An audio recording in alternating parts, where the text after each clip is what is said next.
Unstoppable Confidence. If you're serious about gaining more confidence, you must get this book, Robert Allen, The 1 Minute Millionaire.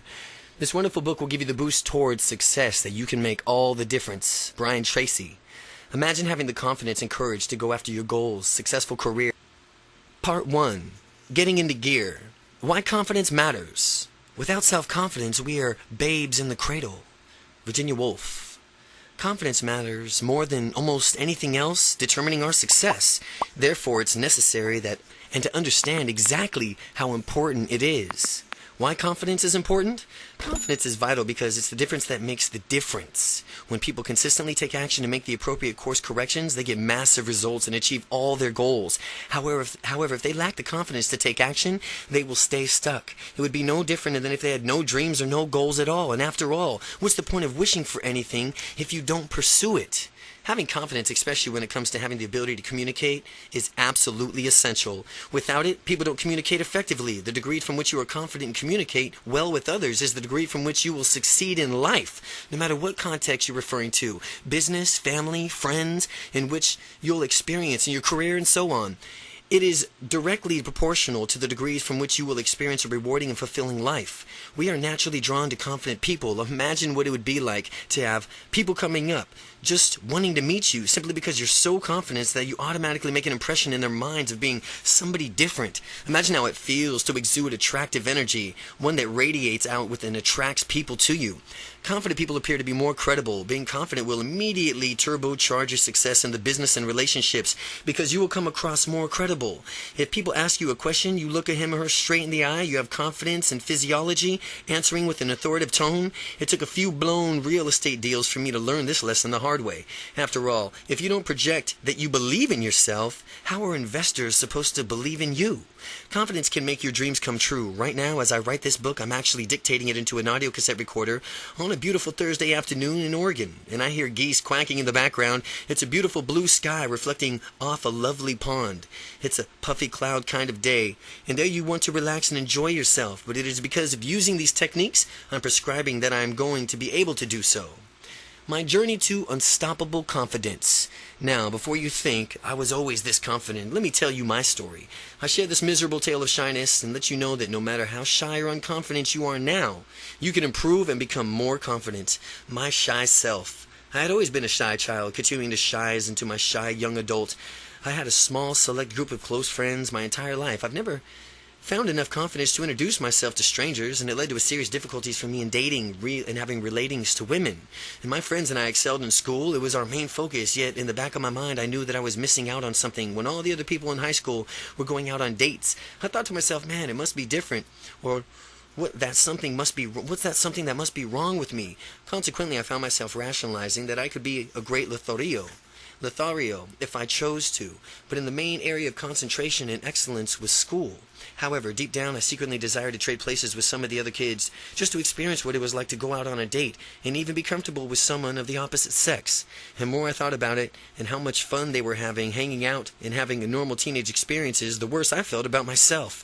And it was as if I lacked the ability to really connect with other people on a deep level. Searching for the new way to escape, I turned my studying event harder into burying myself in the books, and at that time it was all I knew how to do. Now, in reflection, I can easily see that there were other choices available at the times, and we always have options, and it's important to be able to recognize many of these possible, and then naturally decide for ourselves what option suits us best. In 4 years of high school, I went to exactly one date. One, of course, it wasn't from who I initiated it. The girl approached me, asked me one day, and asked me if I wanted to hang out with her one night.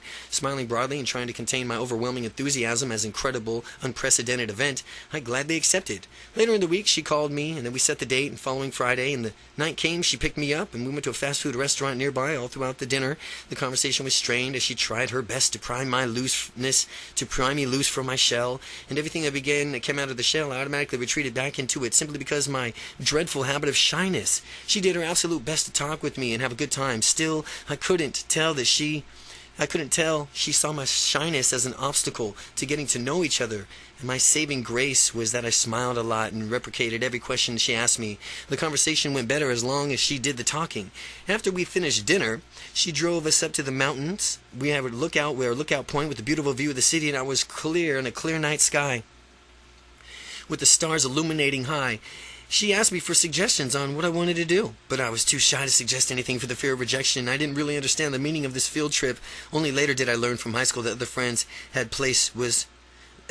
other high school friends that the place we went to was the designated makeout spot.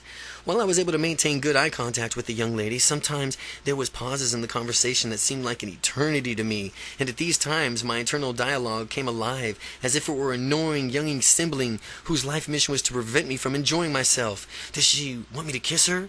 What if I have a gunk in my teeth? What if I kiss her, and should I do it? Does she really like me? Is she bored with me? What should I say next? Why are we really here? What does it mean? What should I do next? Do I look at the stars outside the car with her, or should I hold her hand? My goodness, she sure is pretty. Is she noticing me? Turning red and with embarrassment? How come I'm so darn shy? Do I want to kiss her? What should I do? When should I do it? The internal dialogue continued on as like for an entire night. No wonder I could not hold a conversation with her. How could I when I was so busy having conversations with myself? None of my attention was left over to talk to her. After an hour or more forced conversation, she finally dropped me off at home and offered a handshake lieu of repeating one of my previous awkward episodes. Though the high school gossip grapevine, I found out that the young woman had recently broken up with her long-term boyfriend, immediately called me out. And I was wondering if it was really coincidence that she had gone to the restaurant where he had worked. Was she hoping he'd be there? My ultimate conclusion was that she was just trying to make him jealous and have me find out about the date, even though she did not have any interest in me. People thought of my inaction as unwillingness to initiate activity, and others was because I was so antisocial, aloof, indecisive, reactive, and generally unfriendly. What I found most painful was that I wanted to be social, proactive, decisive, and friendly. Only at the time, I didn't know how. That was the most frustrating part, behaving as if I was trapped in a shell and unable to do or be who I really was all along. Then in my college years, now as you've read the ultra shyness of high school, you may be thinking that this couldn't get any worse, and it did. One night, a few too many beers and my roommates and the friends spotted me screwing around on the computer and decided to get me to loosen up. Their mission thenceforth was to get me drunk as a skunk. They proceeded to apply some very persuasive peer pressure, invited me upstairs. Where the party was being held. Being flattered that they even recognized me, I finally said yes and resolutely stated and I would have a drink though. After getting upstairs and getting into the midst of the party, one of the generous roommates handed me an orange juice and said, "Drink it up. It's a stage of gratitude for all the attention." I chugged it. The next thing I knew, I was feeling tipsy, really relaxed, and my lips wouldn't stop moving. I was having lots of fun, though I was eventually realizing it was a semi-drunken stupor. I figured out that the orange juice was spiked with alcohol. However, I was finally feeling accepted, so I chose to drink some more, and it was my first experience with alcohol. I found out I quite liked being able to drink to the point of obvious inebriation, since it allowed me to relax and stop being so shy temporarily. After the great first drinking experience, I decided that I liked it, and I did a lot more. Then, when the weekend came, I talked to a number of people to find out where the party was being held. Once the party, I proceeded to get seriously drunk. My faulty logic was that if one beer was good, then 2 beers was even better. By following this logic, and by following it, I was drunk in no time, and I transformed myself into a shy wallflower who spoke to no one, into a raving, whirling dervish of humorous drunk who spoke to people, told jokes, laughed out loud and long, and had a great time. But it was at these parties that my friends had to tell me it was time to go home. But I never wanted to leave. This was my escape from the shyness, and I wanted to last as long as possible. I needed it to last as long as I could make it. That was why I was metaphorically playing the doctor, prescribing alcohol to myself and self-medication for my shyness. And at this point in time, you'd be wondering whether one of the unstoppable confidence techniques to get sloshed and drown out the shyness with alcohol. The answer is no. It's just that at that time I didn't realize that there was other ways to overcome shyness, and as a result of these parties I woke up in strange places, forgot what I had done previous nights before I was drunk, felt miserable, hangovers still in my mind. Drinking was my ticket out of shyness, and what I hadn't realized was that I had other options. But without these other options to be more confident, I did the best I could with what I knew, and that unfortunately was to drink to excess. One day after having miserable hangover, I crossed the threshold and I knew it was time to stop. I decided that there was another way, and after all, I'd seen other people who behaved confidently without resorting to getting smashed. I decided I'd find out just what it was that they were doing. My search for solutions. My search for solutions began as I was searching for answers. I found myself reading a number of self-help books. From the self-help books gained a little knowledge, useful exercise, and enhanced my confidence in myself and allowed me to relax in the presence of others. Finally, I promised myself that I would become confident in whatever I wanted to do. And I was fiercely determined to gain confidence, ultimately in the experience of breaking out of my shell that made it possible. Specifically in the case, I was talking to women. I decided I would approach every single woman I saw. At first, it was simply smiling at them, and you know what? They responded. Not all of them, but enough to encourage me to expand my comfort zone a little further. The small success catapulted me into the next step, expanding my comfort zone. Next, I would approach women and simply say hi. Again, this slight widening of my comfort zone encouraged me, and after all, I was an adult and had to take care of my confidence myself. I had two choices. I could either retreat back into my comfort zone and be shy, blaming someone else for making me that way, or I could take responsibility and go for it. Then my confidence really grew. I got to the point where I could meet women and gain instant rapport with them, conversation with ease. Following your dreams. Following your dreams confidence ultimately gave me the ability to leave my job and start my own business. Confidence is what I needed to follow my dreams. I'm sure as you read this, you can find your own reasons of why it's important for you to go out and find your own dreams. Picture your idea of bliss. What does this look like? What does it sound like? Who are you with? How much fun are you having? What time are you getting up? What time do you go to sleep? How do you take a nap? Because you can? Do you take a nap because you can? No matter what your dreams are, when you use the techniques in this book, you'll develop an unstoppable confidence to go after those dreams and make them a reality. By keeping your vision in mind, imagining it vividly and regularly, you automatically teach your unconscious mind to lead you to that day. And won't that day be wonderful? Chapter 2. Origins of Confidence. Courage is resistance to fear, mastery of fear, not absence of fear. Mark Twain. Up until now, how have you thought of yourself? Were you shy like I was? Were you tentative? A lack of confidence usually comes from one of the following areas. Lack of confidence usually comes from society at large, your parents, school and your peers, and then mass media. Well, in addition, you may have become shy because of hypersensitivity or even because you believe that you were born that way. In this chapter, we'll explore the reasons you may lack confidence. In the process, we'll debunk the false premises behind these reasons. And if you have children, we'll discuss how you can prevent shyness from happening to them. You'll instill unstoppable confidence in them. Society. In many ways, society's conditions people to go with the flow, or you better accept what is offered and not to make any waves or go against tradition. Well, sometimes this is falsely interpreted as advice to not follow your dreams. If you need to step outside of what is normal or usual to pursue your dreams, then do that exactly. So society is not your influence. Parents. Parents can be a major contributor to your lack of confidence. Throughout life, their purpose is to teach their children, to help them to experience their full potential, to be who they were meant to be. Yet sometimes parents strip away the child's individuality and inadvertently instill what the child perceives as limitations.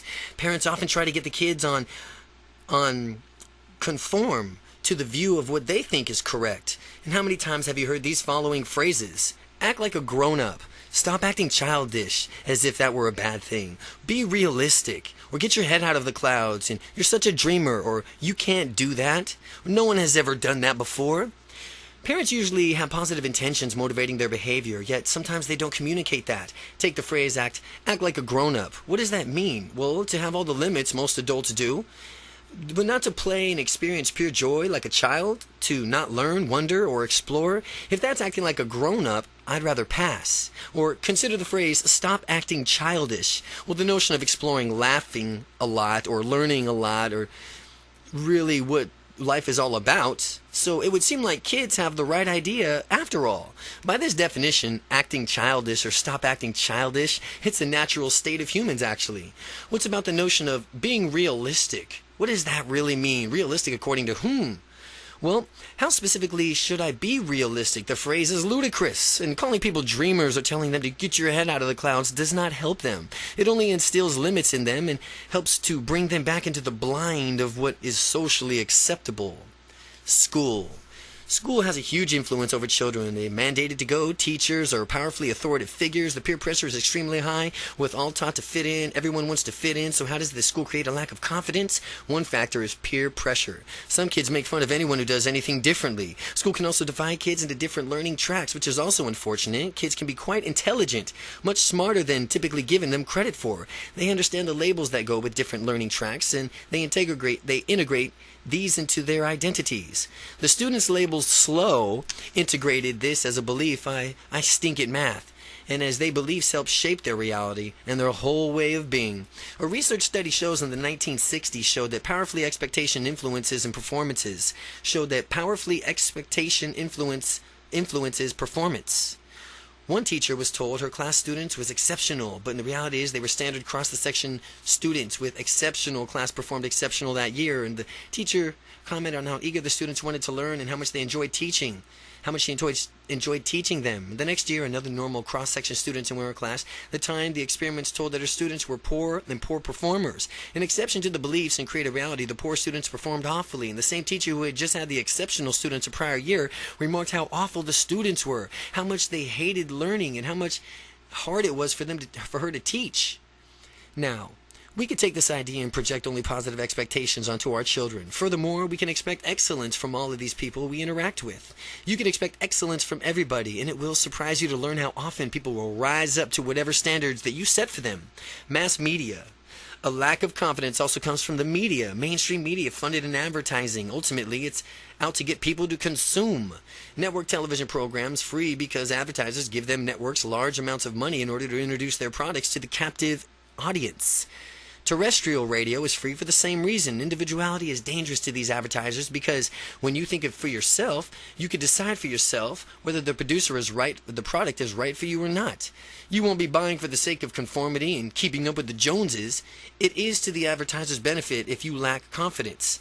They have tactics of telling everyone else that the product is there for them, and it must be as well. If it's for everyone else, they teach you to feel bad if you don't have their product. They teach you that life can become an instant party if you consume their product. My favorite example is that this is a stereotypical beer commercial. To watch less than healthy guy watching TV endlessly, you see him given a beer and you already know what happens next. At least according to the commercial, life instantly becomes a party. Beautiful women swoon over him if he realizes he has his dream sports car. He's vacationing on a tropical island. He can forget about any of life's ordinary troubles. It behooves the media to do this to sell more products. Hypersensitivity. Hypersensitivity, sometimes being oversensitive, can lead to shyness. People can become afraid of doing anything or fear the offending person or getting into trouble. Being sensitive may be useful in some contexts, such as when you really want to emphasize with another person. But if a person is super sensitive all the time, it becomes detrimental. I know this because I used to be hypersensitive and I never spoke or never stepped outside of the comfort zone. I never did anything that might have the remote possibility of aggravating people. This occurred in a result of my incapacitated fear. I figured that since I was so sensitive, others must be the same way. Therefore, I decided it was necessary to tiptoe around people so as to manage their feelings. Only later did I discover the nonsense this turned out to be. It's important to be sensitive to one point, but at the same time, you need to have confidence to do what it takes to achieve your goals. People are remarkably resilient, and if you have the confidence accidentally hurt someone's feelings, there's a very simple remedy: your apology. You apologize, resolve not to do it again, and move on. It's really that simple. The myth of shy gene. Some people label themselves as, I just have the shy gene. It brings me to the myth of genetic shyness. Many people simply accept the shyness as rationalizing it by saying, well, that's just the way I am. Or what a loaded phrase. Step back again. That's just the way I am. Or that's just me. That's who I am. What a loaded phrase. These people need to stop saying that as if they are chanting a negativity reinforcing mantra. The real secret is broken affirmations that keeps people stuck. The affirmation every day and in every way I'm getting better and better. What about that affirmation? Every day and in every way I'm getting better and better. It's famous affirmation by Emile Coe. It's an early self-help pioneer, and I'm shy because that's the way I am. That's also an affirmation. But it should be appended with the statement, according to me.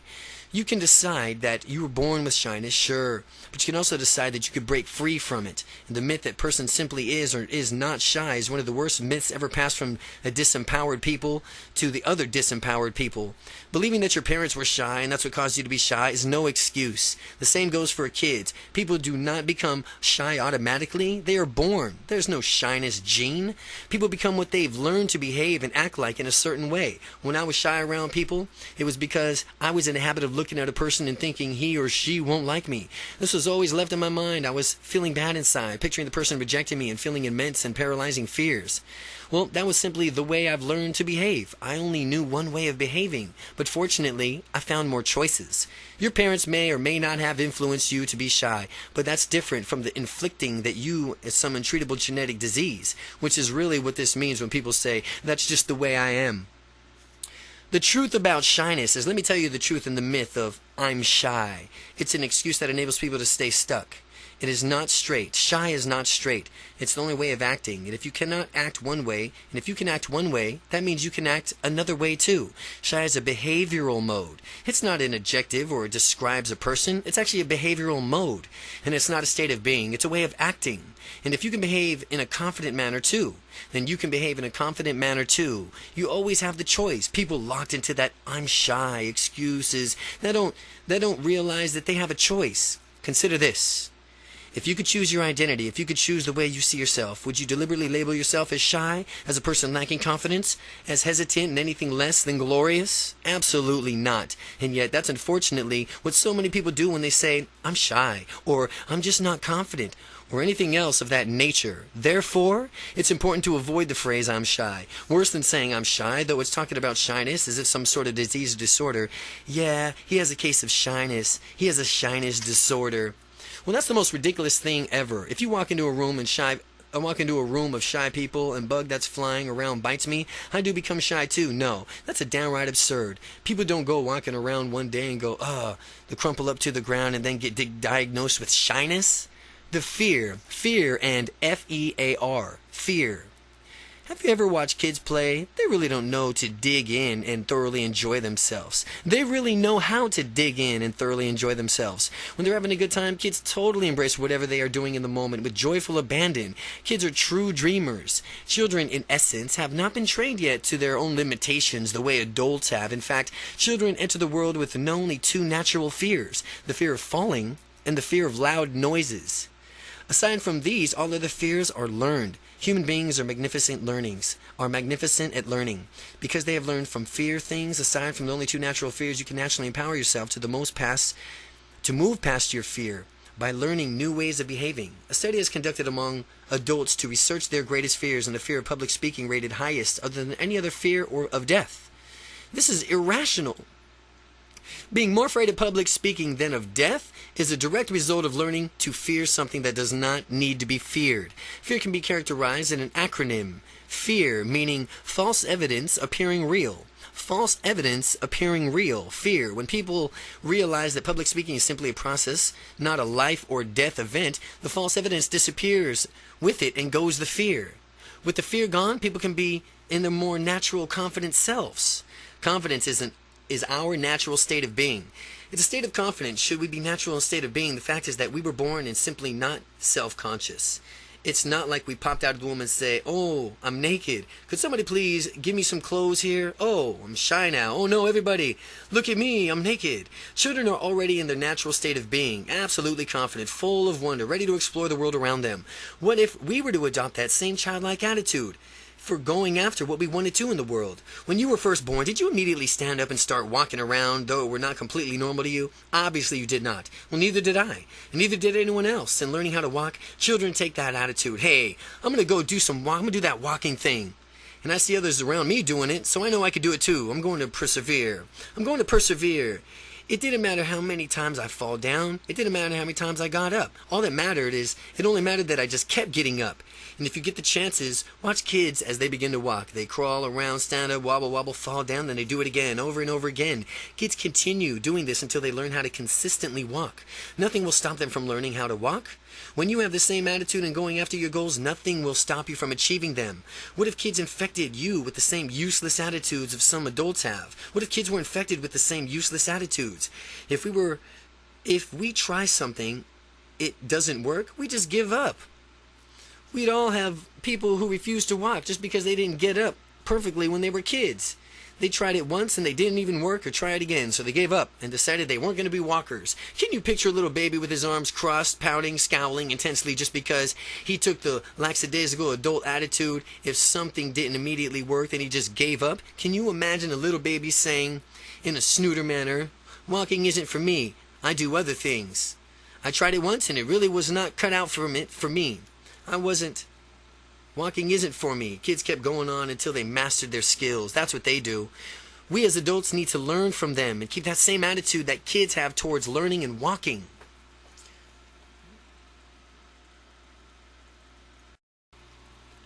Chapter 3. What is confidence? All our dreams can come true if we have the courage to pursue them. Walt Disney. In order to understand what confidence is, it is necessary to define both what it is and what it is not. Once we are on the same page as what is confidence is and isn't, we can move forward towards gaining unstoppable confidence. What confidence is not.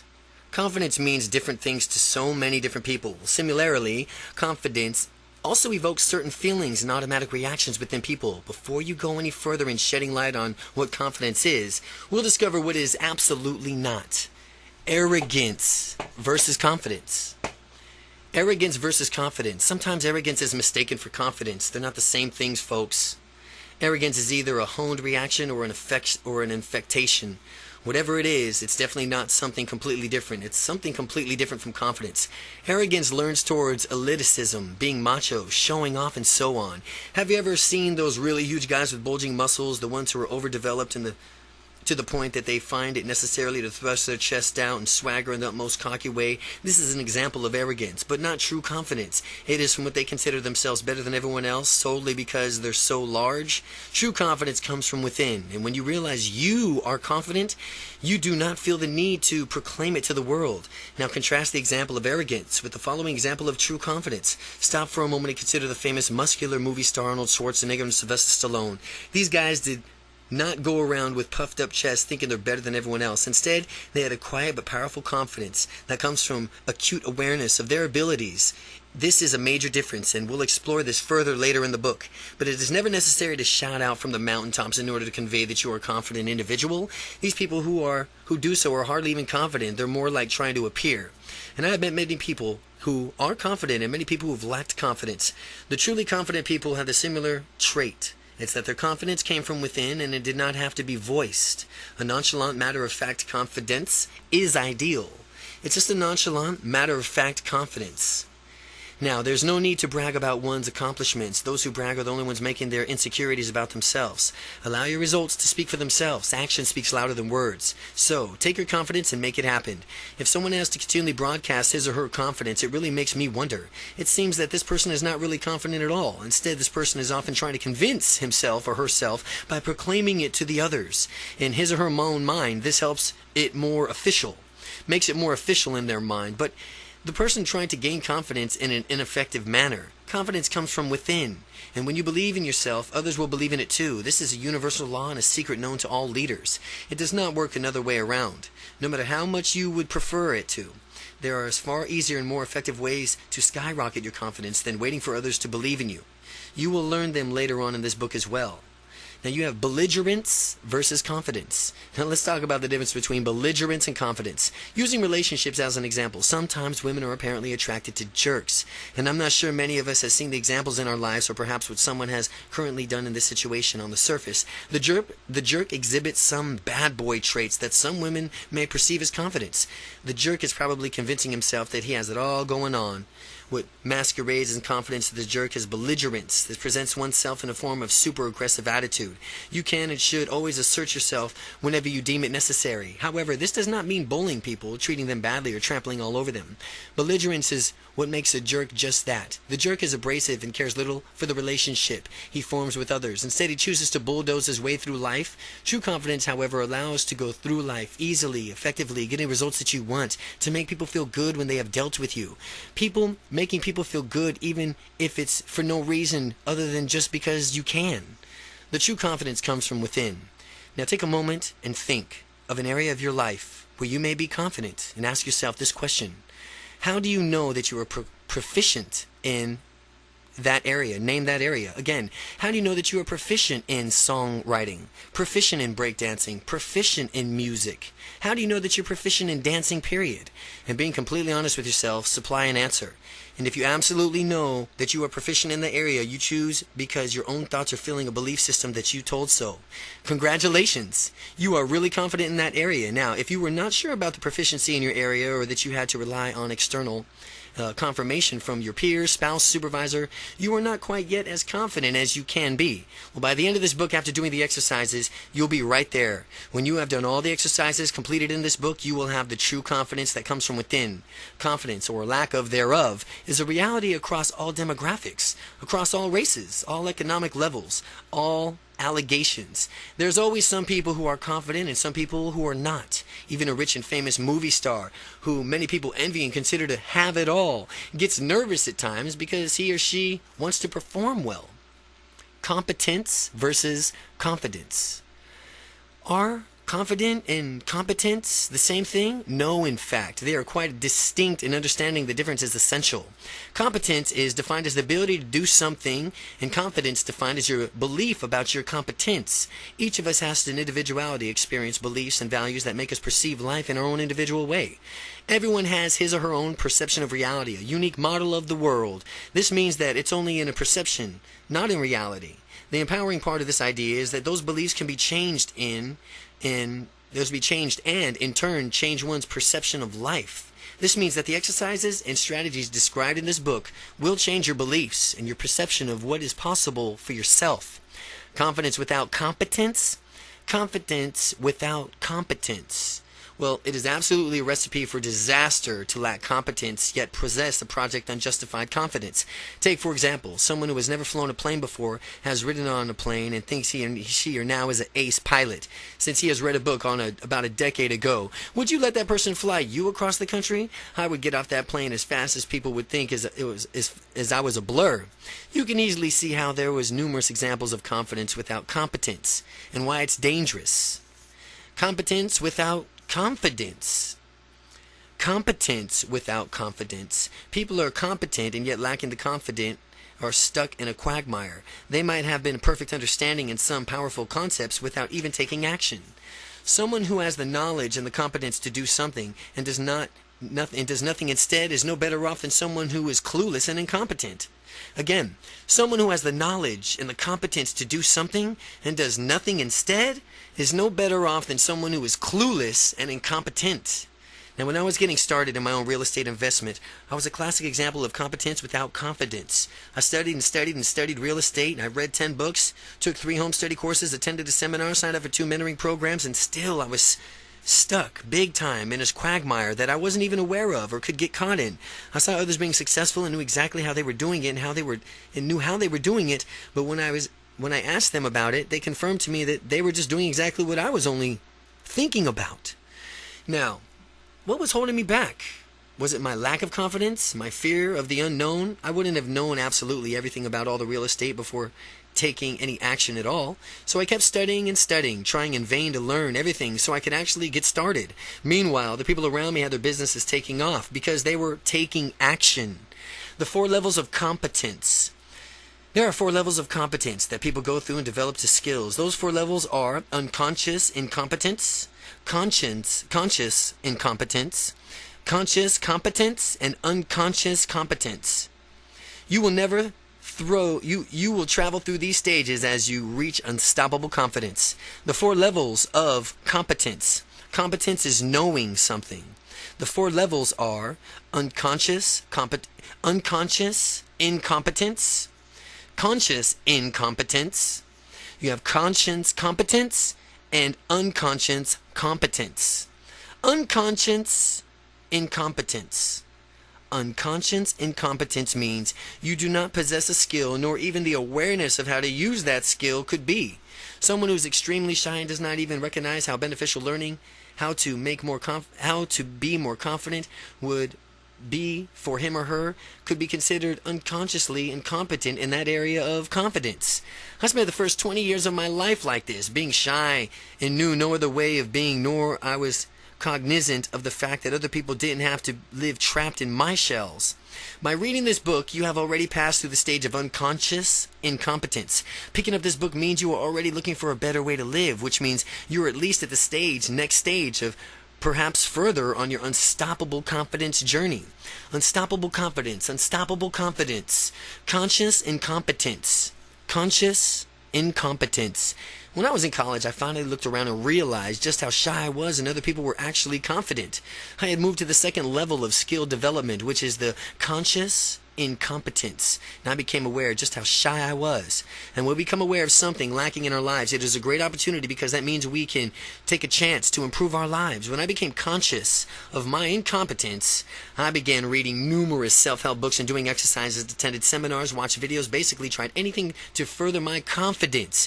And the more I worked on myself the same way as you are doing now by reading this book, the further I moved towards conscious competence.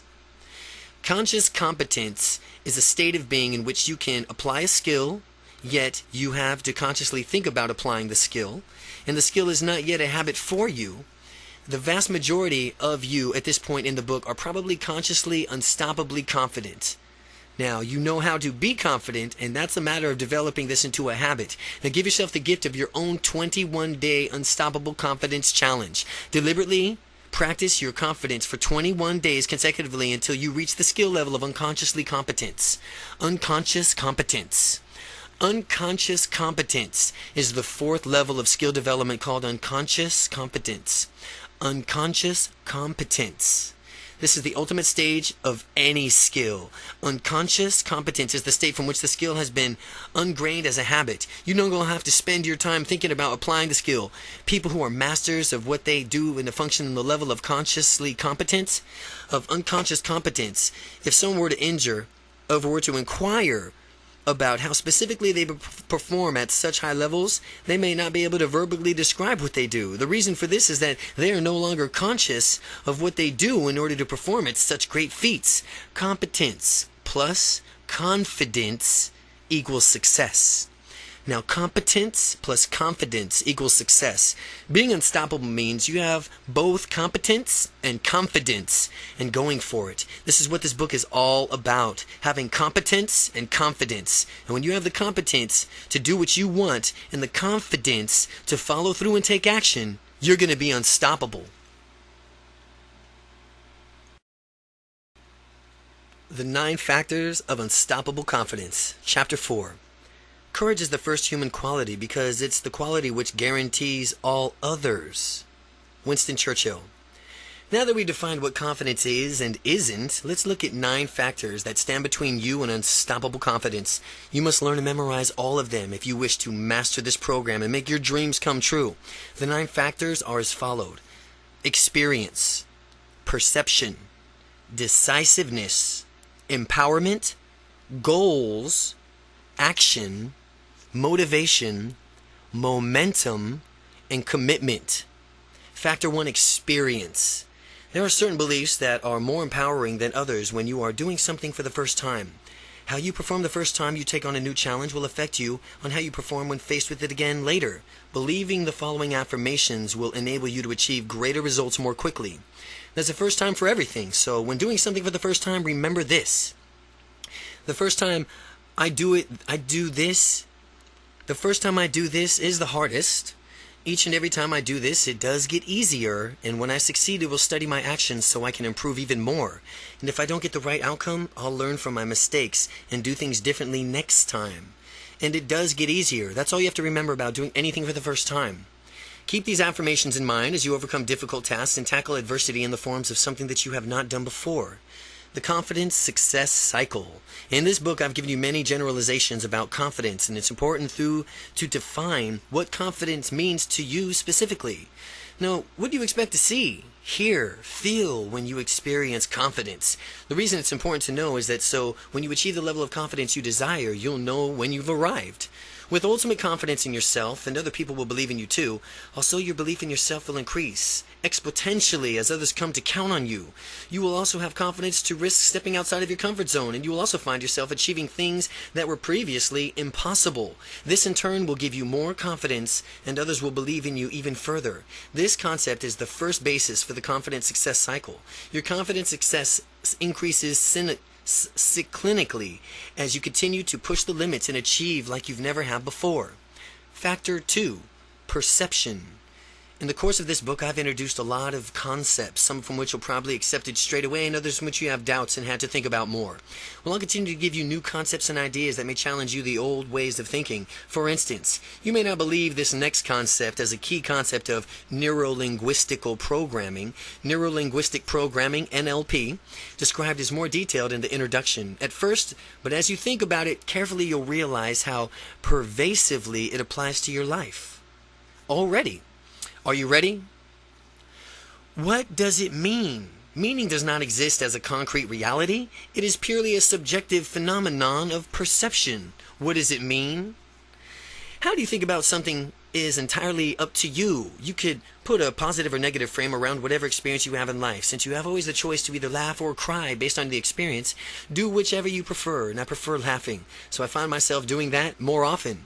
A friend of mine told me this story, and he was sitting on a bench out in a park right next to a rather large crack in the sidewalk, and a man came by, tripped on the crack, fell on his face, and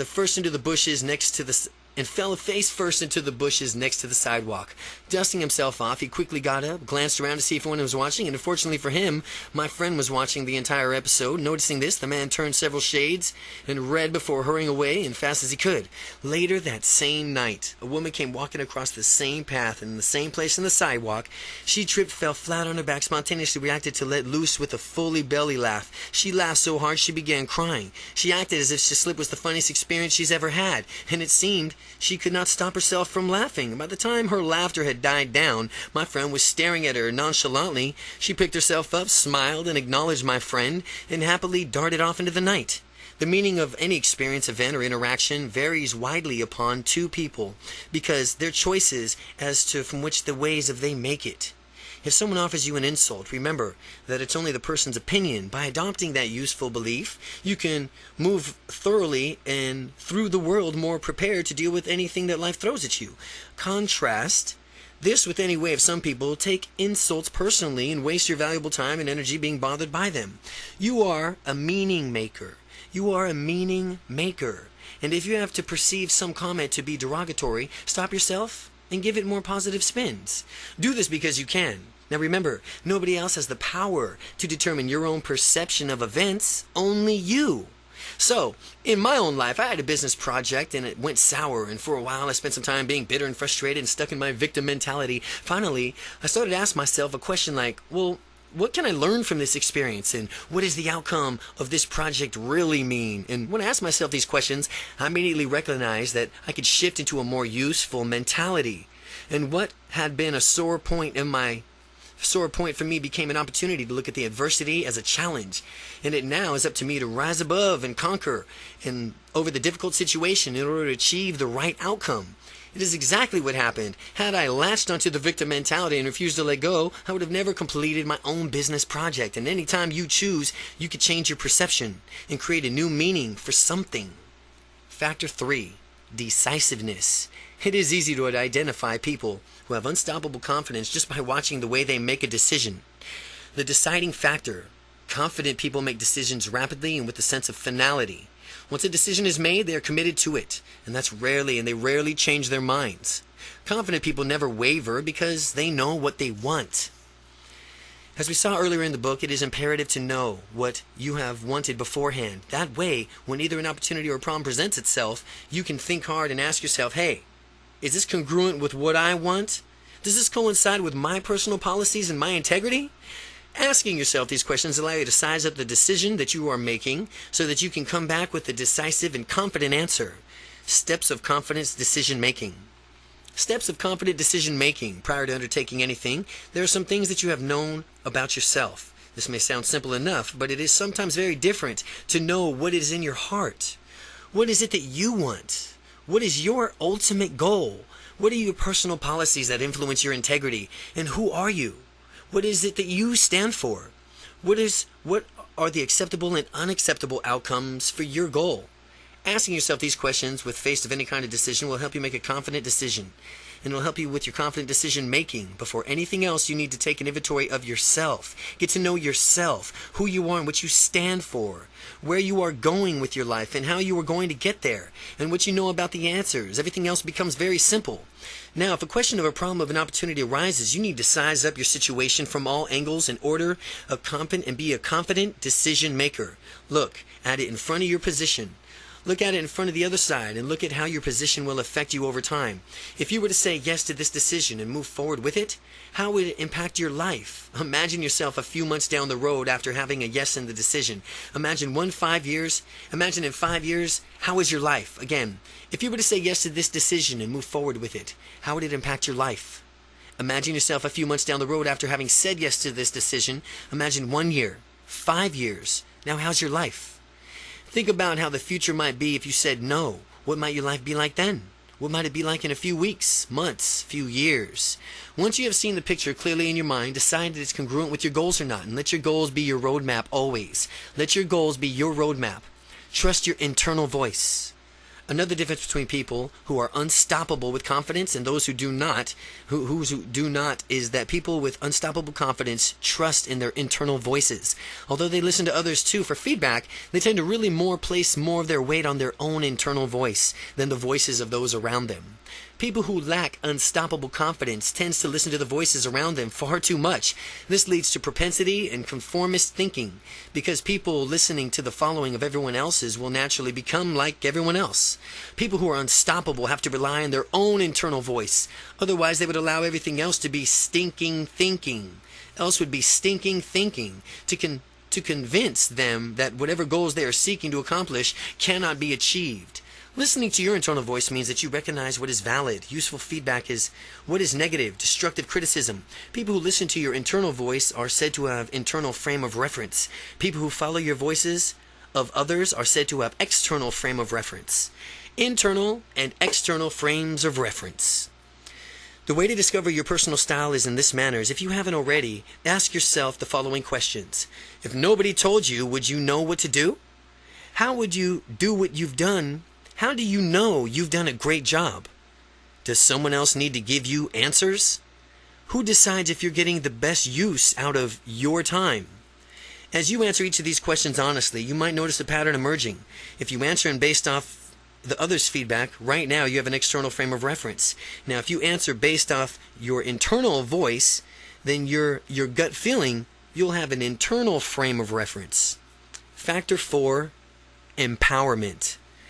When you are unstoppably confident, there is a powerful difference between you and the normal population. The difference is control. You have more control over the environment, over the emotional state, over your beliefs, ultimately over your actions. That is the simple difference between people who are empowered and people who are not. People who are not empowered have excuses, control. People who are not empowered have all the reasons why it is impossible to be, to do, or to have something. Those who are unstoppable realize that everything that you want to do is under their own control. They are the masters of their own universe, and they don't know how to do something. If they don't know how to do something, they realize that there's some other resource that will teach them how to do it. And I like to think of myself as a reverse paranoid. A reverse paranoid is a person who thinks that the universe is perfect and that everything on the planet wants to help him or her achieve his or her dreams. I'm a reverse paranoid. That means that I believe that the universe is actually perfect and that everybody on the planet actually wants to help me achieve my goals and dreams. By the law of reciprocity, in order to fulfill my dreams, I'm going to help others make their dreams come true. The universe works for such rewards for those who serve others. The greater of the energy is that you put forth, coupled with the service you provide to others, the better the result you will enjoy when you ask yourself, how can I be of service to others today? How can I be of service to others today? How can I serve this person I'm talking to today? Always contemplate that. When you ask yourself that, you will experience a paradigm shift of great proportions. Greater empowerment equals more choices. Empowered people simply have more choices than dispowered people. People who do not allow themselves to find other choices available to them are likely to become disempowered. Although, always contemplate the number of choices that you have in any given situation and do your best to generate more options. Perhaps there's an option that you have thought of that you would like to have as ideal. All you need to do now is empower yourself to think of the solution and then act on it. With greater empowerment comes truer sense of freedom because you have the liberty to choose from more options. Adding more options to your life. There's an easy way to add more options to your life. Pay attention to people who use language. Language indicates how they view the world. It can easily empower us to limit us through what we say.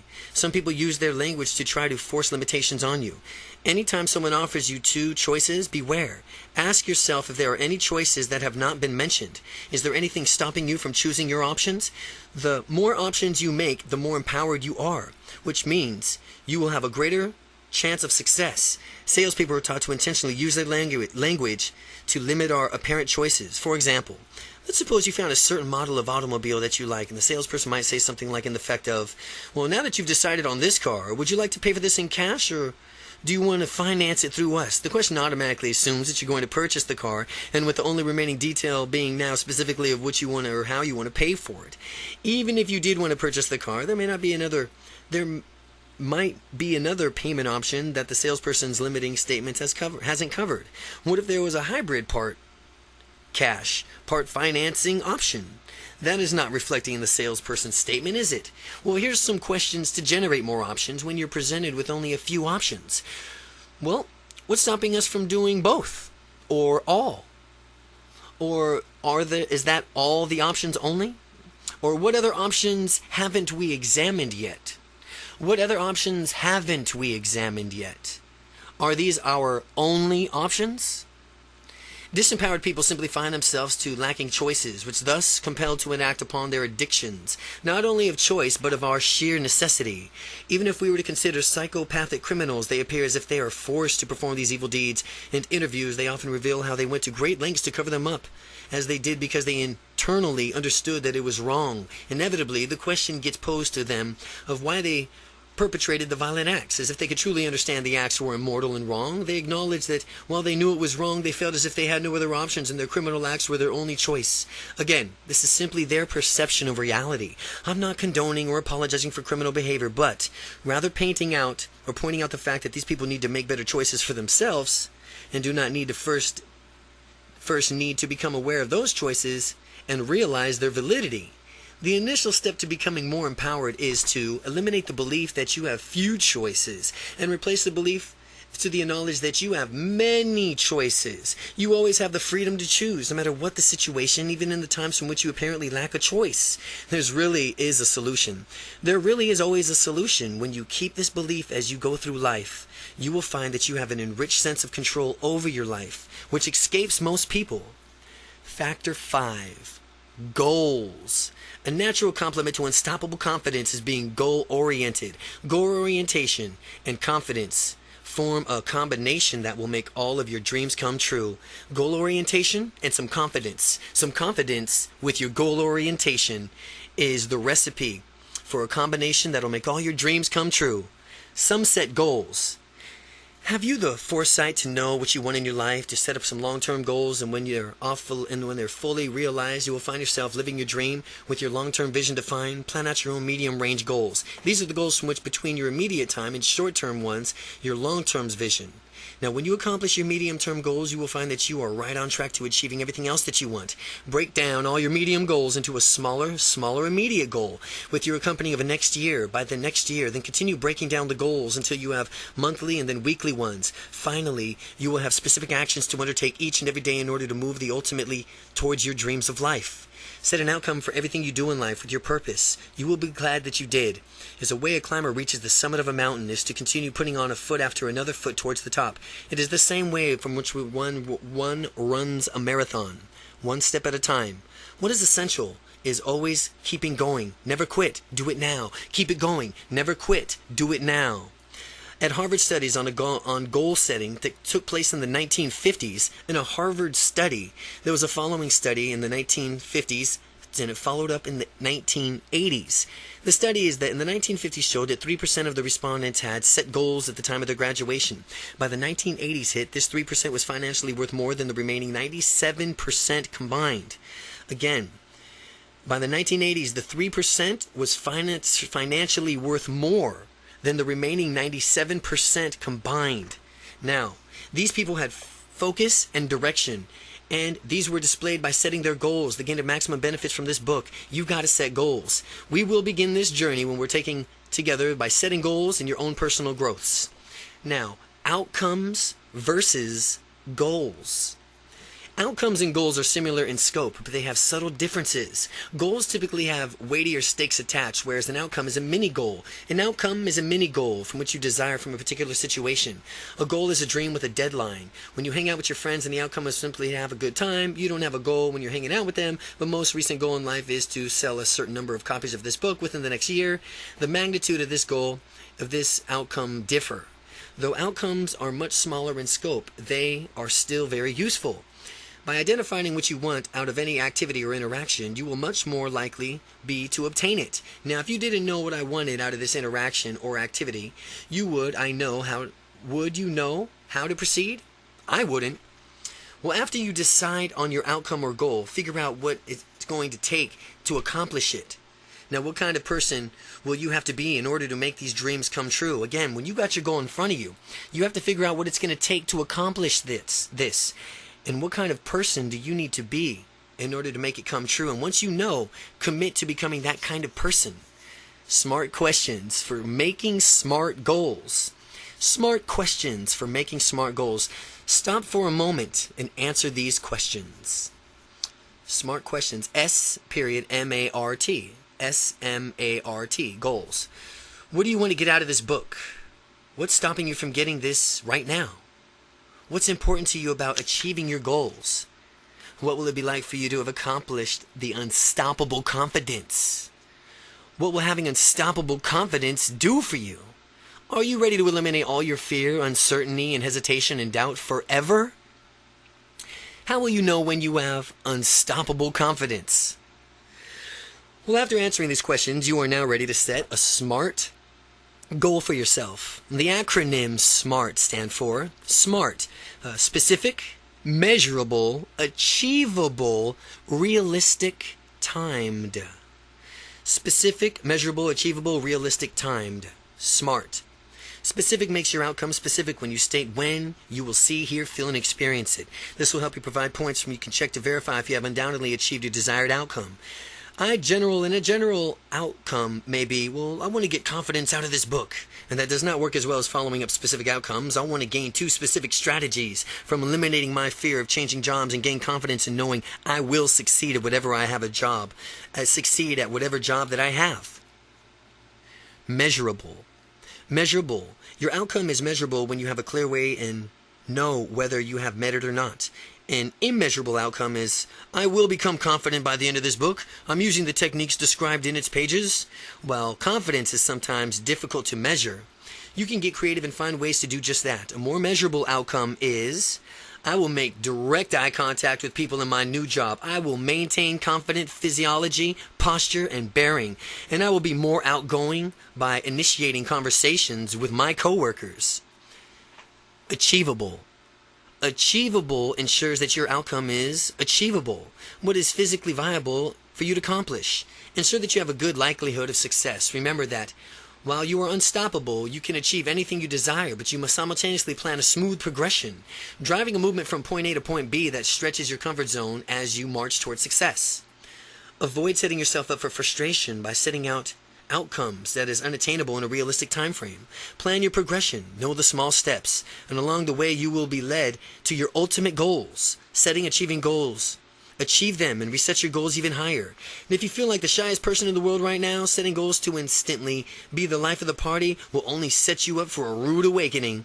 You can and will be the life of the party if you want, eventually. But first, with these early steps, like talking to strangers and confidently asking about how are they doing? How are you guys doing? How are you doing? When you start there, that's the way it goes. Realistic. Realistic outcomes are outcomes that are, by definition, obtainable. And if you want to grow wings and fly, that is not going to happen. Asking for an unrealistic outcome is sets you up for a failure. Now, when you set realistic outcomes, you will be proud of yourself when you achieve them. Before Neil Armstrong landed on the moon, few people in America believed it was even possible. However, when a team of U.S. scientists knew that it would work in theory to do this to the very end, they designed the Apollo missions, which went to the moon, and the rest is history. As long as your outcome has a basis in reality, the theoretical feasibility, it is realistic. Timed. Make sure your outcome is timed by attaching specific deadlines to the accomplishment. As often as people want their dreams and they are to start aglow with a euphoria, they describe them to me as a perfect detail. Later on in the conversation, I inevitably ask them what their goals are: immediate, short-term, and long-terms. Their goals, if any, are radically different from and do not bear any resemblance to their dreams. Their dreams are what they really want. Those dreams are unlikely to be achieved unless there's a deadline attached, along with a workable plan on how to achieve those dreams. Goals are dreams with deadlines. Important goals do nothing for one's motivation. This is why it's so important to have an outcome of a book and a timeline as to when you want to achieve your specific measurable results. Goals are dreams with deadlines. Impotent goals do nothing for one's motivation. That is why it's so important to have an outcome for this book and timeline as when you want to achieve your specific measurable results. A good example is, by the time I finish this book, after I gain unstoppable confidence, I'll be able to walk up to any stranger and introduce myself. Another good way is, I will feel calm and relaxed when talking to strangers in social situations. Setting a goal contract. Along with other goals that you are setting, I want you to specifically set a goal for your confidence. I want you to set a specific, measurable, achievable goal for your confidence, and I want you to see through it to the finish. I've used this concept in the part of my goals, all the areas of my life, and I've always found it to be amazingly effective. Write out your goals using the SMART criteria that we have discussed: specific, measurable, achievable, realistic, and timed. And at the bottom of the pages, make a space for your signature and your name on the date. And at the top of the sheet, give it a title: Goal Contract. And in legal definition of the contract, it is a meeting of the minds that you will write out the contract and sign it. Now think of it as a meeting of your own consciousness and your own unconsciousness minds. This begins legally binding a document, a legal contract, from which you must execute because of its binding power. Whether it's asking someone out for a date or demanding a raise from your boss, I want you to make it a goal to assert yourself confidently in at least one area of your life by a certain date near the future. Now remember, you're under contract now. Factor 6, action. Two young women both attended the same graduation class college 15 years ago. Samantha became a lawyer, and Kathy became an engineer in a high-technology field. They are both proud parents, successful careers, faithful marriages. They own their own homes and by all appearances seem to be leading happy lives. The only thing missing is a sense of fulfillment in their careers. While they're both technically successful in their careers, they're equally disenchanted with them. Samantha does not find what she is doing fulfilling, and neither does Kathy. They do not eagerly look forward to work every day. 15 years later, however, something inside of them has changed, and they no longer find their careers rewarding. They both would rather pursue their true passions. Samantha has always loved baking and wants to open up her own bakery, and she learned how to bake as a child and has always enjoyed it. Samantha knows that she could do her own bakery and it could be a smashing success. She's envisioned it and people coming up from miles around to purchase her baked goods.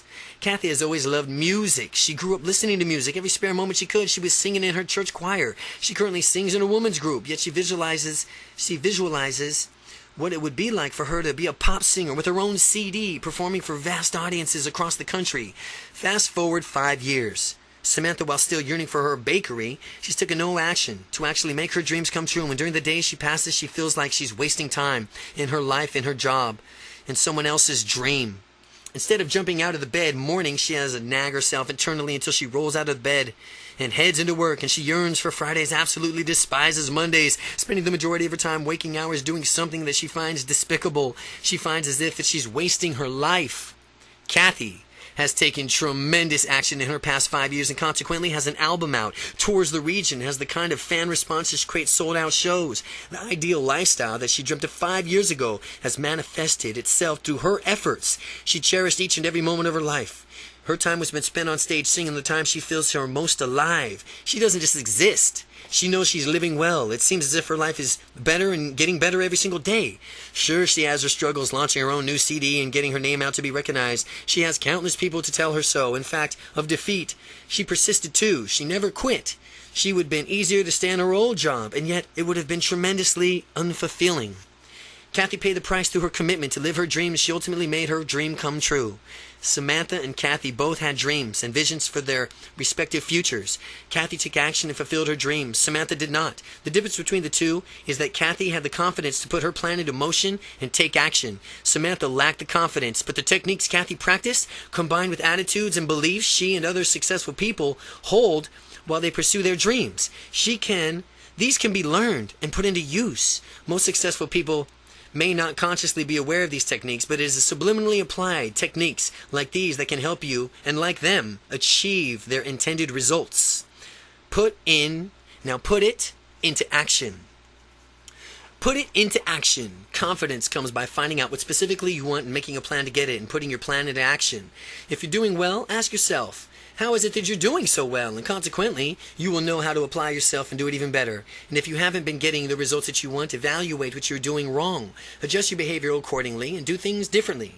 As much as I'd like to say that all you have to do is incorporate these mental techniques into your life and get confidence, the truth is that unstoppable confidence comes from doing. Unstoppable confidence comes from doing. These mental techniques will help you out. Guaranteed. The most confident people out there are confident because they have proven to themselves over and over again that they have reasons to be confident because they have succeeded it so many times. They're people with the deepest parts of their minds, bodies, and souls that they are capable of being doers. The process of gaining confidence requires action. The goal contract that you set is preceding sections. It's going to fulfill itself. You will need to do something. Only taking action can give you the undisputed real confidence that you desire and deserve. Factor 7.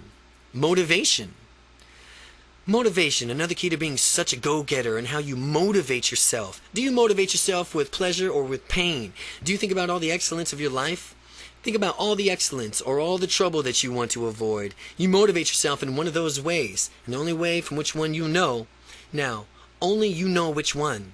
Are you moving towards the goals, or are you moving away from problems? Methods of motivation. Don't move away from problems. Move towards goals.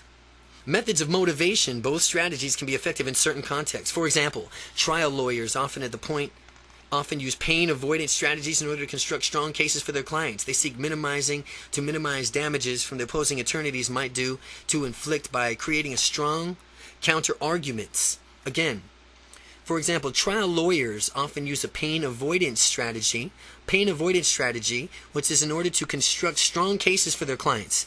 They seek to minimize any damages that our opposing attorney might try to inflict by creating a strong counter-argument.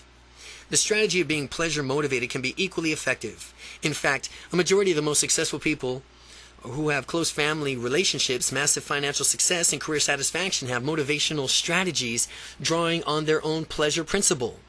You may have already realized which motivation style you predominantly utilize. It's having unstoppable confidence, and I encourage you to focus mostly on having positive motivation strategies, allowing you to seek better things in your life.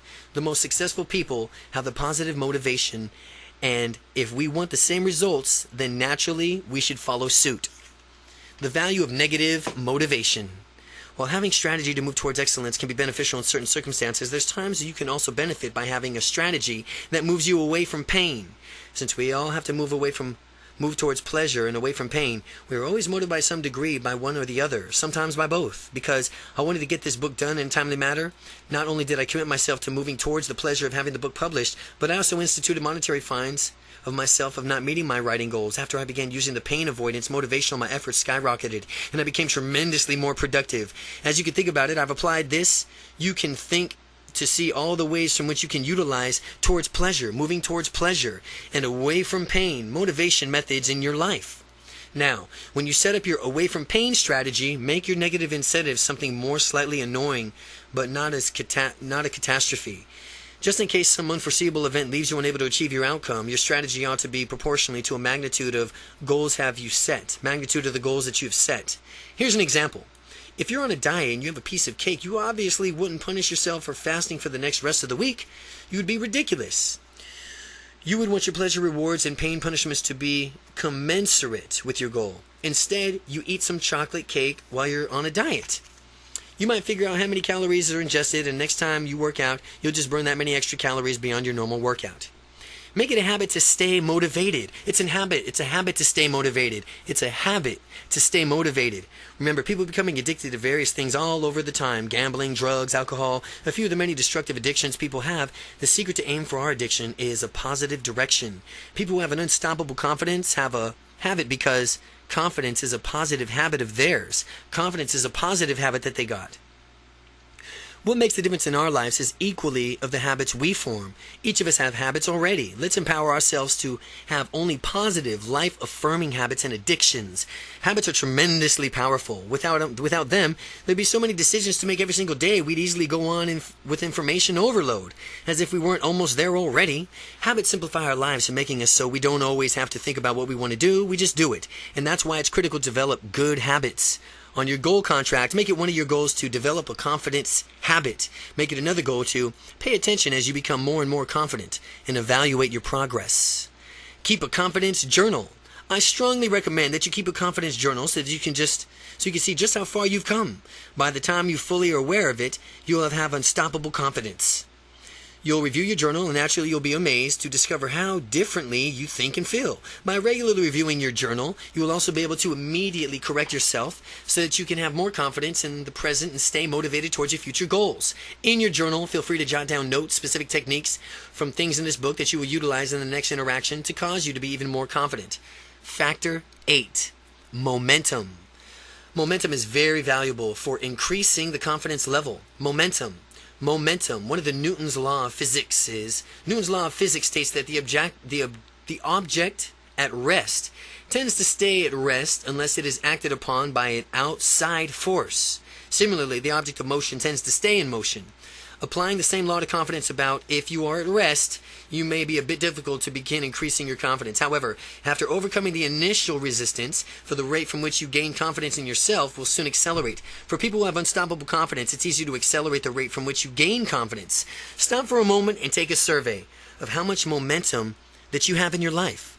Are you in motion? Are you out there making it happen? Are you going a little slower? Only you can honestly judge this for yourself. And do you need to crank it up a notch?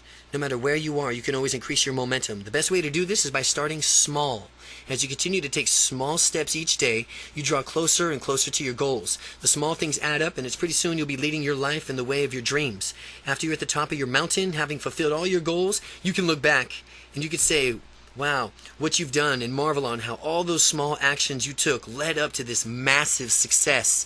These small actions can be any number of things. They can be simple steps to educate yourself on the goals from which you're in your sights, buying books, attending seminars, and so on. The way I become a full-time, real-life estate investing entrepreneur was by subscribing to the aforementioned strategy. I learned a branch of real estate investing called creative real estate investing, and it requires neither money nor credit, because when I started I had neither, and when I did, to allow me to go fulfill full-time into the business was I had to read a lot of books, attend a few seminars in real estate, and made some offers on houses each week, and made calls to sellers after every single day, and work every day. Every day you are either moving towards your goals or you moving away from them. Personally, I would like to always be moving towards my goals. Momentum is infinitely powerful, and you can make it work for you or against you. So make it work for you. Factor 9. Commitment. When people commit themselves to their destiny, they go for it, full tilt. Consequently, to achieve their goals, master motivational speaker Anthony Robbins says, Success is cutting off all of your options for failure. And as you realize what you're specifically wanting out of your life and decide that you're willing to pay that price to achieve it, you must be willing to commit yourself and cut off all options that lead to anything less than achieving your goal. Commitment is very powerful in fulfilling your dreams. Many people say, don't burn your bridges. It's just the opposite. I say, learn to burn and burn very well. Find out what you want to do, commit yourself 100%, and then burn away any options for failures. And ask yourself about all the excuses that might prevent you from accomplishing the goal. And after you do that, go through the torch of each bridge so that the only options is success. And because you've committed yourself to that result, when I left my corporate job as an engineer to a major semiconductor company, I committed myself mentally, emotionally, spiritually to living the lifestyle of my dreams by burning out all of my bridges, all of my ties to the company, potentially for getting my job back instantly vanished as options, potentially for getting my job back instantly vanished as options. Even if I went back to begging for my job, no job would be available to me. Success became the only option. You could do the same thing with your goal. Decide what you want, commit to it, and systematically burn all the bridges that might be standing in your way. Section 2. Gaining Momentum. Chapter 5. Confidence is a process. It's not what happens to you what determines how far you will go in life. It is how you handle what happens to you. Zig Ziglar. Confidence is not a thing, it is a process. You may still been thinking of confidence as something that you either have or do not have, but that's not the case. Calling something confidence is actually a misnomer. There's only such a thing as acting confident or behaving in a confident way or thinking confident thoughts. The same goes for any emotion, be it fear, sadness, depression, or anxiety. None of these are actual things. They are all results of processes, sequences of thought that you run in your mind. Up until now, you may not have been aware that you were doing this, but the vital point to realize is that you have complete control over these processes. You can decide whether mental processes are useful or which are not, and if they are useless, you can stop, interrupt, and banish them. By changing your language, you change your life. As we saw in the introduction, Neuro-Linguistic Programming, NLP, shows how language, both verbal and nonverbal, affects your mind.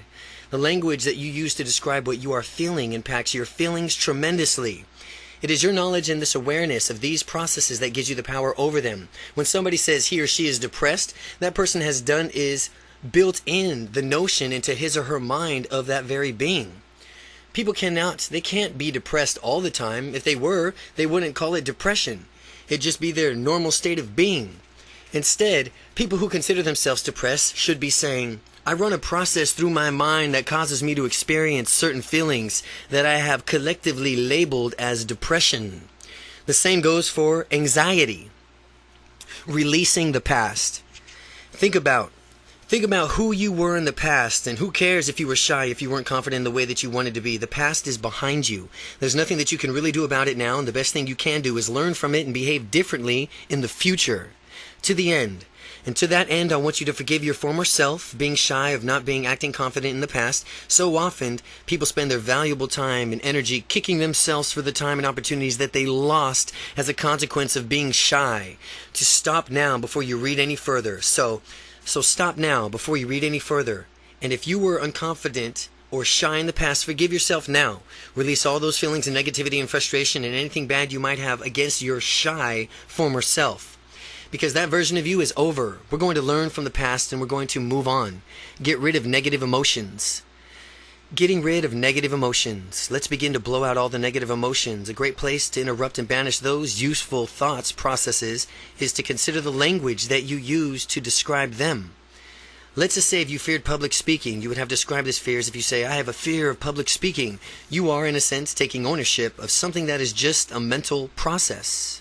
What if you were to describe what is really happening and say, well, when I think about public speaking, I run a process in my mind that I have labeled as fear. How much does this change the things for you? How much better do you feel knowing that what you previously described as a fear of public speaking is really just a process that you can reverse? Beginning now to notice how you've been describing other negative emotions. Have you been saying anything like, I always get nervous when I talk with strangers, or talking to customers makes me anxious. I just feel depressed, or instead saying, I feel sad. Describe yourself for what's really going on. I choose to think in a certain way that results in my feeling sad or when I encounter a certain set of circumstances. It may sound a bit hokey at first, but as you continue to think about it and really dig into the meaning of that sentence, you will begin to gain a sense of how truly liberating this is. Add positive emotions. Now, after taking control of these processes, insert a positive emotion in place of the negative one. I have absolute confidence in public speaking. Try that one out. The negative processes it serves you. And if you catch yourself running in these negative processes, interrupt it inside of your mind and yell, stop. Make it a habit to stop the negative process and automatically start the resource. Chapter 5. Confidence is a process. Part 2. Gaining momentum. If not, what happens to the bitch better have my money voice to suit you. Congratulate yourself when you stop the negative processes and praise yourself when you start a confident process, because you get more out of what you reinforce. Praising yourself gives you the incentive to run the resourceful process. Naturally, you'll be more likely to do it again in the future. After all, you should treat yourself well. Some people have negative internal voices nagging at them all day. How awful would it be to live like that? Remember, the only person with whom you spend all your time with is yourself. So you might as well have a great rapport with yourself. Also, don't forget to congratulate yourself whenever you step outside of your comfort zone. Celebrate the successes and rewards and reward yourself accordingly. Consider the example of Janet, a rookie salesperson. Janet finds herself saying, talking to customers is scary. It's frightening to me. I feel fear when I go out and ask them to purchase my product, and I don't know what to do. What is occurring here is Janet has given up her personal power of using disempowerment language, and if we were to reward her language in a way that would allow her to easily change her perception of the situation, the translation would be, well, according to me right now, talking to the customers causes me to experience a certain emotion that I describe as scary. I choose to allow my customers to frighten me and feel something that I label as fear when I ask them to purchase my product, and I don't know what to do yet. Here is what Janet can do to immediately gain control of her emotions. Append, according to me at this time, onto every one of her sentences. This forces her to acknowledge that what she is describing is not absolute truth. It's not etched in stone for all time. According to me at this time, it's not the absolute truth.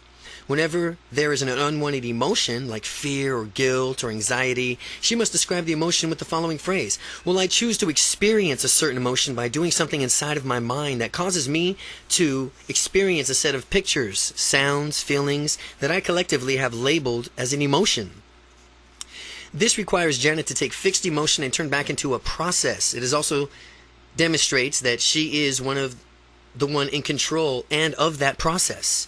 When she scratches or catches herself using the disempowerment language, after she restates it using the guidelines above, she must empower herself by using sentences that state how she will behave in the future. An example: although I have done this in the past, I wonder how quickly I can find myself becoming more relaxed and confident when I go to ask customers to purchase my products. Now, as you would go through this example and see how it's done, you will realize that you could do it too. Unwanted emotions exercise.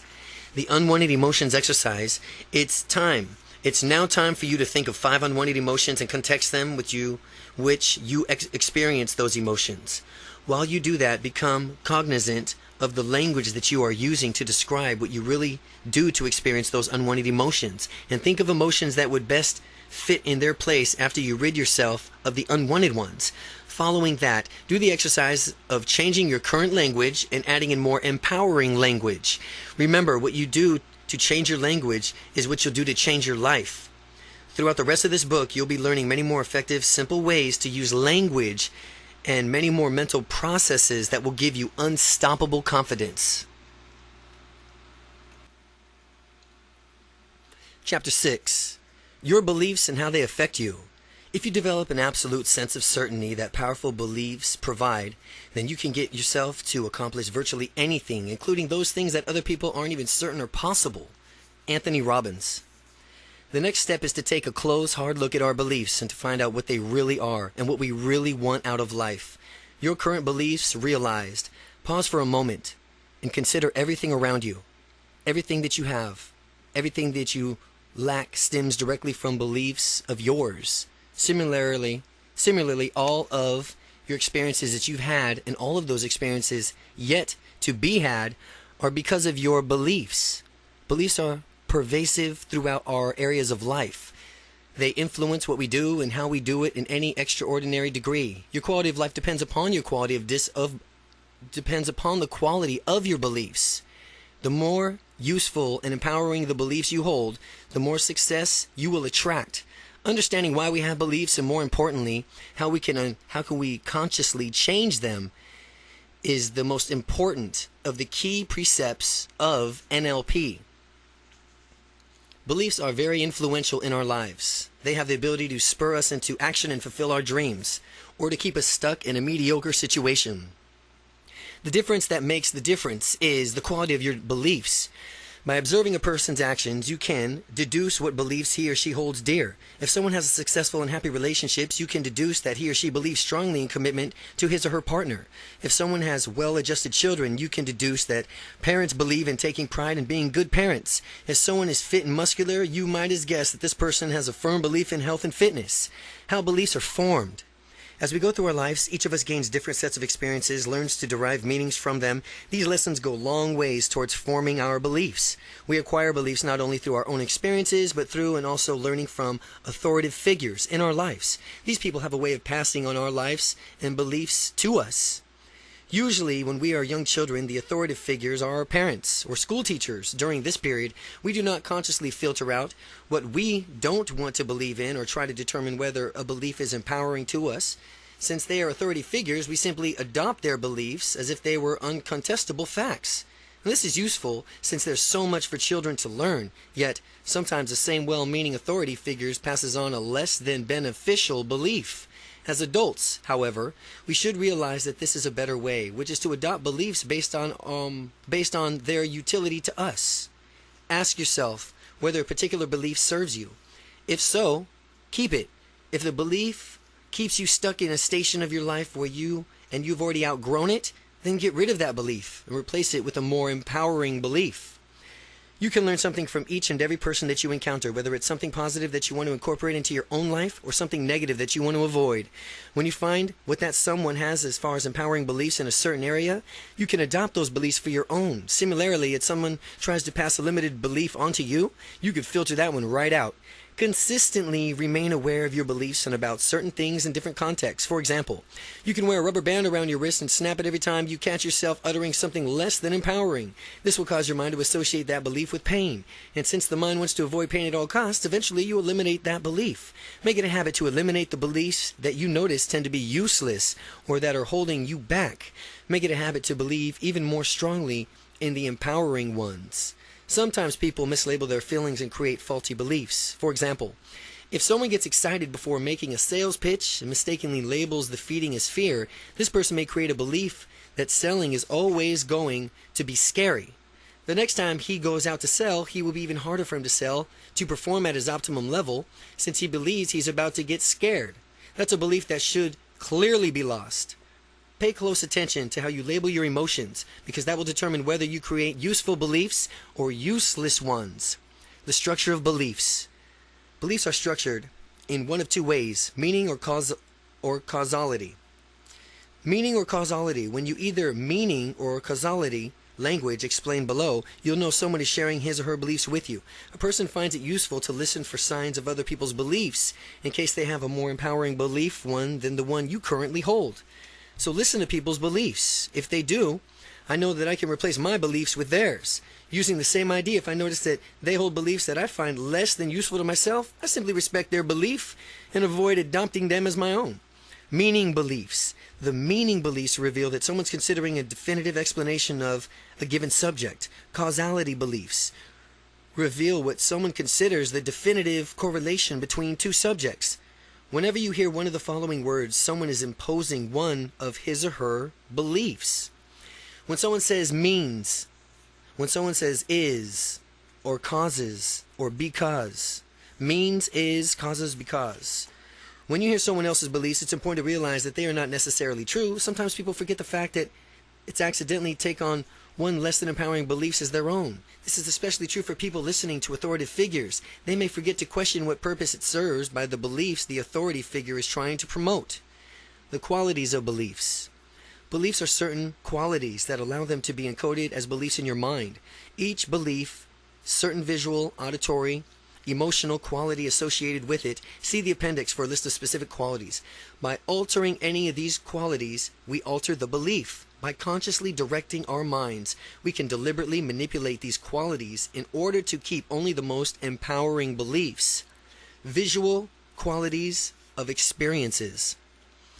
Movie stars are often adored to the point from which they are mobbed by fans depicted in a larger-than-life. This reason is because they are literally presented to the audiences larger-than-life on a huge movie screen in theaters. In the same way, you think about certain things that though are viewing them on a mental movie screen. These things will seem quite compelling. If you have something positive that you want to experience more vividly, you enlarge whatever you are visualizing, make it a movie screen size in your mind, and notice how the feeling becomes more intense. You can make the belief even more intense by making it brighter in your mind, picturing it being closer. It's just like switching seats to move the front row in a movie theater.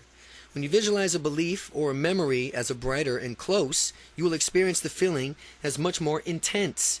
The reverse is also true. If you want to make something less powerful, you could visualize it being small, dark, and far away, and to listen to intensity even further. This can make the picture of what you're thinking about grainy, black and white. And though you are viewing it on the ancient television screen, high-definition color movies are more compelling, and they inspire people in ways that black and white movies cannot. Remember, make all the positives in your life big, bright, close, and colorful. Push away all the negative in your life into a small, dark, far away, black and white. People often encode their experiences to make the negative ones big and glaringly bright, while their positive experiences are small and much less vivid. Doing this will give people more negative dispositions because the negative images are so compelling in their minds.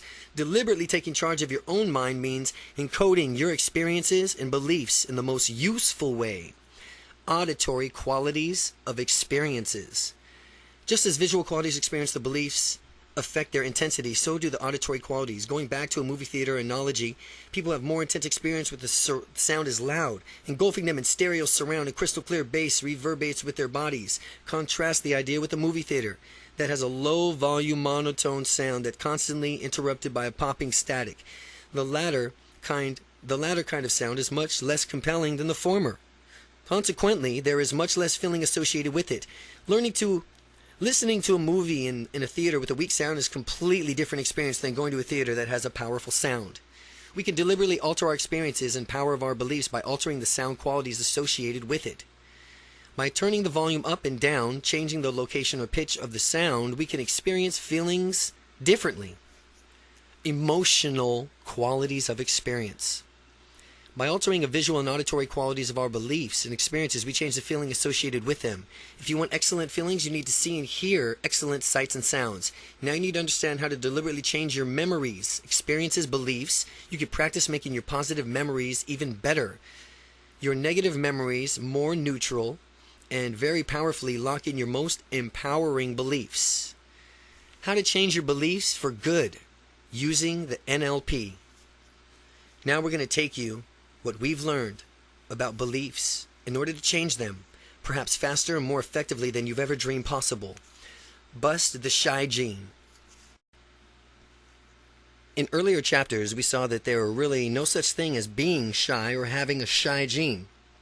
So the first belief that we will change is the belief that you are shy. You are going to take an old thought of self-esteems and images you have had about being shy and replace them with thoughts of images of being confident, moving through the world in a whole new way. Don't confine yourself into using this technique. Just one belief. You can use it for any beliefs that you have been holding, that have been holding you back. Use this method to change whatever beliefs you find less than glorious or less than resourceful. Read throughout the instructions a few times to familiarize yourself with what you are about to do. You may also want to get a partner to help you guide you through it. Someone who is supportive of your transformation, perhaps someone who has similar transformation journey.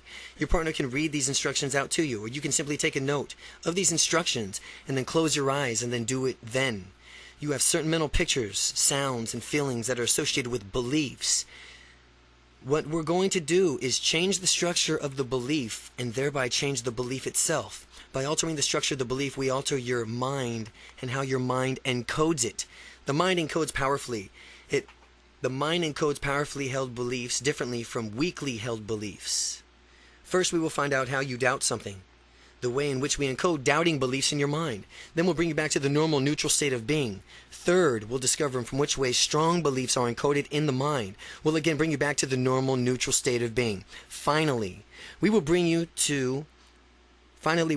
about a change in your beliefs. We will take your limited belief and turn it into a doubt. By doubting your limited belief, you will free yourself from it. We will then take a new and more empowering belief and lock it into your minds to be held strongly. Step 1. Discover how to doubt. The first thing you need to do is close your eyes and think of something that you've used to believe is that you believe no longer. For example, you might think about as a child you believed in Santa Claus, from which you no longer do. And as you recall the belief, become aware of everything you see that is associated with the belief. More importantly, Since you are paying attention to the structure of the belief, look at the different visual qualities of the belief and make note of them. Reading what you see, your belief that is no longer true but used to be. Answer these questions. Is it flat or three-dimensional? What size is it? Is it clear or out of focus? How bright is it? Your eyes still closed, tune into the sound that's associated with a belief of yours that is no longer true. Listen closely and pay particular attention to the sound qualities as you answer the following questions. Do you hear a voice of doubt? Do you hear a voice of authority? Do you hear other sounds? How loud are the sounds that you hear? And step 2, break state. Open your eyes, take a deep breath, and name 3 different things in the room that will help you shift from a state of doubt back to your neutral state. You will even want to physically move around a little bit and helps you return to your neutral, normal state. Step 3, discover how you believe. Think of something that is absolutely true. Pick out something that you have no question about, that you believe 100% about to be true. Choose something simple like, the sun will rise tomorrow, or I need to breathe in air to live. We're going to elicit the same visual and auditory qualities in this powerful belief that we just elicited for the doubted belief. Just as you did before, when you think about this absolutely true belief, become aware of everything you mentally associated with it. Remember, since we're paying attention to the structure of the belief, pay attention to the structure of the belief, look at the different visual qualities of the belief, and make a note of them. Regarding what you see and your strongly held belief, answer these questions. Is it flat or three-dimensional? What size is it? Is it clear or out of focus? How bright is it? With your eyes still closed, tune in the sounds that are associated with this belief that are absolutely certain. Listen closely. Pay particular attention to the sound qualities as you answer the following questions. Do you hear voice of doubt? Do you hear voice of authority? Do you hear other sounds? How loud are the sounds that you hear? Step 4, break state. When you're done making note of all the qualities from which you see and hear, open your eyes, take a deep breath, name 3 different things in the room that will help you shift back to a neutral state. You may want to physically move around a little to help you return to your neutral, normal state. Step 5 is change the belief. Think of limited beliefs of yours. Since this book is about confidence, think of one that relates to your confidence or shyness. A good example is I can't go up and meet strangers easily. This belief that limits many people whose social and business lives would improve if they rid themselves of it. Once you've selected your limited beliefs regarding confidence or shyness, close your eyes and notice all the visual and auditory qualities of that belief. This is just what you've done in steps 1 and 3. After you've gotten the visual and auditory qualities of your belief, begin to change each and every visual auditory quality of your limited belief to match all the visual and auditory qualities of something that you used to believe but no longer do, an old belief. This process recodes your limited belief, transforming it into something that you no longer believe. Make sure the visual and auditory qualities of the limited belief match those of the old belief as precisely as possible. When you're done transforming that belief, open your eyes, take a deep breath, and reorientate yourself back into a neutral, normal state of being. Congratulations on removing a limited belief. Since nature abhors a vacuum, we will place an empowering belief in your mind where it is limited belief used to reside. To do this, think about something with respect to your confidence, that you believe it will improve your life. Now, as you close your eyes, think of what you want to fully believe. And as you become aware of the visual and auditory qualities of your life, begin to change in each of its every quality to match precisely the visual and auditory qualities of one of your strongest absolute true beliefs.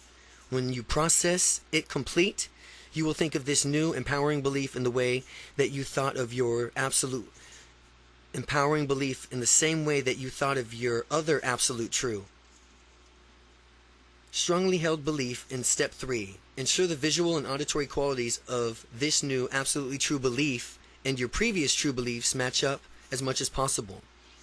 Again, when this process is complete, you will think of this new empowering belief in the same way that your thoughts of others are absolutely true. Strongly held beliefs in step 3. Ensure the visual and auditory qualities of this new absolutely true belief and your previous true beliefs match up as much as possible.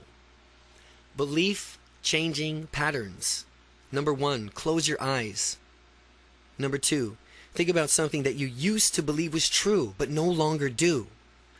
Then, number 3, notice the visual qualities of the belief. Number 4, notice the auditory qualities of that belief. Number 5, notice all the emotional qualities of that belief. 6, open your eyes. Name 3 different things in the room to clear your mind. Number 7, close your eyes again. Number 8, think about limited beliefs that you have, such as I'm shy or I'm not confident. Notice all the visual qualities of that belief, all the auditory qualities of that belief. Notice all the emotional qualities of that belief. And then number 12, open your eyes and name 3 different things in the room to clear your mind. Finally, number 13, adjust your limited belief to resemble something you used to consider true but no longer do. And I encourage you to practice changing your beliefs and experiences. You'll be surprised how easy and effective it is.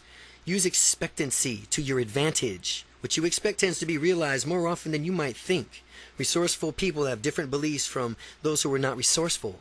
Resourceful people expect to be able to find a way to achieve their outcome. They expect to be able to easily and naturally form a rapport with anyone they meet. When they want something to happen, they often go for it. And if they make a mistake, they learn from the feedback. These expectations tend to influence a resourceful person's outcome. Believing the following ideas will increase your interpersonal skills and personal effectiveness. When you meet people, you want to create rapport. Remember these beliefs. People automatically like you because you are a good person. You can easily and naturally meet anyone you choose. You can have instant rapport with anyone you choose using these techniques. You have a lot in common with any person you meet. You can learn something from each and every person you speak with. You may be thinking that these beliefs are not necessarily true, and if so, you would be correct. However, we're not out to get a result, not to logically prove what is or isn't, but above beliefs are using useful generalizations that will help you when you believe them. In all interpersonal relations, assume that you can get and maintain a rapport. Operate under the belief that you have far more in common with that person than not in common, and you will easily connect with him or her. Diffuse limiting beliefs with the power of question. The following method uses questions that are designed to break up limited beliefs. These questions help you reconnect with your confidence resources. Remember that you have confidence within you. You have confidence within you all times. You will have successfully been confident in the past. The key is to summon the necessary confidence whenever you choose. Now, if you hesitate or behaving tentatively, ask yourself, what's stopping me from doing what I want?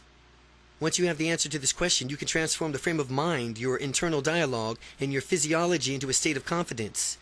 If in fact you do find yourself acting shy, never beat yourself up over it. Remember that there's a positive intention behind every behavior.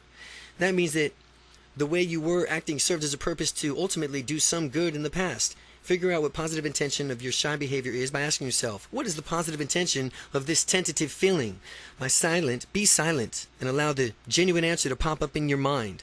When you get an answer, take a note of it and then remind yourself that shyness is an outdated way of behaving and that you will choose confidence from here on onward.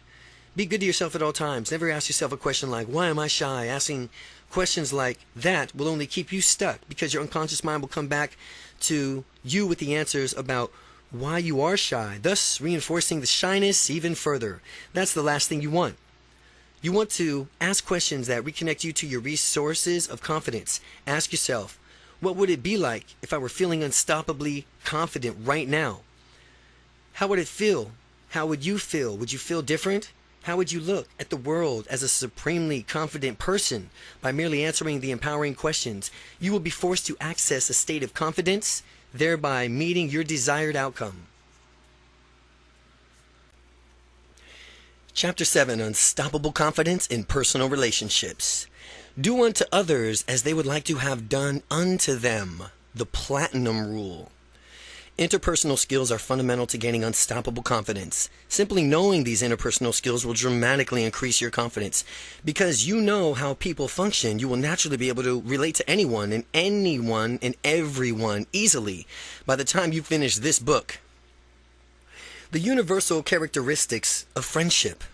Stop for just a moment and think about your best friend. You can probably picture that person clearly in your mind. As you hold onto that image, I want you to notice what it is specifically that you like about that person. Chances are the qualities that you like about your best friend are related to the following 3 universal characteristics that make people like one another. All friendships are based on these 3. All friendships are based on similarity, cooperation, and praise. Similarity. People like people who they perceive as being similar to themselves.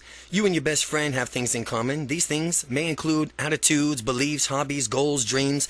More likely than not, you like to do the same things. Furthermore, you and your best friend probably have similar dislikes as well.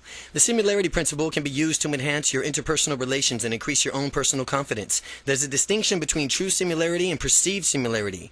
True similarity is actually having something in common with someone, while perceived similarity is matching someone's behaviors. Example, mirroring. So, that his or her subconscious mind perceives you as similar. Both kinds of similarity can help you improve your interpersonal relations. See Part 4 for the exercise using perceived similarity. Cooperation. Cooperation. The next ingredient that ensures people will like each other is cooperation. It is the absolute necessity. Without cooperation, there can be no basis for friendship. People who cooperate with you, participate in activities with you, and generally agree with you are undoubtedly more likable to you than people who don't. If someone you consider your friend decides to stop returning your phone calls, starts canceling appointments on you, or is generally uncooperative, you would obviously be difficult to maintain the friendship with them, no matter how similar you are to this person. Praise. Praise is the third factor in making one person like another. The importance of praise is obvious. People like to be praised, complimented, and recognized for their achievements.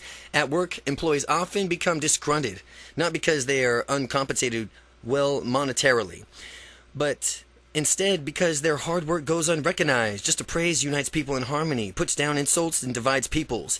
It is much harder to like a person who puts you down than someone who consistently praises you. If your best friend did nothing but insult you, you would quickly dissolve that friendship. Perceiving others. How you perceive people will influence how they perceive you. If you love people and enjoy their company, that belief will impact your life tremendously. Again, if you love people and enjoy their company, the belief will impact your life tremendously. And on the flip side, if you dislike people and generally disdain their company, that belief will affect you in just the same way. The better you can get along with people, the higher quality of life you will lead. Intention. Let's discuss the concept of intention. Intention is the subtext of the interaction between people. The intention. If you intend to connect with someone before beginning to talk to them, him or her, you will project the intent, the person will unconsciously pick up on it, responding to you more positively than he or she may have otherwise. People want acceptance. They want to relax and be themselves, free of any judgment. When you set someone else's comforts as one of your own outcomes, that person will find him or herself automatically more comfortable in your presence. The person may not know why he or she feels relaxed around you, but he or she will feel it. A positive frame of mind. Do the following an experiment to reveal the influence of your frame of mind. For a week, make yourself believe that people are all unfriendly and don't like to meet you, and they don't like to meet new people. Imagine that they don't want to be bothered at all. After temporarily adopting this frame of mind, you go out each day, night, and week and try to strike up a conversations with strangers, and it will be difficult because of your frame of mind. What the thinker thinks is the prover proves. The prover proves. Having these preconceived negative beliefs become a self-fulfilling prophecy. Once the week is over, purge yourself of that toxic frame of mind. The following week, adopt the belief that people are perfectly friendly and they love meeting new people, dynamic people such as yourself. Furthermore, recognize that you like to get to know new people yourself, and since you can learn something new from each and every person you meet, you can accept people for who they are, allow them to be themselves, and free themselves from judging them. After permanently adopting this frame of mind, you can go out each day or night or week and notice how naturally it is for you to converse with strangers.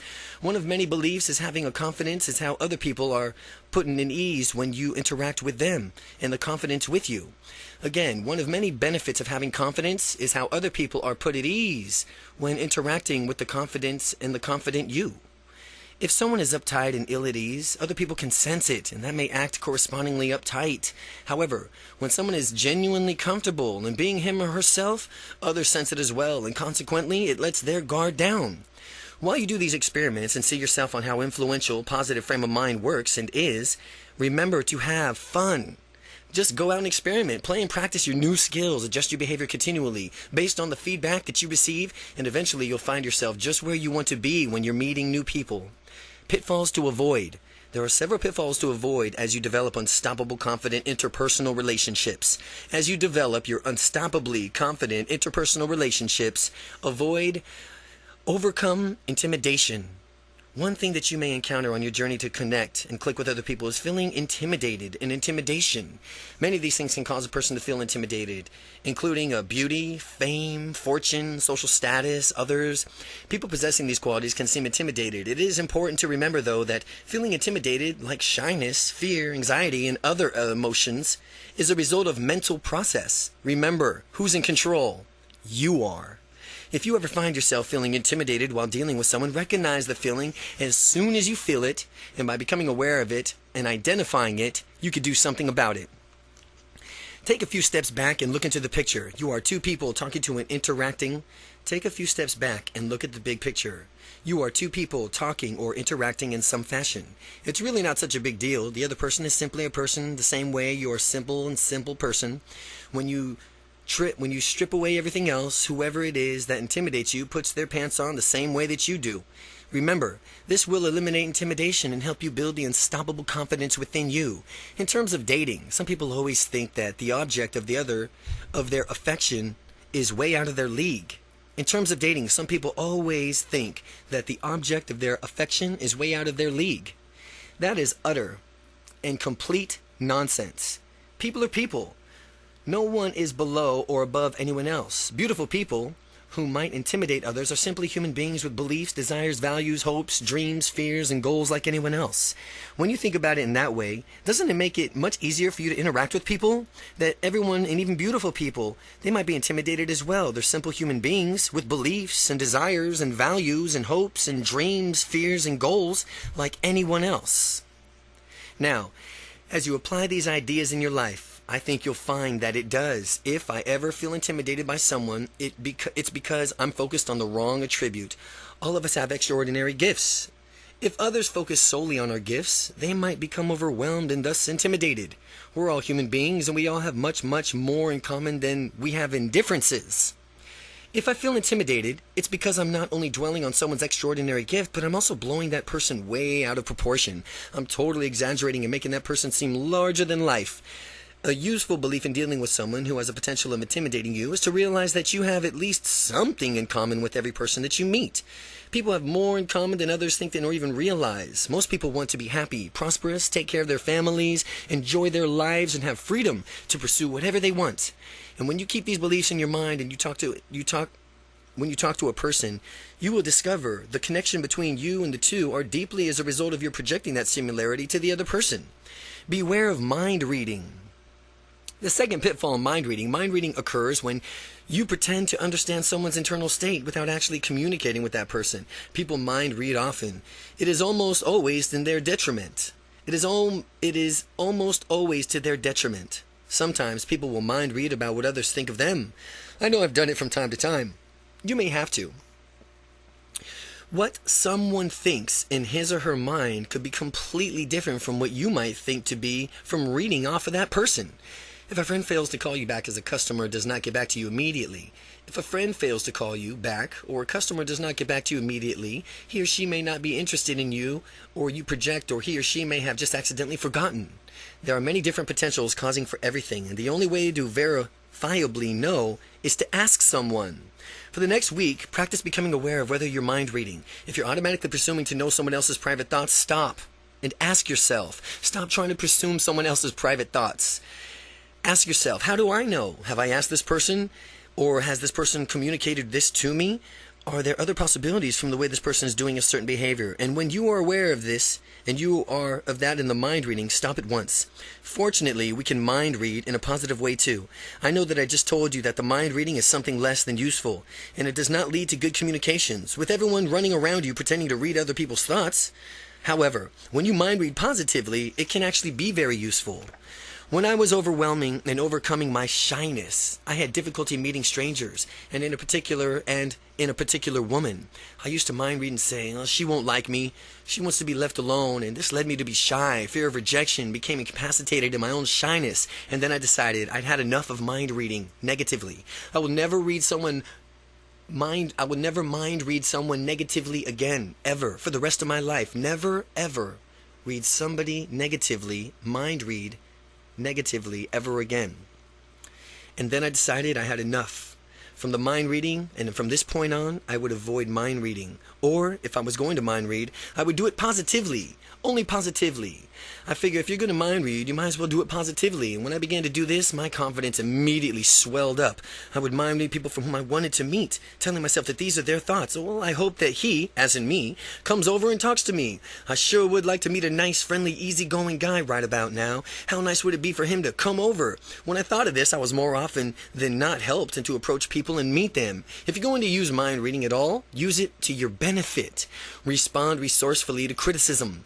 Now that you've learned to stop assuming people are speaking ill of us, we will learn how to respond resourcefully to criticism, and others have actually made it to or about us. This is a very useful tool in improving our interpersonal relationships. If someone is stepping off the beaten path or pursuing his or her passions, there will be criticism. Again, if someone's stepping off of the beaten path and pursuing his or her passions, there's going to be criticism. But it doesn't matter whether the person's criticizing you deliberately or wants to hold you back or not. The effect of the criticism can be the same either way, if you do not respond to it resourcefully. Usually criticism of someone is going after his or her dream signifies an element of jealousy or ignorance, and on the part of the critic. Otherwise, the critical person would be supportive and actually cheer you on. Recognize before you go after your dreams that you're putting yourself out there to potentially be criticized. Avoid letting that stop you. Instead, just understand that it may happen whether you warranted it or not. Whether it is warranted or not. Two resourceful responses to criticisms are first, ignoring it altogether. It's a good move. And the second, mining the criticism for valuable feedback. Make a distinction between the kinds of criticisms you receive and determine which response you would like to utilize.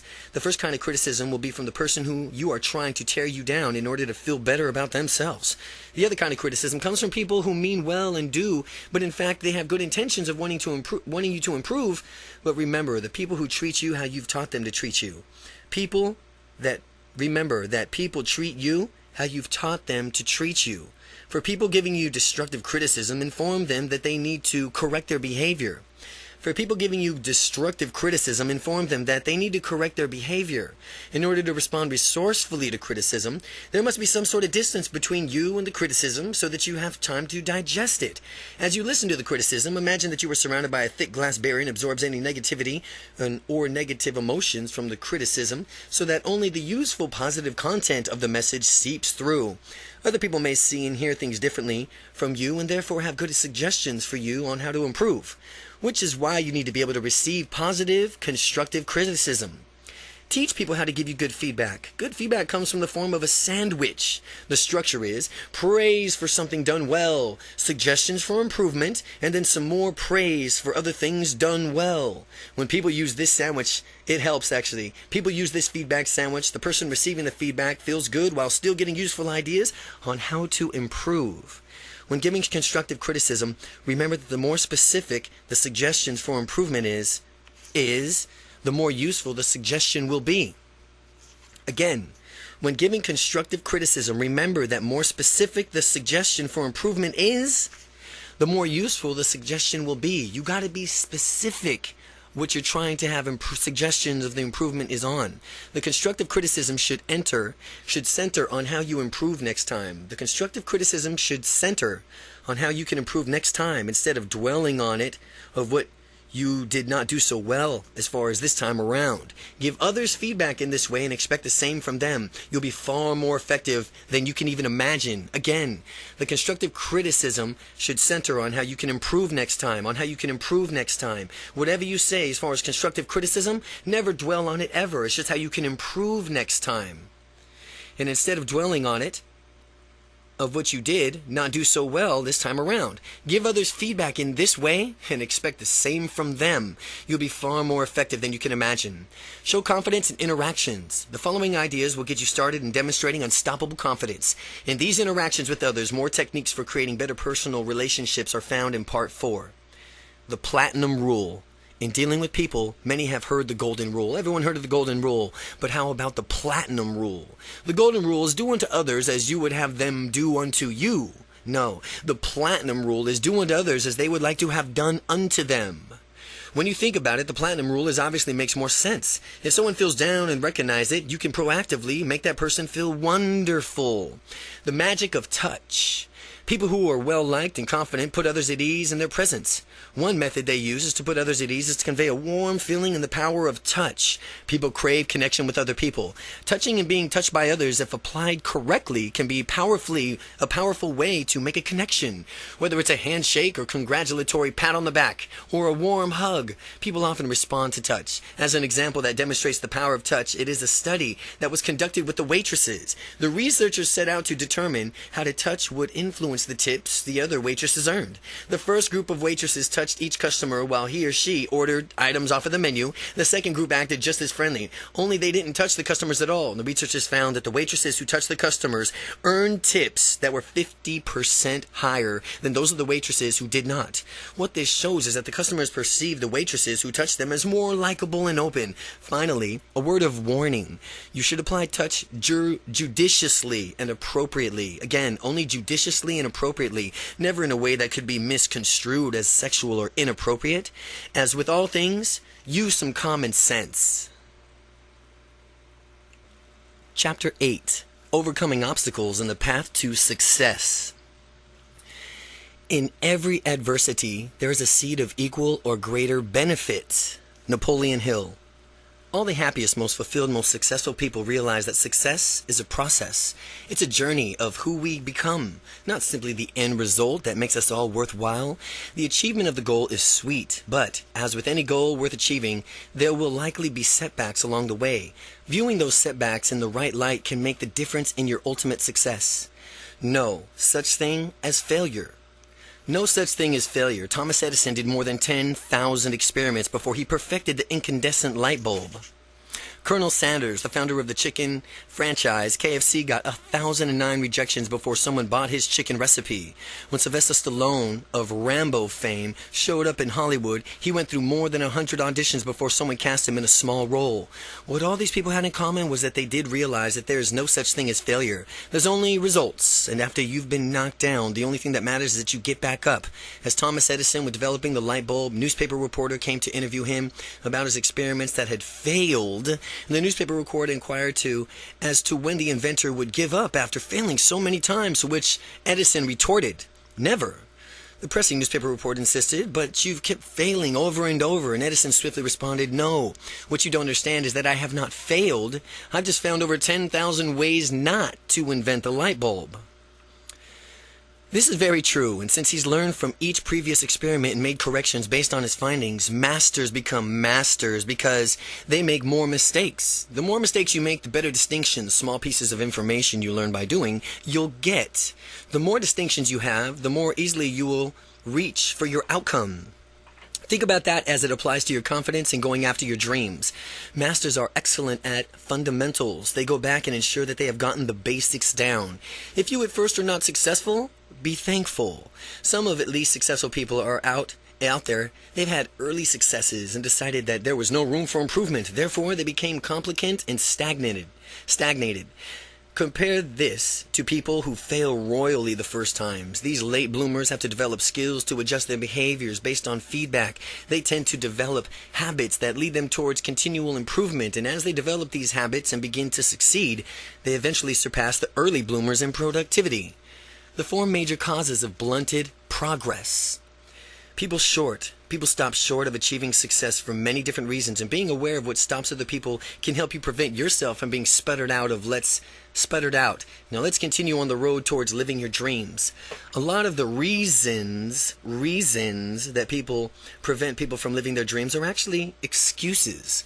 What I challenge you to do is systematically go through your life, kick out all the excuses, the crutches that you may have or been leaning on. Blow out the crutches permanently so that there can be no choice but success. This is one of the rare times of reducing your options will ultimately gain you more options in the future. Excuses are false options that will only hinder your progress. And since progress is vital to success, you mustn't let anything stand in your way. The 4 major causes of blunted progress is number 1, the fear of change. Number 2, fear of the unknown. Number 3, the fear of success. And number 4, the fear of failure. Fear of change. People are creatures of habit. A lot of us do the same things over and over again, as in every day we rerun. This can be good in some context. Habits simplify our lives. We don't have to consciously think about how to drive a car, open a door, use a computer every time we do so. On the flip side, habits can become detrimental to our well-being if they act too much on our habits. We can become automatons and forget to make conscious choices about what we really want to do. Becoming confident is the breach of habit that people may fear, since it involves an entirely new set of behaviors, attitudes, and values that differ from being shy. It is useful to believe that change is fun and easy. To change for the better leads to personal growth. Change for the better. Change for the better. Personal growth, and that lets you know that you're really alive. It shows that you are really not stagnated. Sometimes at the start of a big change, it may be painful or seem to have negative effects. Always look on the bright side. Think long term. Dwell on how difficulty you experience in making the change can only help you down the line. Pretty soon you'll discover yourself doing these same difficult things automatically. The more you practice, the easier it gets. Fear of the unknown. Fear of the unknown is quite common. Even though it makes little sense to me, life inherently has become unknown. You just never know what's going to happen. You don't know what to expect all the time, and your life would be completely drained of spontaneity if you ever could. And you would never have any enjoyment that wasn't mapped out beforehanded. Is this worth wasting your valuable time and energy contemplating on the unknown when you could just take it as it comes with an optimistic attitude? Of course. It's only natural to make provisions that ensure the worst case scenario in each situation does not happen. Although, if the worst case scenario should happen, you can always minimize the damages afterwards. This is the fundamental shifting in your mindset here. It's the difference between taking action to preventing or minimizing the worst case scenario and not taking action because you're worried about something bad might happen. It's important to avoid spending your time worrying and fearing the unknown. Instead, take action and increase your peace of mind. Think of life as an adventure or a game where you make up all your own rules play by play. And if you move through your life with a frame of mind like that, how much more exciting and fun would your life be? The fear of success. Some people subconsciously fear success. This fear paralyzes them, preventing them from taking a positive action. Successful people find ways to overcome this fear, and that's one of the reasons why they are successful. There's a myth that if you become successful, you have to move in a different neighborhood and lose all your friends, and the world as you know it will end. But if you subscribe to this theory, you are deluding yourself. Success comes in many forms: marital, spiritual, physical, mental, financial, and so on. And it is wonderful. Success is continually rewarding all of the people, and all the people should know that it's like to be successful and what it's like to be successful in their own right. Sometimes people shun success because they think it'll impose a higher standard on them and consequently put them with more pressures on them to perform consistently at the higher level. It's true there's a higher standard and that the higher standard is set, but who says you can't meet expectations once you've raised the bar? You should always expect your excellence out of yourself. You deserve to perform at a high level, no matter what the context. If you're merely continuing to perform adequately, then you're just trying to not lose. Well, if you continue to perform with an excellence, then you are now in it to win, performing with an excellence. Avoid playing the trying not to lose energy or the trying not to lose game. Always opt for the I'm playing to win this game instead. Fear of failure. Fear of failure stops many people from even going after what they want. Some people tend to dwell of what happens if they fail. They focus on thoughts that will happen if nothing goes right. When you do that, you picture all sorts of negative hypothetical situations and eventually talk themselves out of doing something that could have been done wonderfully. When people venture outside of their comfort zones and need to focus on their potential benefits and remembering it's important to go after them, after all, there's no such thing as failure. There's only results. You'll never fail again. You'll never fail again at anything again for the rest of your life. There's only results. And if you get results that you don't like, you'll naturally adjust your behavior based on the results to persist until you achieve your outcome. If you get results you don't like, you'll naturally adjust your behavior based on the results to persist until you achieve your outcome. To get past the fear of failure, answer the following question. To get past the fear of failure, answer the following questions. If you knew you could not fail at something, what would you do? What would you achieve? How would your life be different than it is now if you knew you could not fail? First, you must conceive it. Then you must believe it. And then finally, you will achieve it. Your initial answers to these questions are outcomes that you should pursue. Go for it. Make them a reality. Remember, the mistakes are great ways to learn. Mistakes are just a great way to learn. We all make mistakes sometimes, and the more we make them, the more better off we are. And since this means we're all learning faster than better off we are. Since that means we'll be learning faster than if we weren't making any mistakes at all, as long as you avoid making catastrophic mistakes, the little ones can be your best teachers of how to do something the right way. Even if you did nothing and tried your hardest not to make a mistake, mistakes could be impossible to avoid. Since doing nothing in itself would be a mistake, you are bound to making a mistake once in a while. So let's just make the most of them. The secret: start making the most mistakes as you can. One motto is to go by is this: fail forward fast. Fail forward fast. Keep on making the mistakes and learn from them. Adjust and move on. Then repeat the cycle without making any mistakes. There's no personal growth. Without personal growth, there is stagnation. Be confident about mistakes. Be confident about mistakes. They are simply ways in which we learn. There's a success and a confidence secret of go-getters all around the world, and after each success they experience, they integrate that success into their identity as further evidence that they are unstoppable. And after each mistake, they start thinking simply as a byproduct of their behavior and learning opportunity. The mistake doesn't cast any doubt on who they are as people. Many people have their strategies flip-flopped. Instead of integrating the success as a part of who they are, they dismiss them, and that's all wrong. Dismiss the mistake as flukes, but not the successes. People downplay their successes with each phrase as, "Oh, I just got lucky," or "Oh, it's bound to happen sometime." Those phrases absolve the person from any responsibility for taking action and generating the success. Noting these phrases popping up and out of other people's language and yours too, then avoid using them even ever again. It wasn't luck, it was you. It wasn't luck, it was you. To get the victories to occur more often, just as soon as you have a major success, visualize yourself having the same results again in many different contexts. When you got the winning feeling, it's such easier to imagine it yourself having the same feeling over and over again in the future. Visualizing the victories is different contexts, and it will help you create a belief that the success is part of who you are, not just an isolated incident that occurs from time to time. Here's how to be successful, and here's how successful people view their mistakes. Well, the mistake is simply a function of what I did, not a part of who I am or who you are. A mistake is something to learn from. A mistake lets you know that you should adjust your behavior. Here's how successful people view their successes. Success is part of who you are. It happens because you are a successful person. Success is something to congratulate yourself on and celebrate. Success can be built on to reach even greater heights in the future. The confidence you are rapidly developing can take to a form of a snowball. At first you pack the smallest bit of snow in your hands and make it as dense as possible so that it sticks together, and then you place a small snowball on the top of the great big hill, and as you roll the snowball down the hill, the snowball gathers more and more snow and it gains momentum. Pretty soon the snowball is unstoppable and it keeps getting bigger, acquiring more snow and faster. That's how your confidence is going to be growing now. You're packing the small snowball for the techniques in this book, pushing the snowball down the hill. With the snowball racing down the hill, you are stepping further and further outside of your original little comfort zone. You'll be amazed how surprised and delighted you'll find of how much you'll enjoy this wonderful personal growth. Once you adopt the belief that mistakes are your gateway to learning and natural parts of the process, your confidence will immediately begin snowballing faster. What makes the difference between successful, confident people and those who are tentative and do not pursue their dreams is the way that they actually view their mistakes. If you want to do something well, it's worth doing poorly at first. But that is why taking action is almost always better than taking no action at all. In taking action, you will either get your outcome or you at least get something so that you can do something even better the next time. If you fail, take action out of the fear.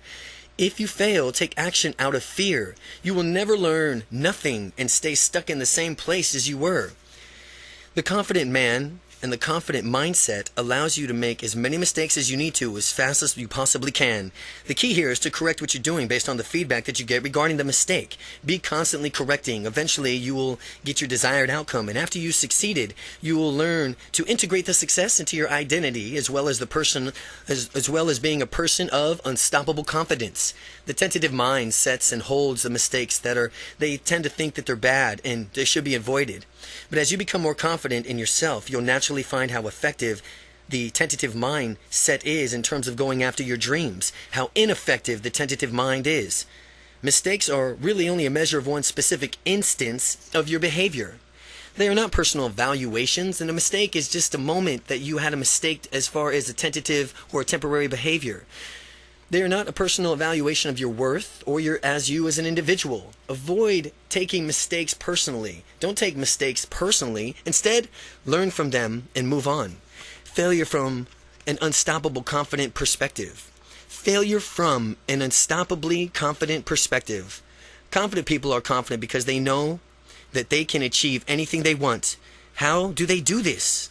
Because they have a history of persisting until they succeed, until they win, until they get what they want. They may experience temporary setbacks from time to time, but they always learn something from these and do something different, and eventually until they finally achieve their goals. So, how do you do this? Well, I'm reminding you of a story that you may have already heard.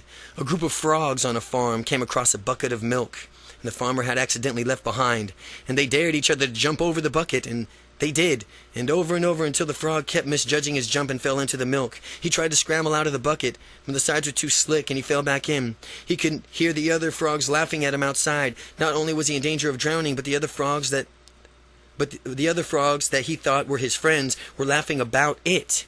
He was determined to get out, so he swarmed and jumped and flailed about.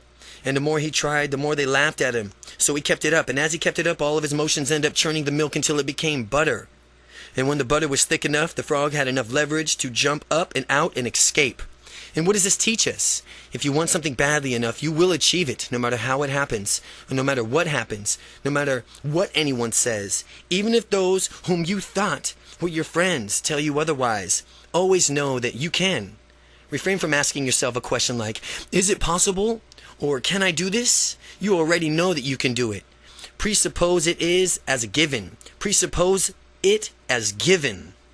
You can accomplish whatever you set your mind to accomplish, with the inevitability of achieving your goal already firmly established. Ask yourself, what is it going to take to accomplish my goal? What is it going to take to accomplish my goal? This question assumes that the possibility of success is already a definite in your mind, and now the only thing is to determine is how. Specifically, will you get there?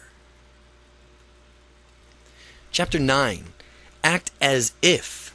Act as if. Quality persons create a quality life. Successful people ask better questions, and as a result, they get better answers. Anthony Robbins. So now you may be wondering how to get unstoppable confidence. We've talked about confidence. We've talked about what it is, what it isn't, as well as about aspects of your language and body systems and how they need changing. But how exactly do you get there? Parts 3 and 4 give you techniques and exercises to help you change your language and change yourself. To get started, here's the first step to set you on your journey to unstoppable confidence. Acting as if. Acting as if is an NLP essential.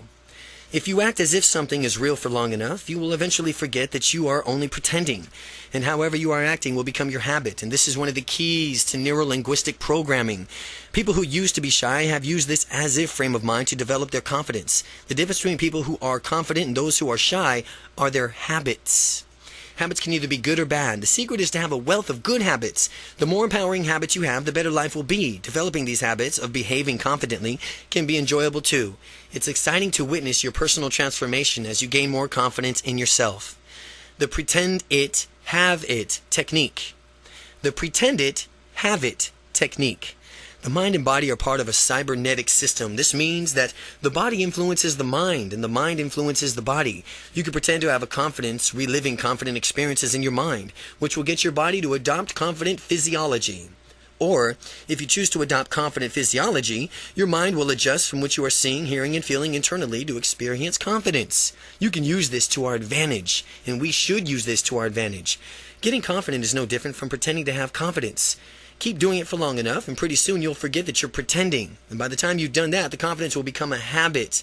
Following that, your confidence gets ingrained into your personality, and it becomes a part of your identity. Remember, times as a child when you played make-believe.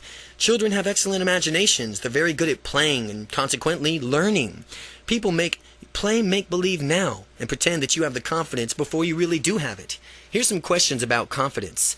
Questions about confidence. Imagine what it would be like to be 10 times more confident than you are now and answer the following questions. How would it be? How would you be moving differently? How would your body posture be different? How would your inner voice be different? How would you be speaking to others? What is going through your mind? How does your body feel? Where is your body? Where in your body do you feel the confidence first? How could you intensify that confident feeling in your body? By answering the questions, you can do what they invite you to do. You will see your unstoppable confidence soar. You will see your unstoppable confidence soar. When your confidence soars, forget that you are pretending and take action to do whatever you need to do to get done. When I was learning how to walk up to strangers and begin talking, I would ask myself these questions one by one. With each question I answered, I adjusted my behavior and pretended as if I already had the confidence that I was seeking. And after answering all the questions, I could actually feel unstoppable confidence within me. This propelled me to introduce myself to strangers and begin talking to them. The reverse of this technique is also true, so be forewarned about that. If you think about shyness and adopt your body language, your mind and body will make you feel shy. But if you catch yourself doing this, acknowledge it, and then begin asking yourself the confidence questions, which are designed to get you into a super confident state, Now work on your way through the techniques and strategize in parts 3 and 4. Before long, you won't be acting unstoppably confident. You'll be unstoppably confident. Again, the questions about confidence are, how would you be moving differently? How would your body posture be different? How would your inner voice be different? How would you be when speaking to others? What's going through your mind? How does your body feel? Where does your body feel the confidence first? And how could you intensify this confident feeling in your body? Chapter 10. Mastering your internal voice. Make a game of finding something positive in every situation. 95% of your emotions are determined by how you interpret events to yourself. Brian Tracy.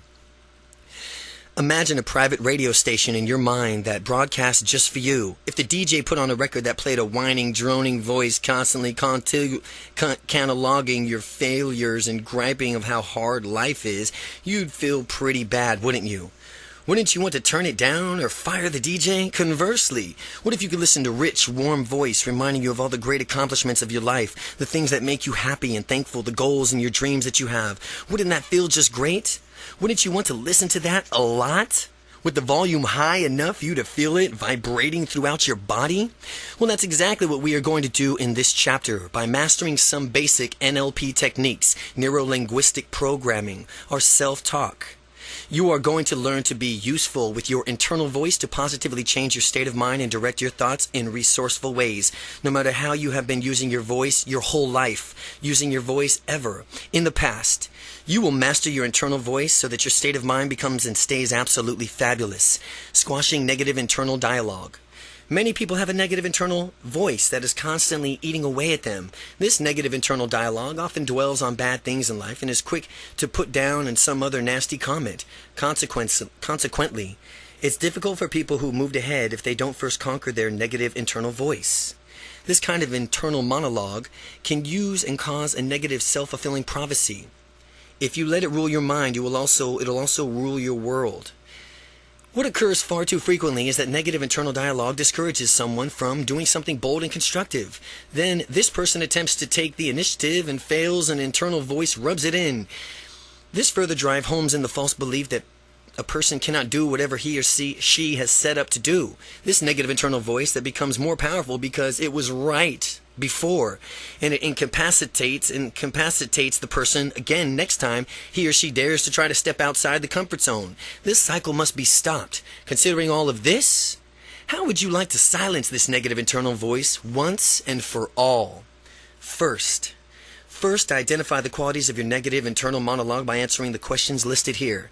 When you're aware of the specific qualities of your negative internal voice, you can more easily silence it. Whose voice do you hear? Where does the voice seem to come from? At what level is the volume of that voice? Does the voice speak rapidly or slowly? Now that you are more consciously aware of the voice than ever before, you can squash it. To do this, you must actively choose to change the qualities of the internal voice. You can do this by imagining the same voice with no vocal properties altered. Sometimes the negative internal voice is that one of both of your parents. Sometimes the negative internal voice is your own. What would happen if you took your voice and made it sound like, say, Mickey Mouse's voice? It would be hard to take that highly pitched voice seriously, right? Well, what would happen if you had made another favorite childhood cartoon character's voice for the other voices? Or perhaps a clown's voice? Don't take my words for it. Do it yourself and find out. The next time you recognize a negative internal voice, mentally repeat just what I said and make it the voice of Bozo the Clown. You might be surprised to discover how quickly an internal voice that used to keep you stuck becomes meaningless when it sounds like this. What happens if you put your negative internal voice? What happens if you change where your negative internal voice comes from? Put the voice in different locations and farther away to lessen the impact. Picture a voice coming out of your kneecap, softly taunting you about your shortcomings. Notice how this changes things. What happens when you speed that voice up so very fast that it is almost incomprehensible? Like a record turned up to 180 RPMs. What happens when you slow that voice down so much that it's a deep and distorted that you can adjust your internal voice and though in the same volume dial? Turning the volume up or down in the suit of a situation, most likely the quieter the voice, the less influence it will have.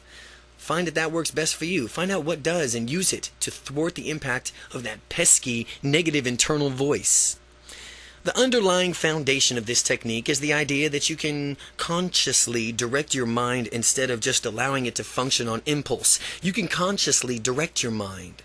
With the techniques I've outlined, you will be consciously directing how you hear your internal voice. I bet you're feeling better about having more control over the negative internal voice, and that voice is having less and less of an impact on you. Amplifying positive internal dialogue. And inhibiting as a negative internal voice is, a positive internal voice can be twice as effective in leading you to greatness. Everything that we did in this last section to de-emphasize the negative internal monologue, now you'll learn to do this in reverse, to amplify the positive internal monologue. When you hear positive, encouraging words inside of your mind, take a moment, silently thank yourself. If you hear something positive or something upbeat in your mind, anything, take a quick second and thank yourself. Eventually, you won't feel the need to do so, but when you feel the confidence of your positive interior voice, congratulations are in order. As your internal voice bursts forth with positive words, reinforce them with the appropriate behaviors. The more you reward yourself in acting this way, the more in the way that you want, the more you will find yourself automatically acting in this way that you want. You won't even have to make it a point to do so. It'll simply become a reflex. Your ideal internal dialogue should be your own voice. The reason for it is that you and you alone run your life and make the decisions. If the internal dialogue is the voice of anyone other than you, you are effectively relinquishing your personal power to that person. Since you are the one running your mind and your life, reclaim both by making an internal dialogue yours alone, forever. Simply replace the current voice of authority in your life with your own voice. Let your own positive voice resonate within. Let your own positive voice resonate within and allow it to spread throughout your whole body. Wherever you hear that glowing, positive internal voice, let it bloom from within like it's coming from the largest speakers that you ever heard with the loudest volume imaginable. The louder the volume, the more vividly you feel, and it will course throughout your entire being. So when you want to really feel it, crank up the volume. While your positive internal voice shows up more and more often, sometimes it'll give you a positive statement disguised in a question form. As an example is, you can do it. The tone may be questioning, but in a deep voice sentence or a statement, ratchet up the power of internal voice by turning the sentence into a statement. You can do it. You can do it. Repeat in your mind a few times if you need to, and next make an internal voice even stronger by converting it to the statement into the exclamation. Like instead of saying you can do it, now you say you can do it. Shout this instead inside of your mind so that there can be absolutely no doubt. Find your passions. Find your passion. Your confidence will grow with each and every technique that you add to your repertoire.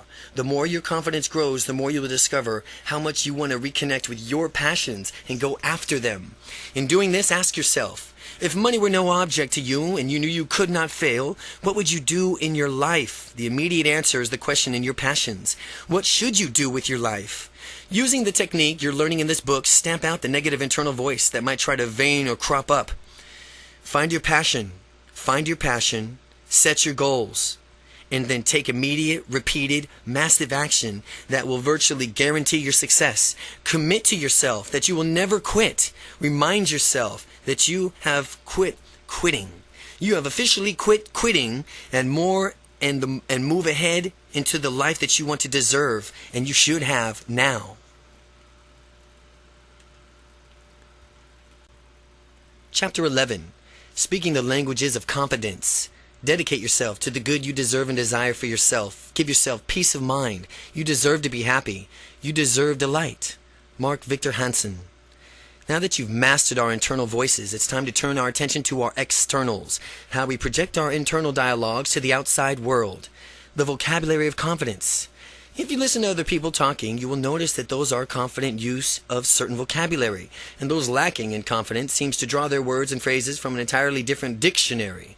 Most people don't give a lot of thought to the language that they use, as such people's habitual language patterns reflect back of their thinking, being confident thinking or lack thereof. Not only does language reflect a person's thinking, but it also reinforces a person's thinking. The key to use is the following information of transforming your everyday vocabulary. When this occurs, you will not only change your thinking, you'll change your life. So, what are these changes? I have assembled 2 sets of words that you must take into account when speaking. 2 sets of words you must take into account when speaking. First, there's a set of words that you absolutely need to eliminate from your vocabulary. And then there's a set of words that you need to memorize and integrate into your speech in order to project the maximum confidence. It is hard to overstate the importance of sending the right signals with your language, but it is easier learning to do so than you may think. Let's get down to it. The confidence killers. First, we'll tackle the set of words that need to be eliminated completely from your vocabulary. And if you catch yourself using this word, say, hey, wait a minute. I'm no longer shy. There's a better word for that. Don't beat yourself up when you hear yourself using one of these words. Just acknowledge that you've used the word in the past and increase your efforts to eliminate it from your vocabulary in the future. Try. The first word is try. Have you ever heard someone say, try to do it, something? There's a difference between trying to do something and actually doing something. Quite simply, trying is lying. In Star Wars, Yoda said, there is no try, only do. Yoda was right on the money. There is no try. If you ask someone to do you a favor, the person can't say, well, I'll try. No, you can count on him or her for not doing the favor for you if they say, I'll try. Otherwise, the person would say, I'll do it. The word try communicates a maybe attitude in the world that craves certainty. Instead, use the word do. Say, I will do it. Eliminate the word try. Try is gone. Never say try again. Never say try again. Don't try to eliminate the word try. Just do it. The shy sentence. I try to do the laundry. I'll try to do the laundry tomorrow. The confident sentence. I will do the laundry tomorrow. Try becomes do. Try becomes do. Try is gone. No more try. It's do. Hope. Hope is another word that is not for confident people, is hope. Now, hope is a nice and pleasant word. However, it announces a lack of action. For example, I hope things will get better, or I hope my situation resolves itself. Contrast with, I'm going to make it better, and I'm going to make my situation better. Hoping that something is to happen is being reactive, whereas taking action and expecting success is proactive. The shy sentence, I hope I can take a trip to Hawaii someday. The confident sentence, I'm making plans to take a trip to Hawaii next year. But negates every word that precedes in its sentence. But negates every word that precedes it in a sentence. As an example, I want to go to the movie, but I have a lot to do. In this example, it sounds as if the person will not be going to the movie. When someone hears the word but, he or she immediately knows that what was just about said should be just disregarded. If you want to communicate the same thing without using the word but, substitute the phrase with and yet. And yet. The shy sentence, I want to go, but I have something else going on. The confident sentence is, I want to go, and yet I have something else going on. The 3 ouds. The 3 ouds. Would, could, and should. The ouds. Well, here's the ouds. Would, could, and should. As Dr. Seuss might have said, it was concerned with confidence. Here of the 3 ouds, there are no good. As we go through each oud, we'll discover how its usages in some places decreases confidence. The ouds are no good. We'll learn how to replace these words with that will propel you with furtherness into your success, propel you even further into your success. Would. Would is a conditional word. It's not confident, it's not absolute, but when I was discussing this notion writing a book, some people said, yeah, I would write a book too if... And then they'd give some reason why they supposedly precluded them from writing a book. Well, would is conditional and presupposes there's something standing in the way of success. It's pointless to use the word would because nothing can stop a confident person from achieving success. Eliminate the word from your vocabulary. The shy sentence is, I would talk to strangers now if only. The confident sentence is I will talk to that stranger now. Could. If someone says, I could go meet that person, then my question is, well, what's stopping you? Using the conditional word could implies that there's an certainty attached to your action. For example, I could go meet that person, or I could go to I could go market my business to 10 new people and expand it. Just as we've seen with the word would, could also suggests that there's something preventing you from achieving your goal. Could implies that there's a chance by the message it sends to don't count on it. Eliminate it from your vocabulary. It's much better to use more definite phrase such as I can or I can't. I can or I can't. Could is, it's letting there's a chance that it won't be done. It's either I can or I can't. The shy sentence is I could try to make a speech in front of my peers. I could try making a speech. Confident person says, I can make a speech in front of my peers. Should. Should is the worst of all the ouds. Should implies expectations and limited options. Think of the sentence, I should be doing this right now. Well, you should be doing this according to whom? Ask yourself that. Whose expectations? It's all within your own expectations. At least it's all about your own internal frame of reference. After all, you're running the show. You're leading your own life. You're a unique individual in charge of what you're doing. Saying should is like keeping yourself hostage by limiting your choices. Should. If you have preconceived notions that you should always do certain things in a given circumstance, then you're not going to investigate other options because you're not going to do what you should. And that's a limiting perspective because whenever you have fewer choices, you have less control over your life. Confident people don't have that problem, regardless of whether or not the situation dictates they should. The shy sentence. It's late and I should get home now. The confident sentence. Well, it's late and I choose to go home now. Confidence builders. The confidence builders. Now that we've talked about the words that we're going to be eliminating from our vocabulary, let's discuss the words that will skyrocket your confidence when you integrate them into your daily thoughts and speech. The underlying principle and definition of purpose. Words that show confidence and let people know what you want. Words that show confidence and let other people know what you want. Here are the words and phrases to add to your vocabulary for enhanced confidence. Absolutely, definitely, positively, assuredly, without a doubt, of course, certainly, undoubtedly, obviously, guaranteed, naturally, sure. What do all these words do? They communicate a message that there's absolutely no doubt in my mind that this is the way it is. Now, as you begin to use these words, notice how people respond to you, because they will respond differently. If someone asks, what do you want to do? There's a number of responses. Here are two examples. The undecided sentence. Well, we should do something fun, I hope. The confident sentence. Well, I absolutely want to see a movie tonight. You will notice the difference between someone who is confident and someone who wants to do something and someone who may want to do something, yet is too shy to say what that might be. The language of motivation. Now let's talk about how to use language to motivate yourself to do what you want. You could take a task of action and that you don't particularly care about and crank up your motivation so that you just have to just do it. Model operators. This goes back to our use of language and how it shapes our model of the world. With this technique, you will focus an aspect of language called modal operators. When you listen to someone's language, and especially his or her model operators, you'll hear so much about that person moves through the world and how the source of his or her motivation. So, what are modal operators? They are words like must, have to, need to, will, can, should, would, and so on. For our purpose, they fit into three categories: necessity, possibility, and impossibility. Model operators of necessity. As model operators, necessity indicates that something is necessary and that something needs to be done, but they are words such as have to, need to, must, mandatory, and required. As such, using them in the right places in our language to excellence for motivation. I have to take a break. You need to go do some training. We must work on this project now. It's mandatory that you do your confidence exercises regularly.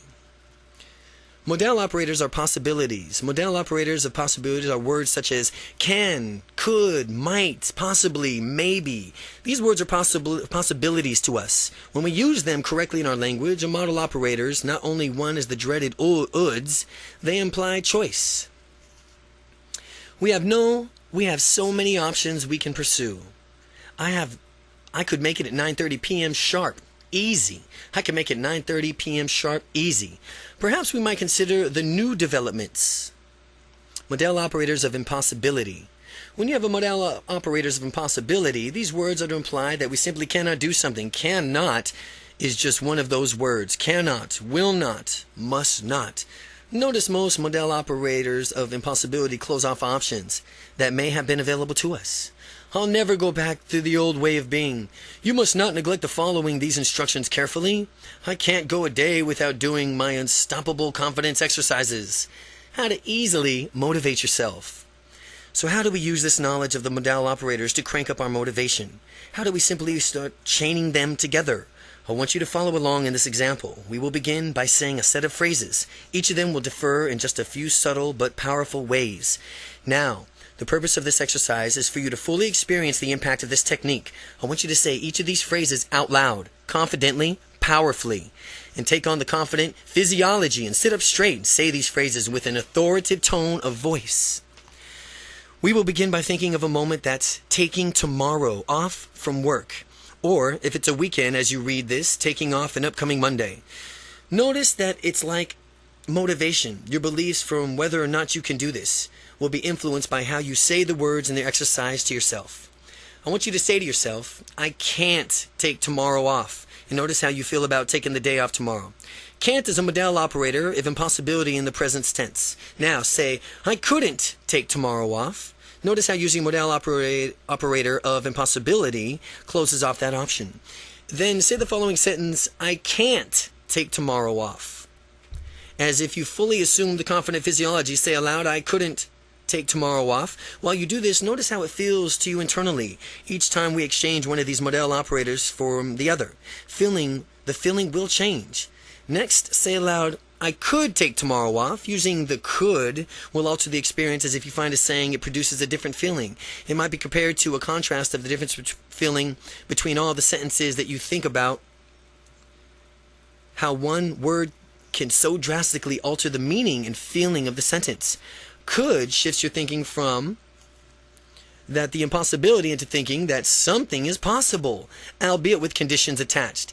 Well, to paraphrase the sentence, you could take tomorrow off and some condition were met. The conditional aspect is implied through the usage of the word could, as I explained earlier. Now, say the same sentence replacing could with can, and I can take tomorrow off. Your thinking has become shifted from possibility of taking tomorrow off, if some condition were met, to a very real possibility in your mind that you, in fact, can take tomorrow off if you choose. To amplify this possibility, next replace the modal operator in the sentence with may. Say to yourself out loud, I may take tomorrow off. May pre-proposes that you may or may not take tomorrow off, and implies that not only the fact that you can do something, but it suggests that you are considering whether or not to do it. Where we've gone now to absolute impossibilities to serious consideration regarding taking the day off. Now use your next modal operator. I should take the day off to tomorrow. Next, say to yourself out loud, I shall take the day off tomorrow. This exercise has taken you from a conditional probability to almost certain. You're finally making a commitment to yourself to take the day off tomorrow because you deserve it. After all, don't you? Next, tell yourself, I have to take the day off tomorrow really says, like and your sanity depends on it. Then notice how much more powerful the expression becomes, that I have to take tomorrow off. When you say I have to take the day off tomorrow, you can feel it course through every part of your body. Next, say, I need to take the day off tomorrow. You need to. Taking the day off tomorrow has gone from a requirement to a necessity, a fundamental need. Notice how these differences increase your motivation that much more. Finally, use the model operator that you've seen here and you've been waiting for. I will take the day off till tomorrow. I will take the day off tomorrow. That says it authoritatively, that I will, authoritatively and powerfully. Notice how committed you are in taking the day off to tomorrow. Look at how much your motivation has changed. Just because you've changed the word on each continuum of motivation, you become from a place of it was absolutely impossible to take the day off to tomorrow to becoming committed to taking off the day off tomorrow. This example demonstrates the power of these words and how people are using words to either limit themselves or model operators of impossibility to motivate themselves, the model operators of necessity, or to empower themselves with the more options of the model operators of possibility. Chapter 12, the body language of confidence. If we are to have magical bodies, we must have magical minds. Dr. Wayne Dyer. Body language is just as important as verbal language. Your internal messages, images, sounds, emotions affect your physiology and vice versa. Confident body language versus shy body language. Quick lesson. Confidence and shy body language differ greatly and are rarely mistaken for each other. By realizing the difference, you can be assured to maintain confident body language as you build unstoppable confidence. Here's some examples of a shy body language. Hanging your head as if you're ashamed of yourself, slumping your shoulders forward, drooping your spine instead of standing up straight, looking down on the ground. Having a confident body language is just as easy to spot. It sends a much better message. Here's some examples of confident body language. Keeping your head held high, having your shoulders thrust back, keeping your abdominal muscles tucked in, standing up tall and proud. And if you don't feel confident in any given moment, you can project confidence through your words, gestures, and body language. Avoid wimping gestures. Some people resort to blaming and placating in stressful situations rather than communicating their willingness to find a way out of the situation. They become panicked and are concerned with who's at fault. These people clearly lack the confidence. If they were able to alter their behaviors by maintaining a powerful, confident physiology, their internal states would match them on becoming a calm, cool, collected person. Maintaining composure is much more resourceful and effective for solving a problem than blaming or placating ever could be. Here are some methods for you on how to improve your body, how to move your body to stay confident.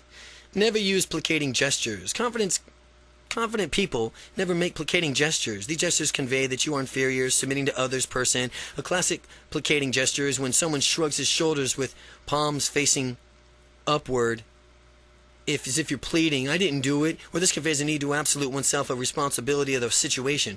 In order to have unstoppable confidence, you must avoid these gestures at all times.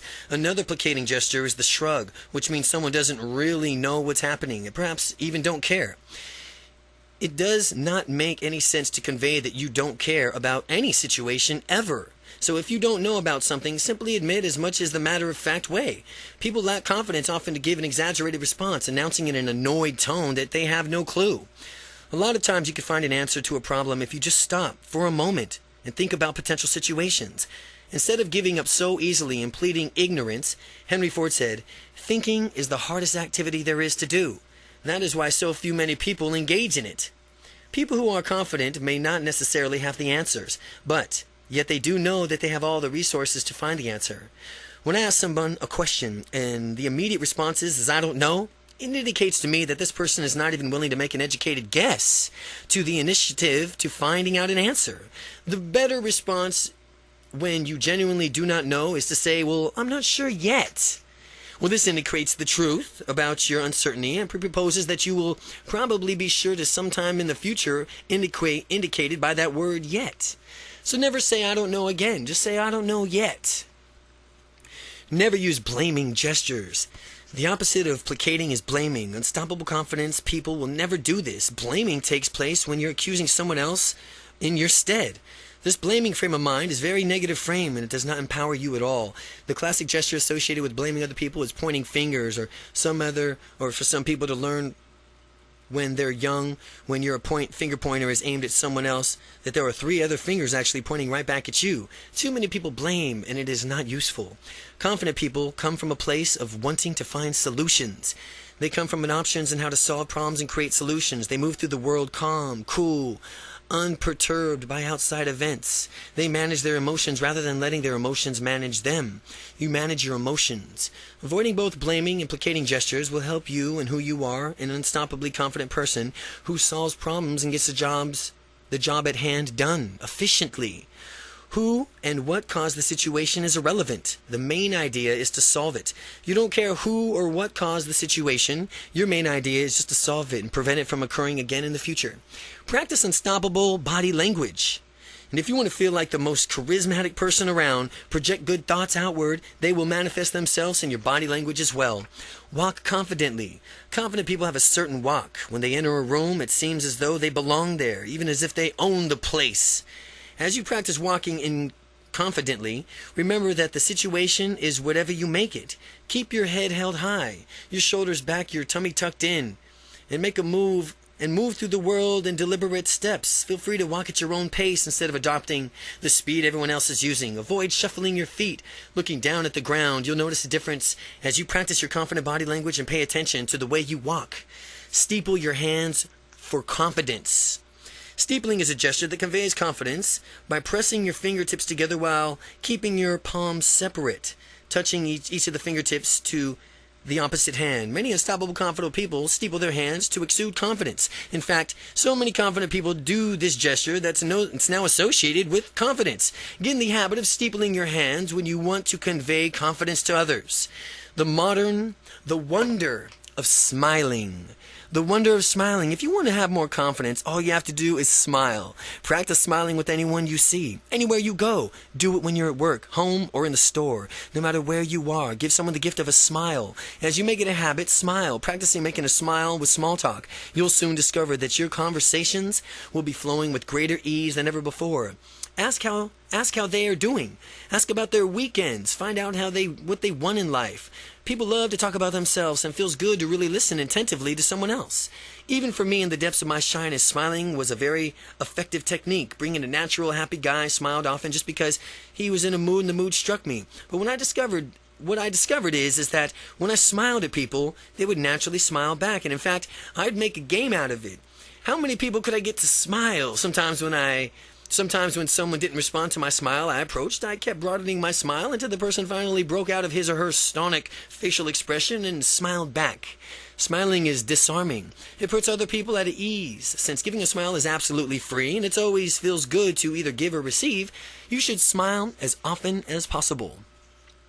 The sound of confidence. Another key to confident communication is an excellent vocal tonality. Vocal tonality is the pitch from which you speak, and if your voice is nasal, for example, you'll be irritating other people. Certainly it's not a good thing if your goal is to project a confident image while communicating with them. You want a tonality that resonates within other people and causes them to feel good. Most people aren't even aware of it, but your vocal tonality has an effect on people in the unconscious level. Speaking with a bad tonality, well, it's like running fingernails down a chalkboard. Personally, I'd rather listen to a dental drill than listen to someone drone on with nasal tonality.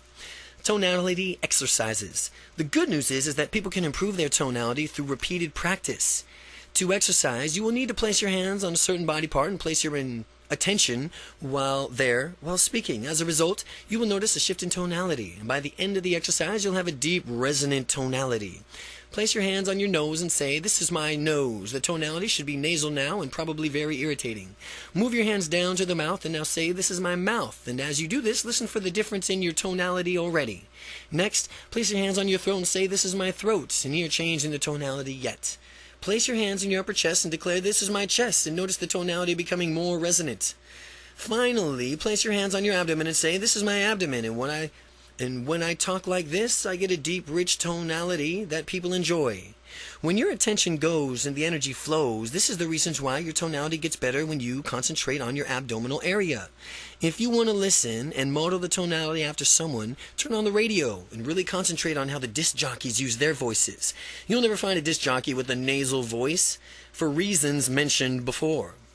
The look of confidence. Confident people are always able to look at others straight in the eye and tell it like it is. By looking someone in the eye, you will perceive as being more sincere, genuine, and honest. More sincere, genuine, and honest. no matter what you are saying, if you just look them in the eye. Then if you are shifty-eyed or avoiding eye contact, people who lack confidence tend not to look others directly in the eyes. This elicits suspicion from the person from whom your non-confident person is interacting. Because most people, when they are telling the truth, look others directly in the eye. If you have nothing to hide, focus your attention on looking people in the eye. You can even practice feeling good while doing it. Now, if you have a tendency right now to avoid eye contact, that's just fine. Call it a starting point. But after you do the following exercise, you'll discover how easily and naturally you could do it. And by the end of the exercise, you'll have informed the beginning of the habits. The difference between confident people and shy people, in summary, is that confident people have the habits that cause them to behave confidently. Conversely, shy people have the habits that cause them to act shy. Eye contact exercise. This exercise is designed to give you the ability to be present with someone and look that person straight in the eye, giving you more confidence. You'll need a partner for this exercise. A great partner would be a supportive friend, spouse, or relative. Read through all the directions first and then begin. Read through all these directions first and then begin. By doing this exercise, you'll naturally find yourself breaking through the limits of your confidence, and it'll rise in an unprecedented level. Set an outcome for what you want to get out of this exercise. One good outcome is to be able to look people in the eye anytime. Tell them anytime that you choose and feel at ease while you're doing it. Get a timer that will let you know when 5 minutes is up. What you're going to do is sit across from your partner in a complete silence and be present with him or her. All you have to do is be silent. Look the person straight in the eye and beware. This is harder than it sounds. But as you do this exercise, you may have certain urges to laugh or look away. That only means that you now have an opportunity to break through the previous held limits. Stay with the exercise and continue looking your partner in the eye. Meanwhile, your partner will be doing the same with you. And if you do laugh or glance away, your partner should gently say, "Stop. Be present. Start again." Similarly, if a partner laughs and glances away, give him or her the same instruction. Continue on doing this for the entire 5 minutes. Having this skill means that you can confront any person to be there for him or her as a good listener. Your direct eye contact with another person means that you're neither superior nor inferior, but you are merely two equals communicating on a level ground.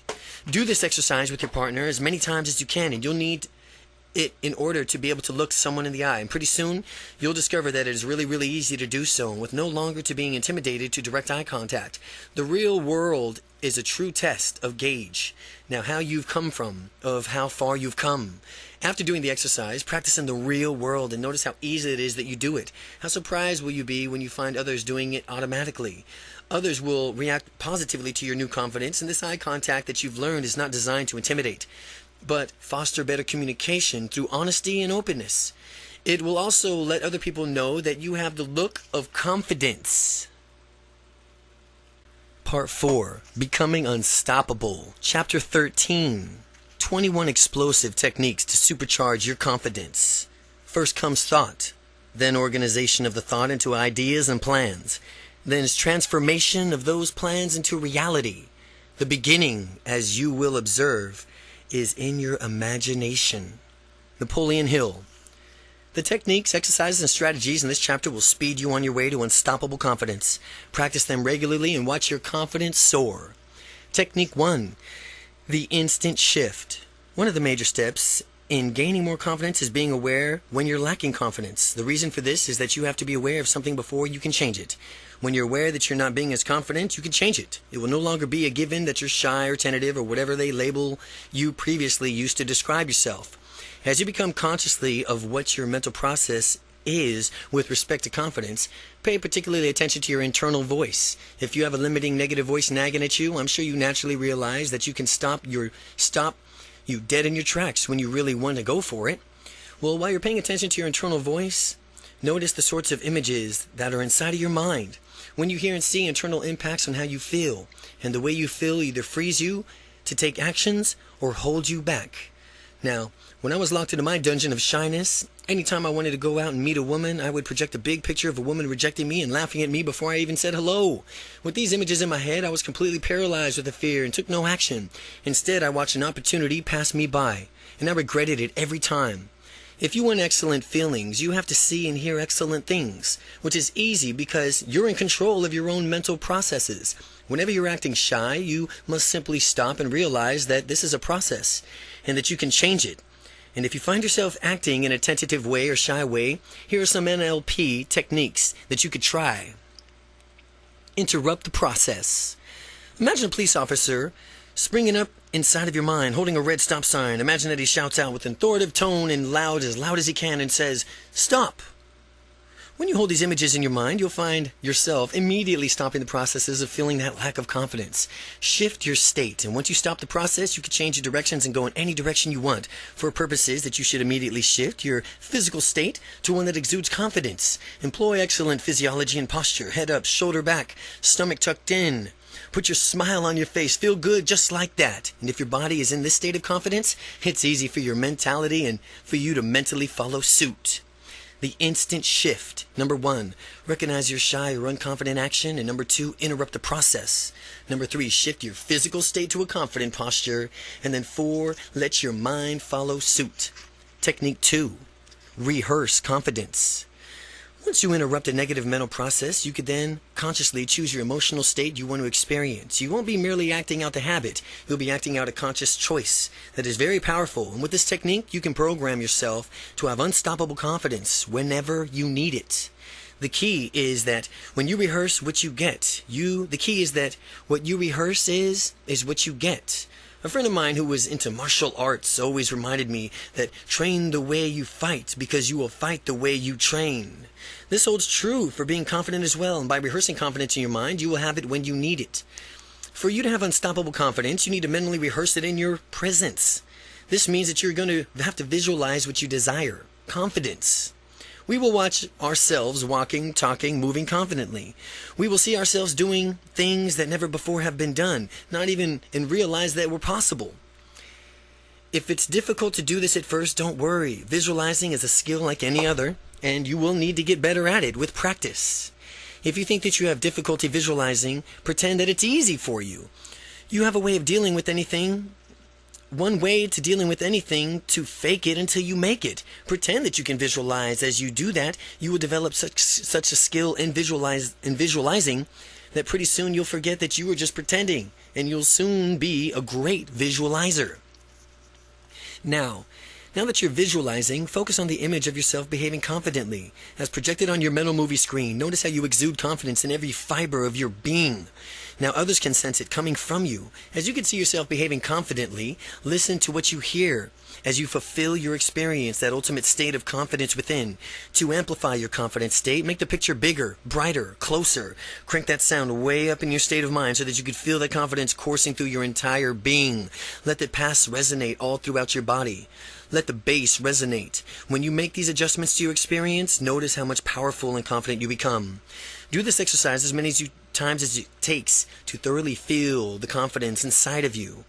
How will you know when you've done it right? The answer is that by looking at the mental images of your confident self, you'll automatically feel the confidence. This is how you know that you're successfully completing this exercise. Your unconscious mind does not understand the difference between a scenario that is genuinely real and a scenario that is vividly imagined. For that reason, vividly imagining confidence is your future means that you are literally programming yourself to have the confidence when you need it. Set a trigger for confidence that you've rehearsed. Here's how to set yourself up for confidence anytime. Number 1, close your eyes. Number 2, watch yourself on a mental movie big screen as confident. Number 3, enhance your visual and sound qualities of the movie. Number 4, jump into your own on-screen body and let's see through your own eyes and hear what you hear and feel total confidence. Number 5, hold your thumb and your first finger together as you experience confidence. The more you feel confident, the harder you press your thumb and first finger together. After 5 seconds, separate your thumb and first finger and open your eyes. Repeat the first step. Repeat the first 7 steps, but watch a different confident scenario. By doing this, you'll have programmed your mind to respond to a feeling of your thumb and forefinger pressed together as a confidence trigger. Confidence trigger. Now that you've rehearsed it, whether you need confidence or not, you could just close your eyes and press your thumb and forefinger together as long enough to let you have a feeling that you've triggered, and it starts flooding through you. Rehearsing confidence. Focus on an image of acting confident as on a movie screen. Listen to yourself speaking confidently. View the picture in a close-up, turning up the volume. Feel the confidence as you project it on screen. Technique 3. Program confidence. You and I have all the resources that we'll ever need to become total, successful, unstoppably confident. Many people discount how resourceful they could potentially be to have unstoppable confidence in the future. The key is to be able to summon your own confidence resources that will get you the results that you want. You did it successfully in the past, which means you can do it successfully anytime. It's only a matter of practice before you have the confidence, whether you choose to switch it on. Remember the time that you were unstoppably confident in the past. Become aware of what specifically you did see, hear, feel inside as you re-experience what it's like to completely be confident. There's a structure to your confidence experience in the same way that there's a structure to your building. There's certain qualities that you see, hear, feel, and building this specific to that building. Similarly, this is a certain thing that you see, hear, and feel only when you are in a confident state. While you relive a past time when you were confident, ask yourself the following questions. To become aware of the visual qualities of confidence, what size is what you see? What size is what you see? Do you see a picture or a movie? Is it three-dimensional? How clear or fuzzy is it? How bright is it? How close is it? Is it in color or is it in black and white? As you ask yourself the following questions to become aware of the auditory qualities of confidence that confidence has for you, ask yourself, what do you hear? How loud is it? What's the tempo? What's the pitch? What direction does the sound come from? And ask yourself the following questions to become aware of the sensory qualities of confidence. Where does the feeling begin in my body? How intense is the feeling? What direction does the feeling come from? And how long does this feeling last? By altering the visual, auditory, and sensory qualities of confidence, you can actually amplify your confident state. Practice playing around in all of these different qualities. See the appendix for more qualities. And notice the results and the effects of your confident state. This means that you can build even more confident state once you find the qualities that work best for you. As you relive your past confidence and relive your past confidence experiences, become aware of the visual, auditory, sensory qualities associated with the experience. Realize that you can use these same qualities to program yourself in an unlimited confidence in your future. The way you do this is by imagining situations in the future where you will need unstoppable confidence and imagining your future confident self adjusting from what you see, hear, feel to match your past experiences of confidence. You are literally programming your mind to have unstoppable confidence in the future. When the moment arrives, your mind will act as if you already experienced it before and give you the unlimited confidence. Any subject or event coming in your future, start thinking completely confident about it, and when the event comes, you'll already be confident about it. As I've said, the mind does not make distinction between what is real and what is vividly imagined. Real-time scans the brain to reveal whether you take a physical action or simply vividly imagine doing it. The same areas of your brain are activated. You can take advantage of this by programming your mind in advance. Program confidence. Number 1. Relive the past experience in which you felt confident and noticed all visual, auditory, and sensory qualities associated with that experience. Now imagine a situation in the future where you'll need that type of confidence, and imagine yourself adjusting to what you see, hear, and feel to match the past experience of confidence. Technique 4. Anchoring. Many who have studied psychology will be aware of the groundbreaking experiments conducted by the animal behaviorist Ivan Pavlov that determined the power of stimulus-response conditioning.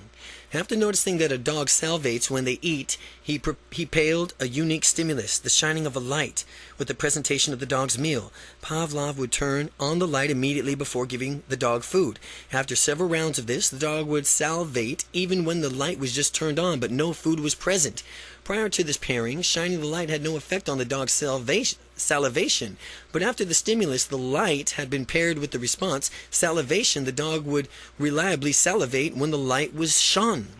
The phenomenon of stimulus-response conditioning has come to be known in many circles as anchoring. An anchor is a stimulus that triggers a mental state. An anchor is a stimulus that triggers a mental state. It has been applied to a phobia treatment, motivation, and other areas of personal development. The beauty of anchoring is that it can be very easy to do for yourself. Properties of good anchors are that they elicit a strong emotional state, they must be unique, and they must be repeatable. Now, if it's all very well to work for yourself into an unstoppably confident state manually when you have the time, but what about when you'd like to get into that state instantly? Well, this is anchoring and where anchoring comes from. When you want to get yourself into a state of being confident, motivated, and strong, you can easily pair the state of stimulus of your own. Many people like to use music. If you want to do this, pick a piece of music that matches and maybe even evokes the state that you want to anchor, such as the Eye of the Tiger or the Chariots of the Fire theme.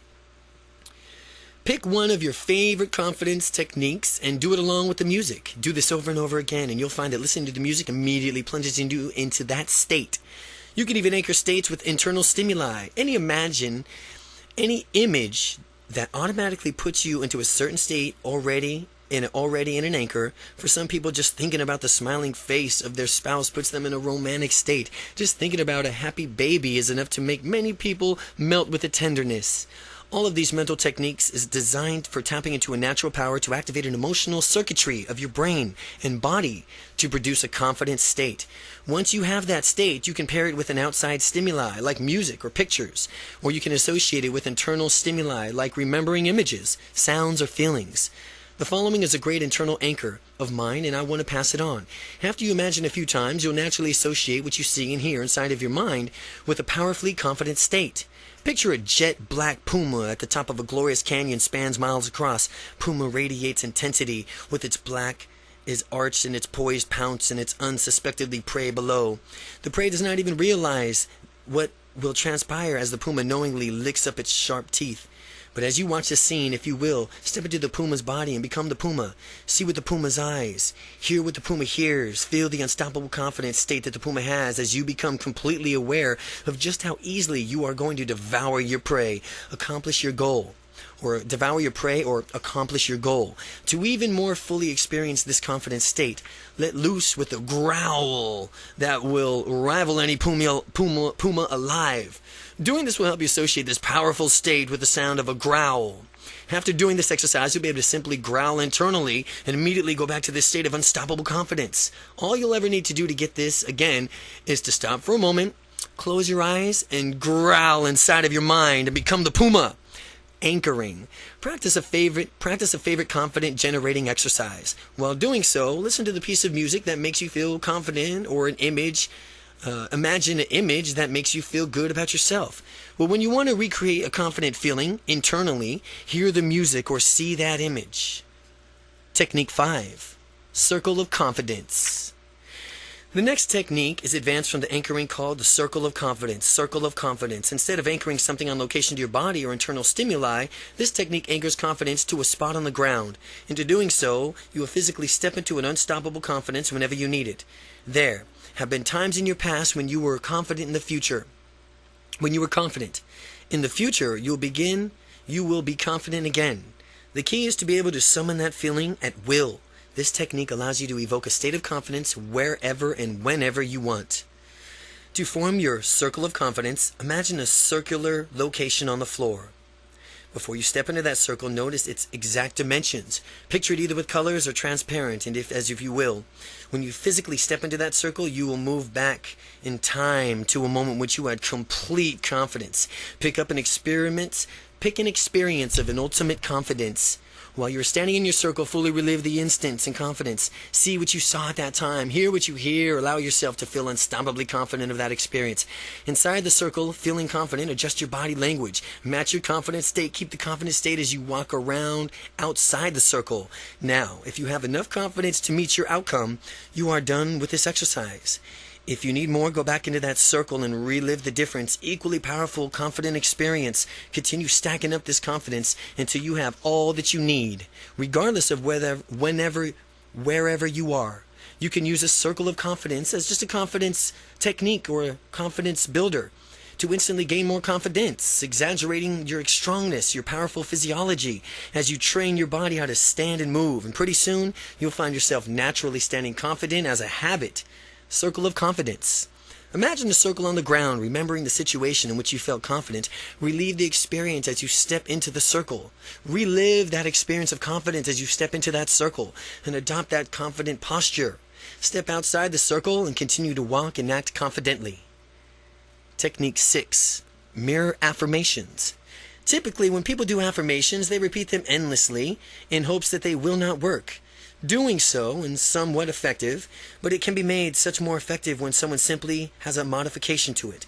This technique can supercharge the efficiency of the affirmations. Instead of using statements like beginning with I, you will use statements beginning with you. These situations are more powerful because they allow you to consciously mind to tell you, your conscious mind, specifically what you want and how to behave.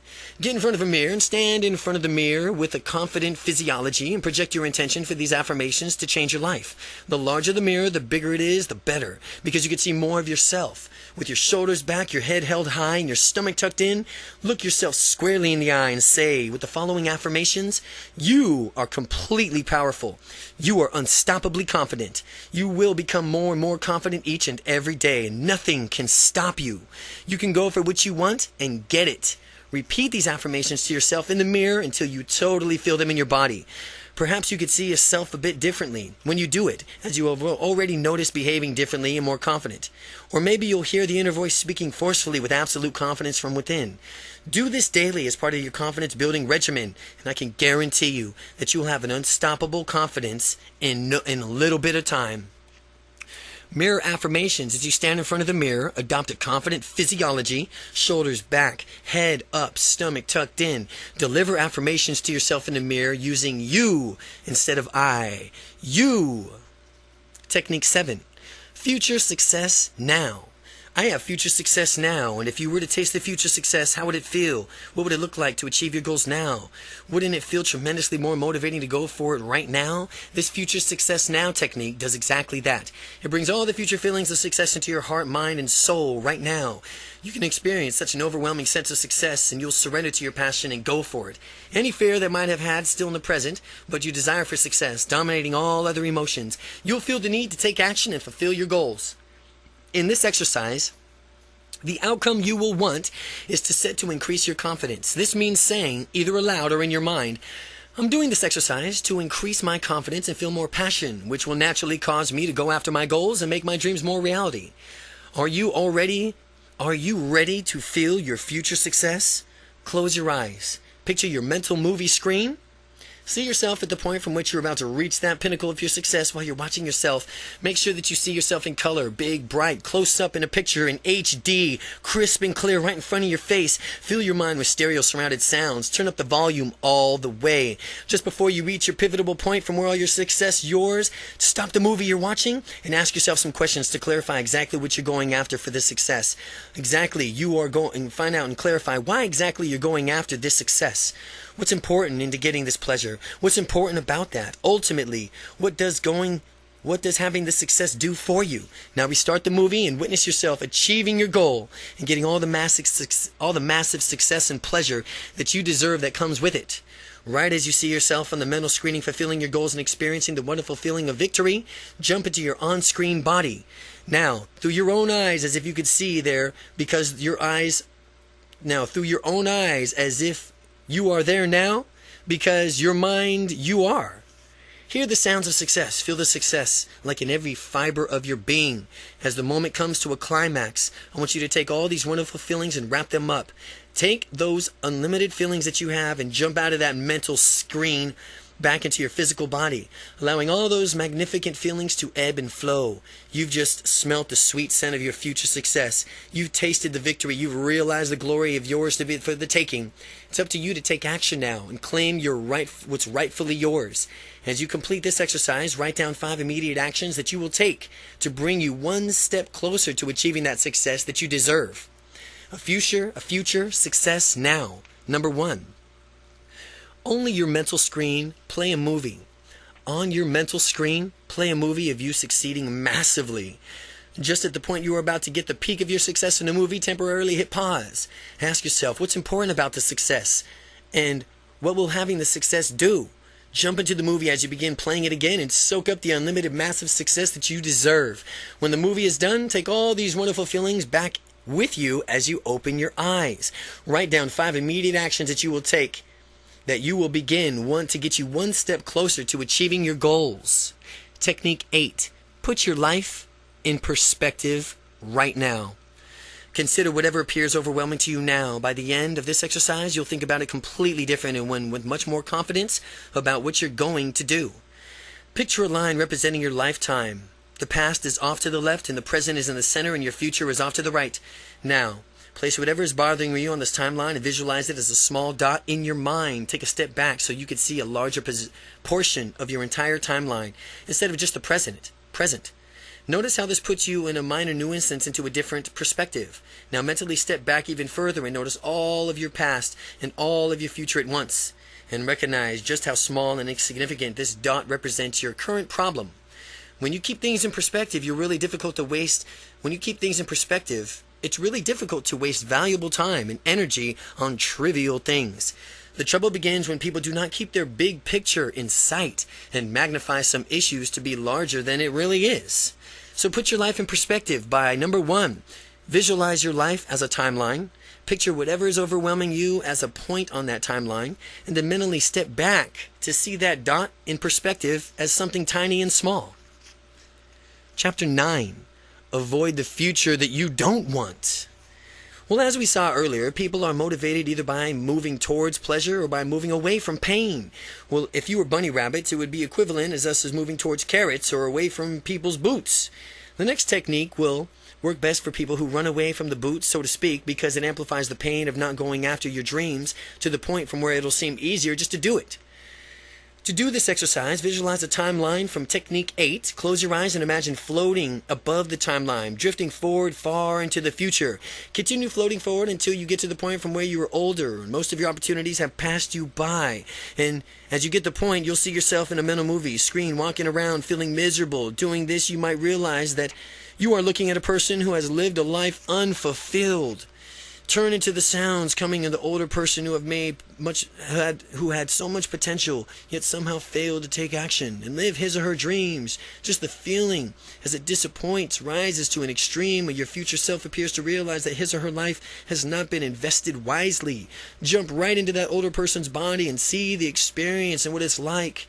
Feel how awful it is to lead a life unfulfilled. It is really quite tragic, isn't it?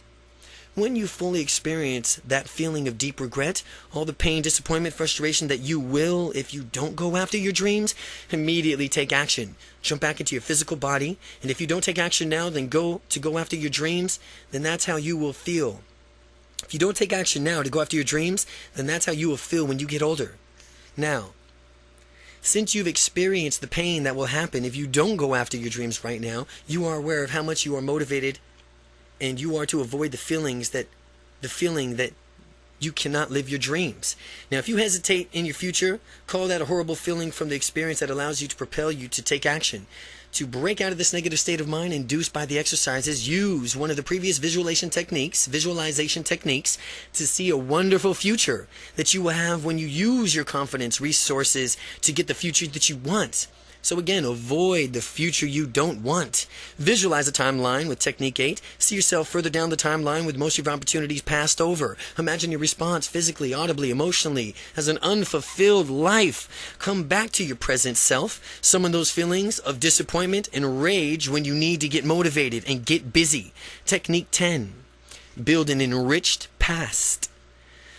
Oftentimes, a lack of confidence when facing a new experience stems from not having done it before. In order to get good on doing something, usually you have to do it poorly at first. And when this happens, some people equate that poor performance with failure or becoming anxious, and understand that we don't have to do everything perfectly from the start. Having said that, though, how much more confident would you feel if you knew that you had done something many times before? I'm willing to bet you that you would be tremendously more confident. This next technique builds memories from the past that feature you succeeding wildly at whatever you are about to do. You may or may not have heard of false memory syndrome. False memory syndrome occurs when someone gets something else to create memories of events that didn't really happen. However, the false memories are so vividly imagined that they seem so real to the person to whom they are implanted, and consequently the person acts as if they are. In situations like this, and the memories of usually disempowered, what if we were to create false memories in ourselves having massive success that we really are about to do for the first time? How about How much confidence will we have when we do this? Build into the past as many successes as you can find necessary, and you will have done this by visualizing success, which you've done, and imagine happening to the past as you create your past successes. Really intensify the experience so that you can catch the feeling and confidence that you've needed. When I was starting out in my public speaking, I had no experience at all, but since I needed to rapidly gain experience to be credible, I went back into my past and created an entire series of memories. Even though I consciously knew that they were all false memories, they were all so vividly imagined that my unconscious mind knew no difference, and which consequently allowed me to behave as if I've already been speaking a lot. And I imagined that I had an entire history of making wonderful speeches, motivating audiences, and receiving standing ovations for my abilities. To go one step further, I imagined people taking my message to heart, acting on it, transforming their lives.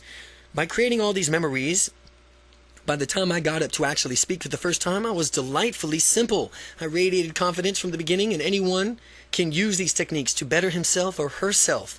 It's just a matter of knowing the techniques and applying them in your life. To build an enriched past, number one, see yourself in your past on your mental movie screen, massively succeeding at what you actually are about to do for the first time. Crank up the visual and sound qualities to make the new memory really intense. Do this 10 times. Create 10 different positions, memories of your successes. Technique 11. The technique goes back into a past of implants, new memories into similar fashions to exercise the technique 10. Only this time, instead of giving yourself a history that will be rewriting your history, go back to the time from when you really blew it. Perhaps something you were expected to accomplish was not smashing success that you intended it to be. Close your eyes and watch yourself on a mental movie screen as you just about to make the mistake or screw things up. Just prior to the instant in the time from which you're about to start deviating from the success path, start making mistakes or stop the movie. We stop the movie now because we don't want to rehearse the negative incident, but we only want to reinforce it in a way of behaving. While the movie is stopped, think about how the situation ideally would have turned out if you could give it an ending. Well, restart the movie and replace the old ending with an ideal ending. See, hear, and feel something succeeding in the way you deserve. After you've watched the movie from the start, finish the third-person point of view. Just jump into the on-screen body and run the movie from start to finish with a new ideal ending. As you see, hear, and feel the massive success that's yours. Now, run the entire movie from start to finish 10 times. This will recode the past incident as a success in your mind. Furthermore, rehearsing and reinforcing success teaches your mind to create success in the future. As you look back on your past, you'll notice things are different. The way you look at all the failures are actually bridges to the success. Your past has been enriched now. You can enrich your past, and you'll discover yourself moving through the world more resourcefully. One thing about the technique is that it's versatility. You can correct any part of your past in whatever way you want. Correct past mistakes. The technique of correcting past mistakes, number one. Watch yourself in the past on your mental movie screen. Write up the point before you made the mistake, and at that point, stop the movie. And think about what the ideal ending would be, and then finish the movie with the ideal solution. You've behaving resourcefully and getting your outcome. Run the movie from start to finish with the new ending, feeling what it's like to get your outcome. Now jump into your on-screen body and run the movie on the success 10 times and lock it in. Technique 12, the domino effect. As you recall from earlier in this book, beliefs come in 2 different forms, casualty and meaning. Again, as you recall from earlier in this book, beliefs come from 2 different forms, casualty and meaning. X causes Y, or Y means, or X means Y. Again, X causes and Y, X causes Y, or X means Y. Causes or it means. Understanding how beliefs are structured means that we can consciously choose those beliefs that are empowering to us. For example, if someone believes public speaking means it's time to be fearful and lack confidence, then obviously this belief will be made manifest in that person's behavior. As he or she gets nervous before making a speech, it's necessary to understand how beliefs are formed. To use this next technique, think of something that is so far outside of your comfort zone that you would be absolutely amazed, surprised, and delighted if you actually did it. In thinking about this, keep in mind that it should be something that is feasible, something you could immediately do, and should make this decision to take action. Become aware of the of what specifically you would see, hear, and feel when doing it. Now, just ponder what sort of confidence it would take for you to do this shining and to do this thing that you are so afraid of. Once you've thought of something completely outside of your comfort zone, you will naturally realize that if you were actually to do this, you could do anything you wanted in the world. After all, if you could step out that far out of your comfort zone, you can continue to expand even further outside of it. Can't you? To make this exercise really work, lock in a belief that doing whatever it is that you are thinking of right now, that you are afraid to do so, means that you could do anything. I chose to skydive as my activity for this exercise. I can lead a pretty conservative lifestyle, keeping risks a bare minimum, and so I had never done anything so daring before. Some risks, I soon learned, are worth it. To gain more confidence in myself, I built in this belief that as I jump out of an airplane and hurtle to the ground in rapid speeds, I'll be stepping far outside of my comfort zone, and by proving to myself that I could do things I wasn't quite sure of that I could do, means that I could do anything in the world. For me, skydiving demonstrates that anything is possible for me. When you do this in your activity, you'll realize that anything is possible for you. Your example can be whatever you want it to be, and as long as it is a big stretch outside of your comfort zone, it could be marching into your boss's office and asking for a raise, speaking publicly, running a marathon. The most important part is that when making it happen, you will realize that anything is possible for you when you set your mind to it. When you've decided on what you're going to do, take immediate action to ensure that that's what will happen. Get things in motion so that you can, taking immediate action to starting your excellent habits to develop. Taking immediate action is an excellent habit to develop. Taking immediate action. I take immediate action. Take immediate action. The most successful, unstoppably confident people take immediate action, and accordingly to manifest their dreams sooner. To anyone who is very logical or critically oriented, the belief that since I can skydive, I could do anything is not very logical at all, yet beholding the belief that you could do anything will enable you to go for much, much more than those who have limited themselves with logic. You may not be able to do anything, but you'll definitely go past your old limits. And remember, what seems like a limit is very often just a limit in belief, not in reality. So when you choose that your beliefs choose them because they are useful and empowering, not based on so-called logic. Choose your beliefs because they will help you live your dreams. The domino effect is, number one, choose an activity that is far outside of your comfort zone, and number two, realize that in doing this activity, it makes it possible to do anything that you choose to do. Follow through with this activity as quickly as possible and hold on to the new belief that you can make anything happen. Technique 13. Technique 13, borrow confidence. A great way to gain confidence is to model yourself after someone else who has already had a lot of confidence. Anyone who has an absolute belief in himself or herself will make a good model for you. One way to supercharge your results is using the techniques to repeat it, using several different people as your models of unstoppable confidence. Once you've identified the person who embodies confidence to you, get to know as thoroughly as possible this person as this moves through the world. To do this, spend as much time as you can with that person and talk about his or her opinions of confidence, life, taking action. If your model of confidence is not accessible to you, perhaps you can get to know the person very voraciously by purchasing his or her books, or CDs, or home study courses, or by attending a seminar. If it's a rock star that you could go to his or her concert. If it's a star athlete, perhaps you can attend his or her sporting event.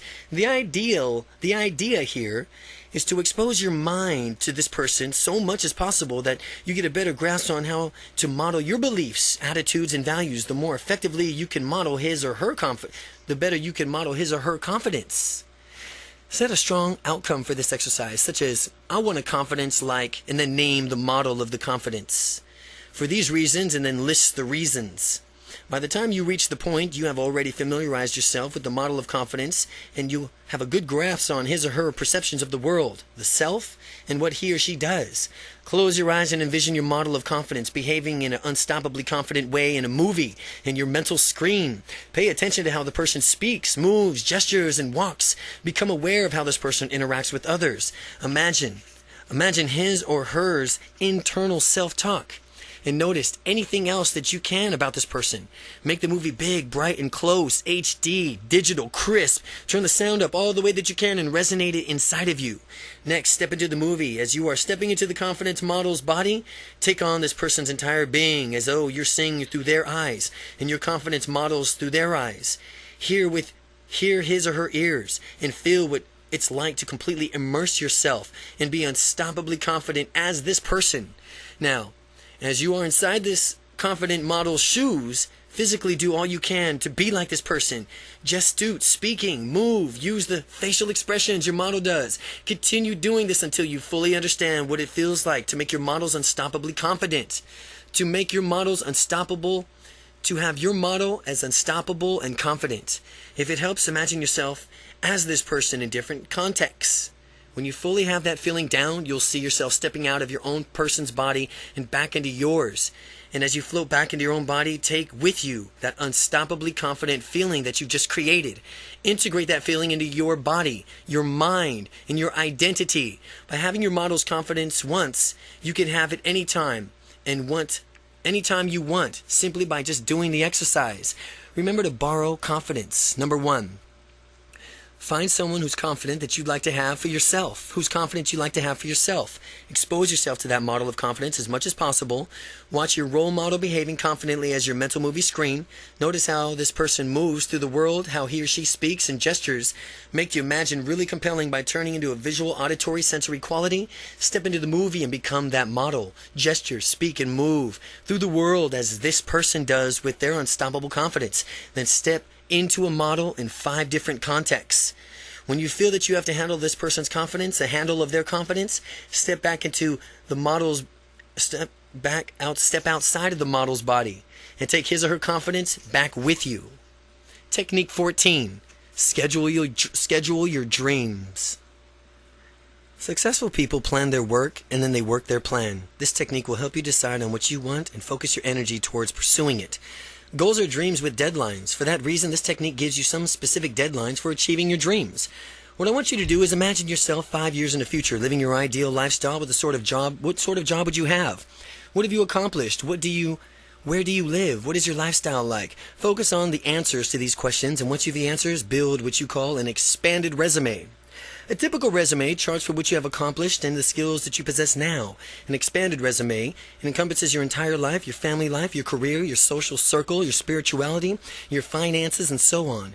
Creative and expanded resumes, what will be true for you in 5 years. Reread this resume once a week and more often, if you can invest the time, and in 5 years in time, you will have accomplished much, if not all, of what you put down.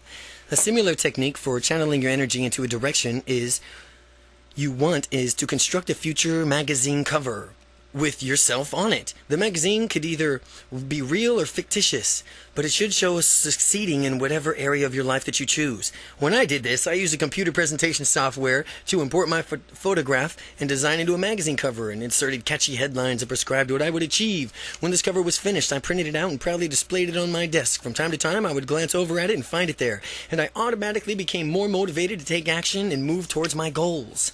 Schedule your dreams. Number 1. Scheduling your dreams, the expanded resume. Number 1, imagine where you would like to be in 5 years from now. Write down the details, family, work, leisure time, friends, and so on, and review this expanded resume at least once a week. Your future magazine cover. Well, create a real imagining magazine cover for yourself succeeding in some area of your life and use catchy headlines, images, and describe what you want to achieve. Review your magazine cover periodically to keep you motivated in reaching your goals. Technique 15. Swish into confidence. The next technique is called the swish technique because in it you redirect your brain as rapidly as a basketball makes the swish sound when it flies through the net. Our mind is trained to go into a certain direction. Sometimes if we have not consciously directed our minds, we tend to gravitate towards less than resourceful behaviors, such as shyness. The technique redirects the brain, in the effect telling it, not shy, confident. If you act shy, you do it out of a pattern that you've either consciously or unconsciously set up for yourself, and there are triggers that you cue to your brain that the shyness pattern. What we're going to do is take those same triggers, reframe, and retrain your mind so that when you spur towards a confidence, you'll spur towards confidence instead. Think of the times when you act shy. Decide on the initial cue that lets you know that it's time to get nervous and tentative. And for some people, arriving in a party full of strangers is looking at an unfamiliar face and a cue to begin acting shy. For others, seeing an attractive member of the opposite sex sitting down nearby might set them off. Find out what your cue is. People do not randomly become shy. There's always a cue that precedes it. Now that you've discovered the cue that has led you to shyness in the past, put yourself into the picture of experience from a first-person perspective.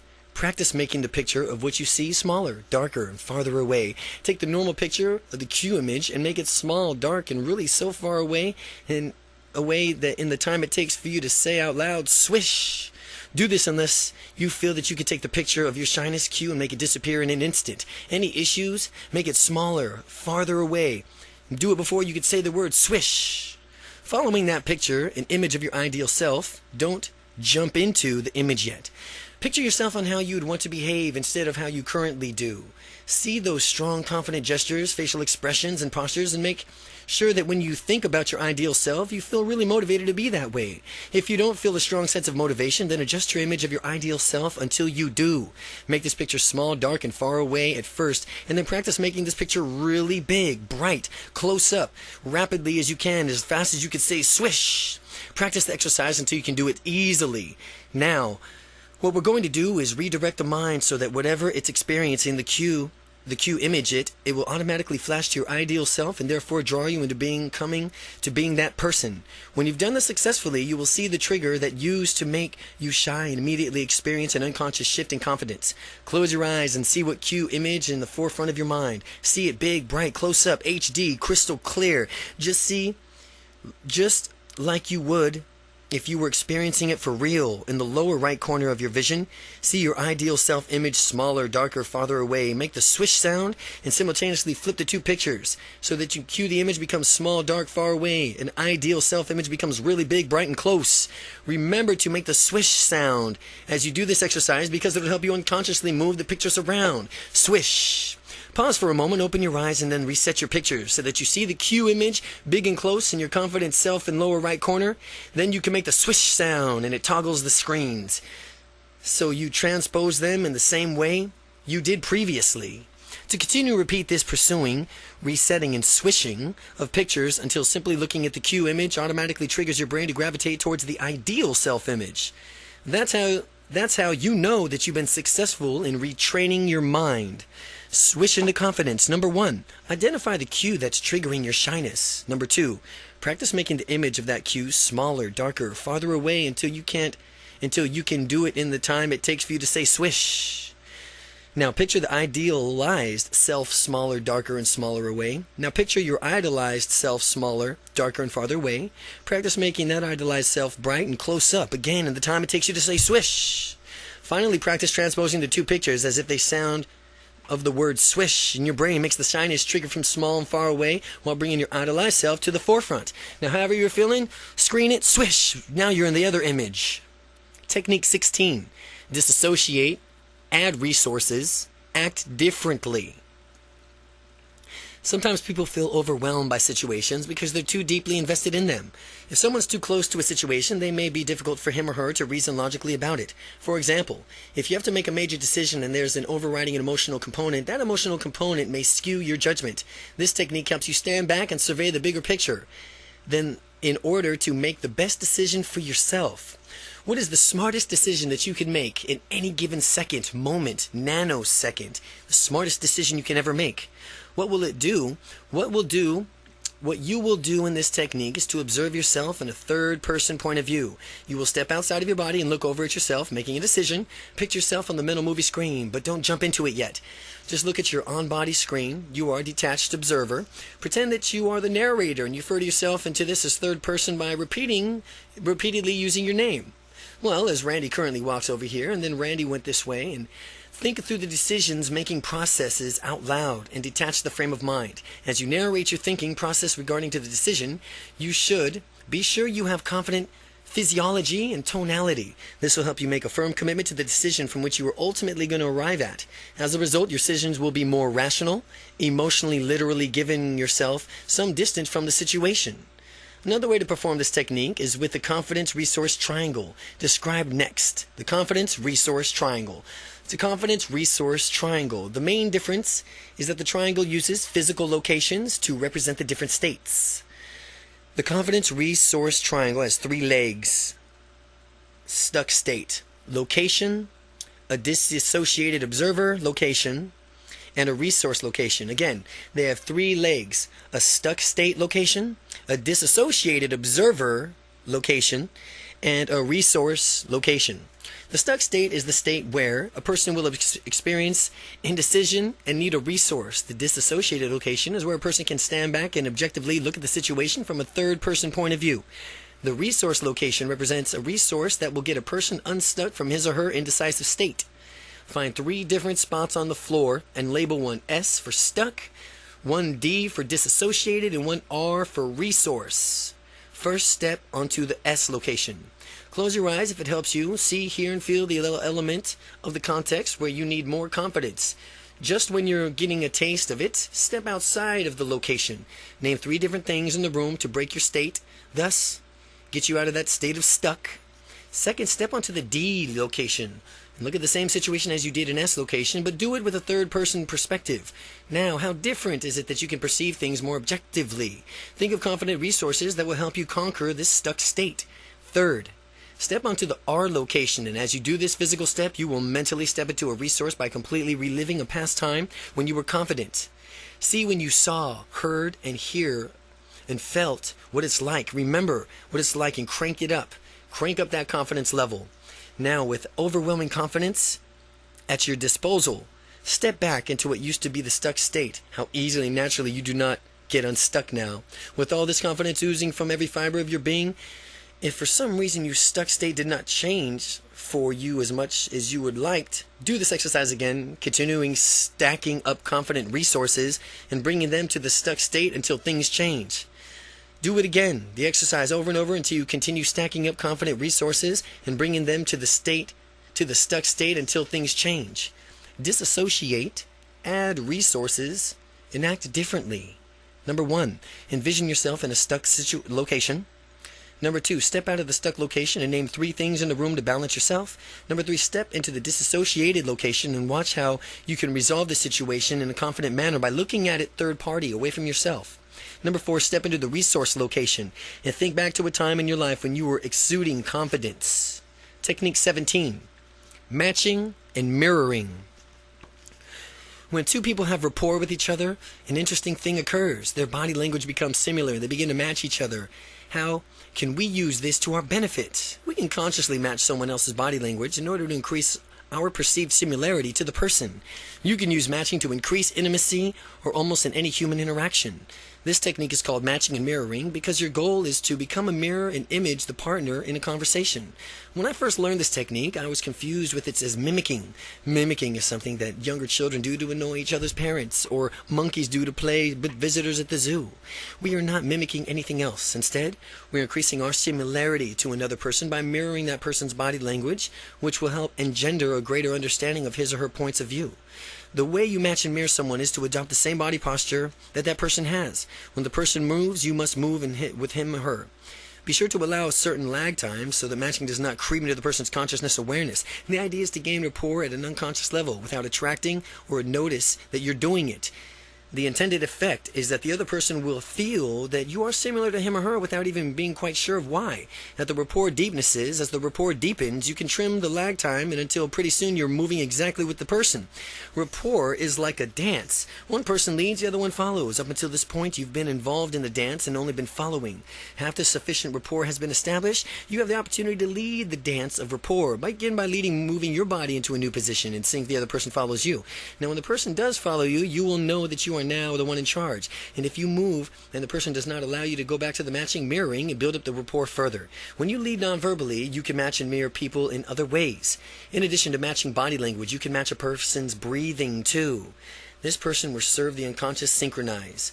This practice will serve to unconsciously synchronize. You and another person can facilitate rapport. To match someone's breathing, watch his or her shoulders. Most people's shoulders rise when inhaling a breath and fall when exhaling. People exhale as they are talking. So remember to match someone's breathing as the person speaks to more similarly to you and how another person, even in barely perceptible behavior, such as breathing. The deeper the rapport you will create. As we're matching someone's breathing, you can match hand gestures as well. When another person's talking, notice how he or she gestures. No matter whether one is wild, demonstrates gestures, or slight, precise hands using some gestures. I don't care if you feel awkward or it's outside of your comfort zone. You are matching the other person in order to better understand and communicate with him or her. Facial expressions are another great way to match and mirror someone by developing greater rapport. Someone frowning is raising of an eyebrow or another facial expressions can be matched. You can even match someone's muscle tone. If a person's uptight and stressed out, you can tighten yourself up too. If the person's loose and relaxed, you can do the same way to be with him or her in the moment. Suppose that you match someone who is tense. You could develop a great rapport with the person and begin to lead the dance rapport gradually by relaxing. If the rapport is sufficient, the person will follow you and relax as well. The level of perceived similarity between you and another person is directly proportional to the rapport that you will experience. Again, the level of perceived similarity between you and another person is directly proportional to the rapport that you will experience. The greater level of rapport you experience, the more freedom you will have to relax and be your own confident self around that person. A good rule for a communication is to remember that nobody is going to get a message across for you. So do whatever it takes to make sure that you are heard. Nonverbal matching somehow can help facilitate this and increase the chances that your message is received the way you intended it. It's not up to the other person to make sure that he or she gets it. As an excellent communicator, it's solely up to you to share your message loud and clear. Matching and mirroring number 1. With a friend, practice mirroring his or her movements. First, adopt the same body postures that the friend has, and next, match your friend's gestures. Third, mirror the friend's facial expressions, and when you are aware of the rapport that has been deepened, try making your own gestures and facial expressions and see if your friend matches your movements. Technique 18. Verbal matching. You now understand how to create rapport by non-verbally matching someone, and of course, you can further deepen rapport by matching someone verbally as well. Typically, verbal behaviors can match our tone, voice, volume, voice, rate of speech, inflection, for example, questioning and manding. The word usage, if someone speaks rapidly, for example, you shouldn't speak much more slowly. You should keep up with that person's speech rate. If someone speaks slowly, you don't want to be a motor mouth when talking with that person. You want to just speak near to the same rate that person is speaking. Listen to people's key words, the words they say over and over again, like they call them a trigger or hot buttons, words from which you hear these words. Use them right back and notice how the rapport skyrockets. My trigger words sprinkled throughout this book. If we were to meet and you spoke with me using some more prevalent words in this book, you would notice how delighted I became and more rapport would skyrocket. Some of my trigger words are unstoppable or fun or powerful or delight or awesome. Here's an example of how to match someone's trigger words. The conversation between an artist and her friend. The artist may say, "I like my art because it's expressive and freeing. I get to be myself, and the paint landscapes there are breathtaking and wide open. It allows me to express myself in a way that I didn't get to before. Painting is liberating because I can see the beauty of things around me and express it to others." The friend can match the numerous trigger words by saying, "Yeah, it makes sense. I understand where you're coming from. It seems like it would be liberating to really lose or express yourself to others, to be able to see a true beauty in things, to point where it takes and how it takes your breath away.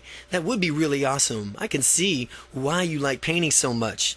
The result of this communication will be that rapport is deepened because of the trigger words. The painter then discusses her passions of painting, elicits someone's passion, listen to the trigger words, and then use those words when you're speaking with that person. You will be amazed how much quickly you develop an excellent rapport. Verbal matching. To increase rapport, practice verbal matching with a friend. First, practice your friend's tone and volume of voice. Next, match the rate of speech. Finally, pick up on your friend's trigger words and use them as you respond to what your friend was saying. Technique 19. Parroting. Parrots are interesting birds because they repeat certain words or sentences that are used frequently enough. To act like a parrot, you can increase rapport. With someone speaking in pauses, repeat the last few words of the sentence right back to that person. The person's word has special significance for him or her, or they wouldn't have even chose to say it that way. Be like a parrot and repeat the exact words back. You'll discover how easily this causes a greater sense of rapport. Parroting validates the person's point of view, and the point of view validated, and they enjoy being listened to, which is why parroting works so well. It proves you were listening. As a friend, Fred, for example, Fred and Carolyn. Fred, how you doing today? Carolyn, excellent. I have a flat tire on the way to work, but I made it here all right. Well, you made it here all right. How has your workday been since that? Well, it's been pretty hectic around my office. I've got a team meeting this afternoon at 4. You've got a team meeting at 4? Uh-huh. Yeah, I'm really looking forward to it. The product should be unveiled here really soon. Oh, really soon? Yeah, next week is our scheduled launch. We've been working really hard to get this project going. Wow, you must have really been working hard to get this project going. The parroting is delivered as a mere echo of what the person previously said, with the key points echoed back to the person. The speaker, upon hearing his or her own words parroted back, will either say yes or agree non-verbally, perhaps with a nod. When people are in agreement, they generally are in excellent states of rapport. Avoid active listening, which is when you change around what someone said by putting it into your own words and then spewing it back to that person by changing the words. You change the meaning and distort the true message that the person wanted to convey. People like when they get their message across, and parroting their exact words back confirms that you did receive them. So in parroting with a friend, begin conversations and practice repeating the last phrase entirely, word for word, that your friend had said back to him or her. Make sure not to rephrase it in your own words. To rephrase someone's point in your own words is considered rude. They want to hear that their point was given across. Technique 20. Nodding, leaning forward, and prodding. People are masterful communicators. Nods are the listening to others. They're doing so. They invite others to relax and share whatever's on their mind. The next time you're talking with someone, continually nod to open the person up for sharing. To practice this, get a partner and have a conversation. Say as little as possible. Nod as often as you can, and this is what effective communicators do. And by nodding effectively, your communication and your confidence and interpersonal skills will dramatically increase. By nodding often, disinterested communicators lean back and slouch. Excellent communicators lean forward and show that they are hanging on to every word that you said. In this exercise, lean forward, and as you nod along, as you're talking with your partner, prod him or her on by throwing in following phrases at the appropriate pauses. Again, when talking with your partner, prod him or her by throwing in the following phrases at an appropriate pause. Go on. Oh, go on. I understand. Oh, I understand. I understand.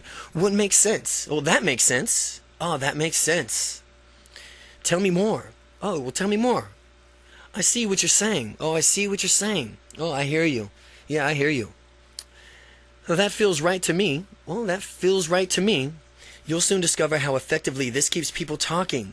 I've kept people talking for 30 minutes at a time without me saying anything, just by nodding, leaning forward, and interjecting these phrases at the appropriate times. Nodding, leaning forward, and prodding. Ask a friend to begin telling you a story. Practice nodding and prodding at appropriate points in the story and see how long you can keep your friend talking. Technique 21. Ask open-ended questions. When you realize that you can talk to anyone, anywhere, anytime, you will have more confidence in yourself than ever before. The secret to being a great conversationalist is knowing what to ask questions that show genuine interest in the other person. Quite simply, ask open-ended questions whenever possible. Open-ended questions require more than a simple yes or no response. The person answering has to elaborate and describe what he or she is thinking. Closed questions do not further develop conversations, since they are usually followed by short answers. If someone repeatedly responds to you with one-word answers, there's not much work with developing the conversation. An example of closed questions and responses: Brad, how you doing today? Fine. An example of open-ended question response is: if anything were possible, what would you most like to do right now? Well, I have a passion of sailing. I would love to be sailing in my boat around the world with my friends. I've been sailing before and I love it. I can't wait to go again. So you can see how asking an open-ended question and a closed question elicits entirely different responses. Now, as you ask these open-ended questions, be sure to listen intently to what the person is saying. While you are listening to someone, use the other methods taught to you in this book to develop an even greater rapport. You can nod and lean forward, parrot the person's words back to him or her, use nonverbal matching and mirroring and using trigger words. Doing all this at once, you may You might be cumbersome at first, but therefore practicing each skill individually, and then when you've mastered them all, begin to combine them for an even better rapport with others. Ask open-ended questions. Engage a friend in a conversation. Ask open-ended questions and see how long that you can keep the conversation going. Chapter 14, Your Confident Future. Whatever we expect with confidence becomes our self-fulfilling prophecy. Brian Tracy. This chapter contains a few final pieces of advice to get you on your way, and once you've started, make sure you don't stop. Build your community. As your confidence grows, others will notice the change within you and perhaps behave differently than before, and that's normal. They are used to you acting in a particular way, and then when you behave differently, they may not have a pattern for interacting with you anymore. They will adapt to your newfound confidence and develop an affinity for it. When I first began breaking out of my shell, I was concerned about how others would treat me, and much to my delight, they seemed to enjoy being around me a little bit more thoroughly as a direct result of my increased confidence. Family and friends. Enlist the support of your family and friends to help you on your confidence journey. When they are behaving in a confident manner, they can compliment you and reinforce your behavior. Tell them that you would appreciate their support as you do these confident exercises. Similarly, if they catch you falling into an old shy habit, they can politely point it out for you, which means that you can immediately correct that behavior. Some people may have a negative reflection to your enhanced confidence and zest for life, and they are not genuine friends. Your genuine friends want the best for you, and anything less means that you're not a true friend. And if someone tries to criticize your increased confidence, view this as an opportunity to test your confidence and let that criticism bounce right off you without even making an impact. Learning unstoppable confidence with others is, in addition, I recommend meeting regularly with others, like-minded people, to teach unstoppable confidence to others, to increase your own confidence. Let this book serve as a guide. It will help your group does confident exercises with each other. Getting together with other people can be an incredible, powerful way to ratchet up your confidence. You can support each other on the journey to a greater success. And when you get together with confidence, you can talk about situations that when you were confident and other situations where you need more confidence. Others may have insights that haven't occurred to you yet, and you might be able to help them likewise. Meet with people on a regular basis. Once a month maybe would be great. Harness the power of a synergy. That is the concept of the whole greater than the sum of parts. In the case of this confidence group, the entire group's intelligence exceeds that of each individual's intelligence summed up. The whole group would become each member would become as intelligent as all of the intelligence summed up. Take action now. Your power lies in the present. That means you need not cast off procrastination and do it now, whatever it may be. I cannot emphasize this point strongly enough. Dismiss. It can wait until later. Mentality right now. The sooner you adopt the do it now attitude, the do it now attitude, the sooner you will create a better relationship, more fun in life, to fulfill your dreams. The reason doing this as soon as you can possibly is easier than procrastinating is because of the psychic weight of the things that are put off. If you typically procrastinate on something, you may not think to yourself, I should be doing that instead of this. Then you might talk to yourself and doing it later. Meanwhile, the leisure activity, which you were supposed to be enjoying, is now consequently ruined because your mind is preoccupied with what you should be doing. That is why we do it now mentality is so powerful. It's really much easier to set up and finish tasks than it is to free from your obligations. Enjoy yourself in your favorite leisure activities. The greater equalizer among us is that in each and every day, we all have the same 24 hours to invest. Everyone, rich or poor, 24 hours, here we go. Most people don't think of their time as an investment. But once you spent today's 24 hours, you can never get them back, ever. People endlessly hang out wasting time without realizing that it is time that is never to be recaptured. I'm all for leisure and spending quality time with friends and loved ones. My main objective is towards people who are acting without purpose, or rather being inactive without purpose. If people consciously choose how they spend their time, that is fine. To maximize your use of time, survey your life. Find out what wastes your time and eliminate it so you can spend more time doing what you thoroughly enjoy. If something is unbearable to you, hire someone else to do it. Or perhaps trade responsibilities with a friend, partner, or a spouse. It all comes down to this simple message. Do more of what you like and less of what you don't. The following is an exercise to discover how to invest your time. When you finish it, the result might surprise you. Go through the results and eliminate your time wasters. Maximize doing what you love, and you'll find yourself being more efficient in the following weeks. Since you will know what tasks consume large chunks of your time, what tasks can be delegated? Number 1, For an entire week, write down what you are doing every half hour. Number 2, after the end of the week, notice how you spend most of your time and what you're doing. Number 3, ask yourself how easily you can eliminate time-wasting activities. Number 4, ask yourself what you can invest more time on in your activities that will lead you closer to your goals. And finally, schedule your next week according to what you've discovered.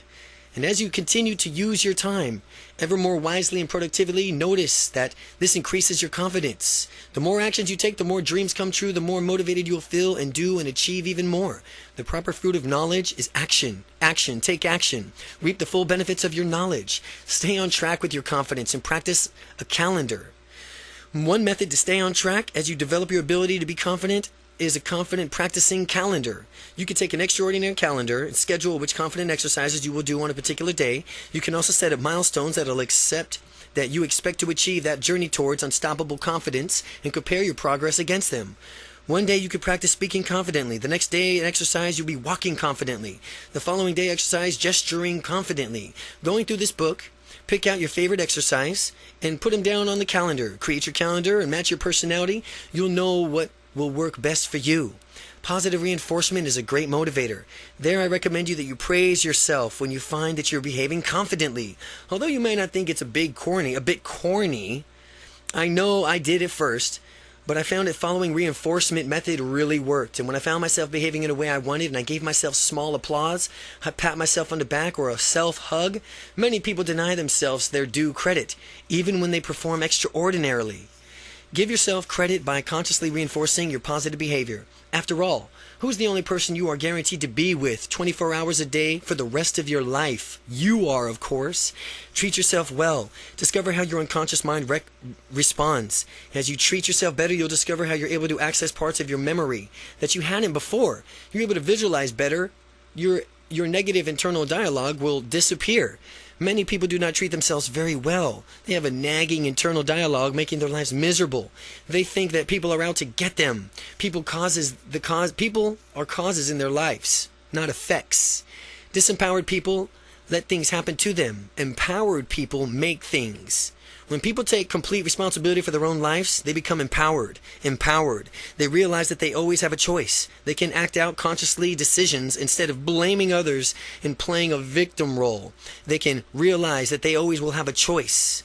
They can act out conscious decisions. When you're empowered and acting out of a choice, celebrate your accomplishments by rewarding yourself. Reward yourself in the same way you'd reward your best friend. His or her accomplishments. Remind yourself that you are wonderful.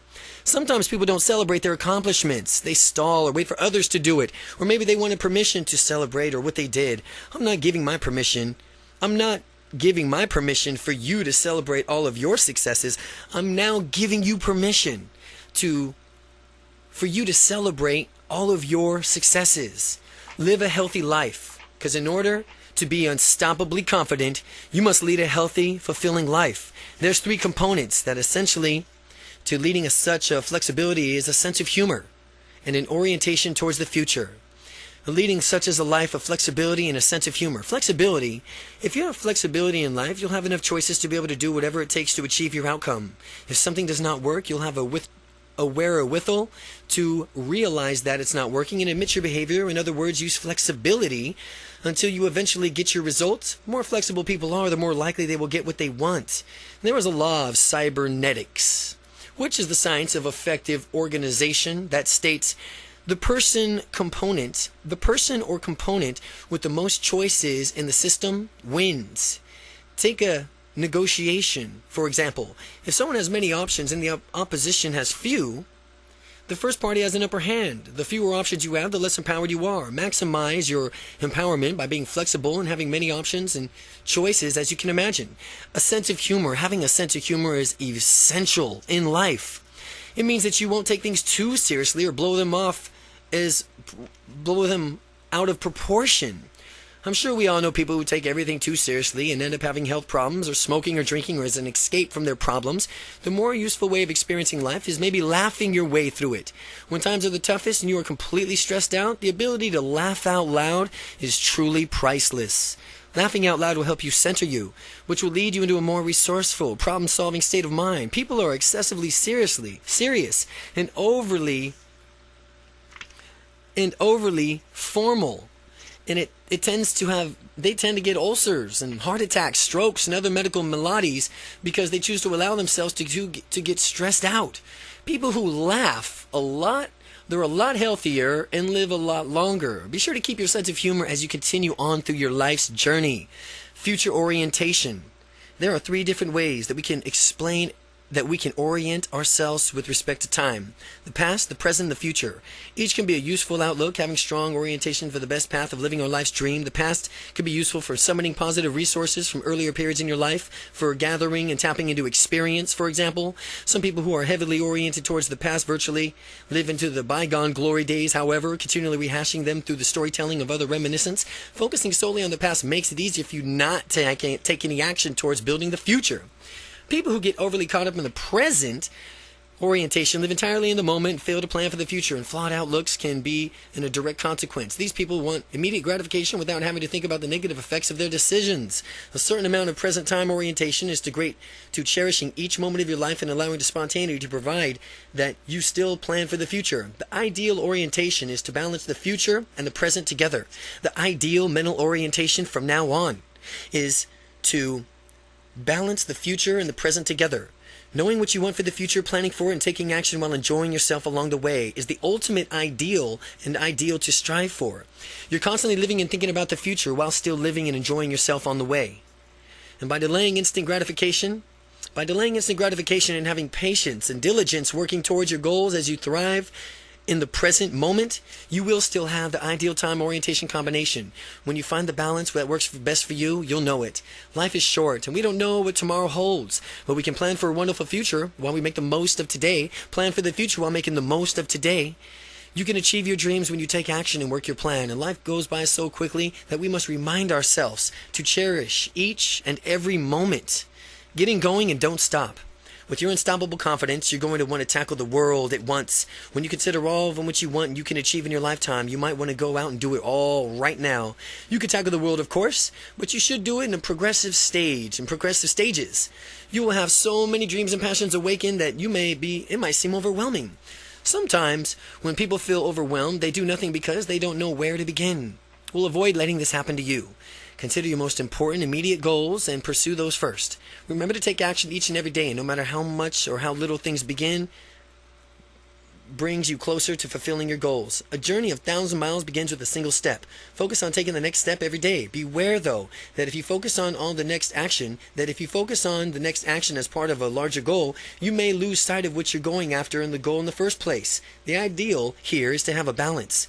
Keep the big picture in mind, remembering what's important for you and to you about the goal and why you're even doing it, as you focus on small steps that actually get you there, taking action each and every day. Being unstoppably confident means being proactive. Decide what you want, go after it, and get it. Some people say, someday it'll happen for me. No. Or, I'm waiting for my lucky break. The problem is that those reactive people are waiting forever. Resourceful people make it happen. Luck is where preparation meets opportunity. Be prepared for relentlessly pursuing the opportunities that you'll surprise yourself at how lucky you become. Go out there and make it happen, because you are unstoppable.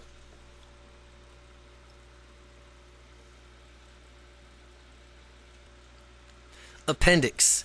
Qualities to alter your experience and your beliefs. You can work on altering your experiences by focusing on the following qualities. Visual qualities is color. Is the image in color or black and white? Size. How big or small is the image? Detail. How detailed is the image? Focus. Is it clear? How clear is the image? Contrast. Do the elements of the image contrast? Brightness. How bright or dull is the image? Border. Is there a border around the image? Distance. How near or far away is the image to you? Shape. Which shape is the image? Location. Where is the image located? Perspective. From which vantage point do you view the image? Dimension. Is the image flat or three-dimensional? Movement. Is the image fixed or is it a movie playing? Auditory qualities. Location. Where's the sound coming from? Tonality. What's the tonality like? Depth. Does the sound surround you?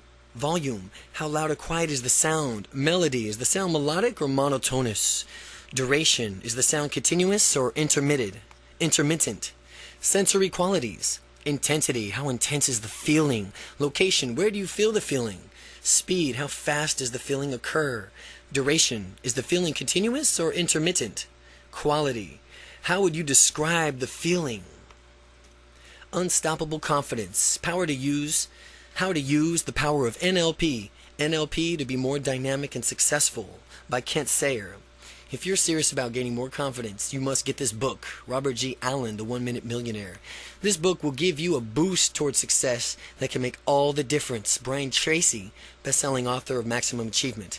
Imagine having the confidence and courage to go after goals, successful careers, rewarding relationships, richer, fuller life. If you could dream it, you could do it. Using the scientific methods of Neuro-Linguistic programming, NLP. Through NLP, author Kent Sayer transformed himself from a plainly shy introvert into one of the nation's most dynamic NLP trainers. He's taught thousands how to break out of their shells and go after their dreams. Now, with this proven system, you too can harness the power of NLP to blast out of your comfort zone, shatter your limiting beliefs, and boost your confidence instantly. The step-by-step program for a ready-to-use tool, verbal, nonverbal techniques, and practical thinking exercises will redirect your mind towards your goals. You'll be amazed how easy it is to interact with others, embrace opportunities, and enjoy social events, activities, and work functions. Unstoppable confidence.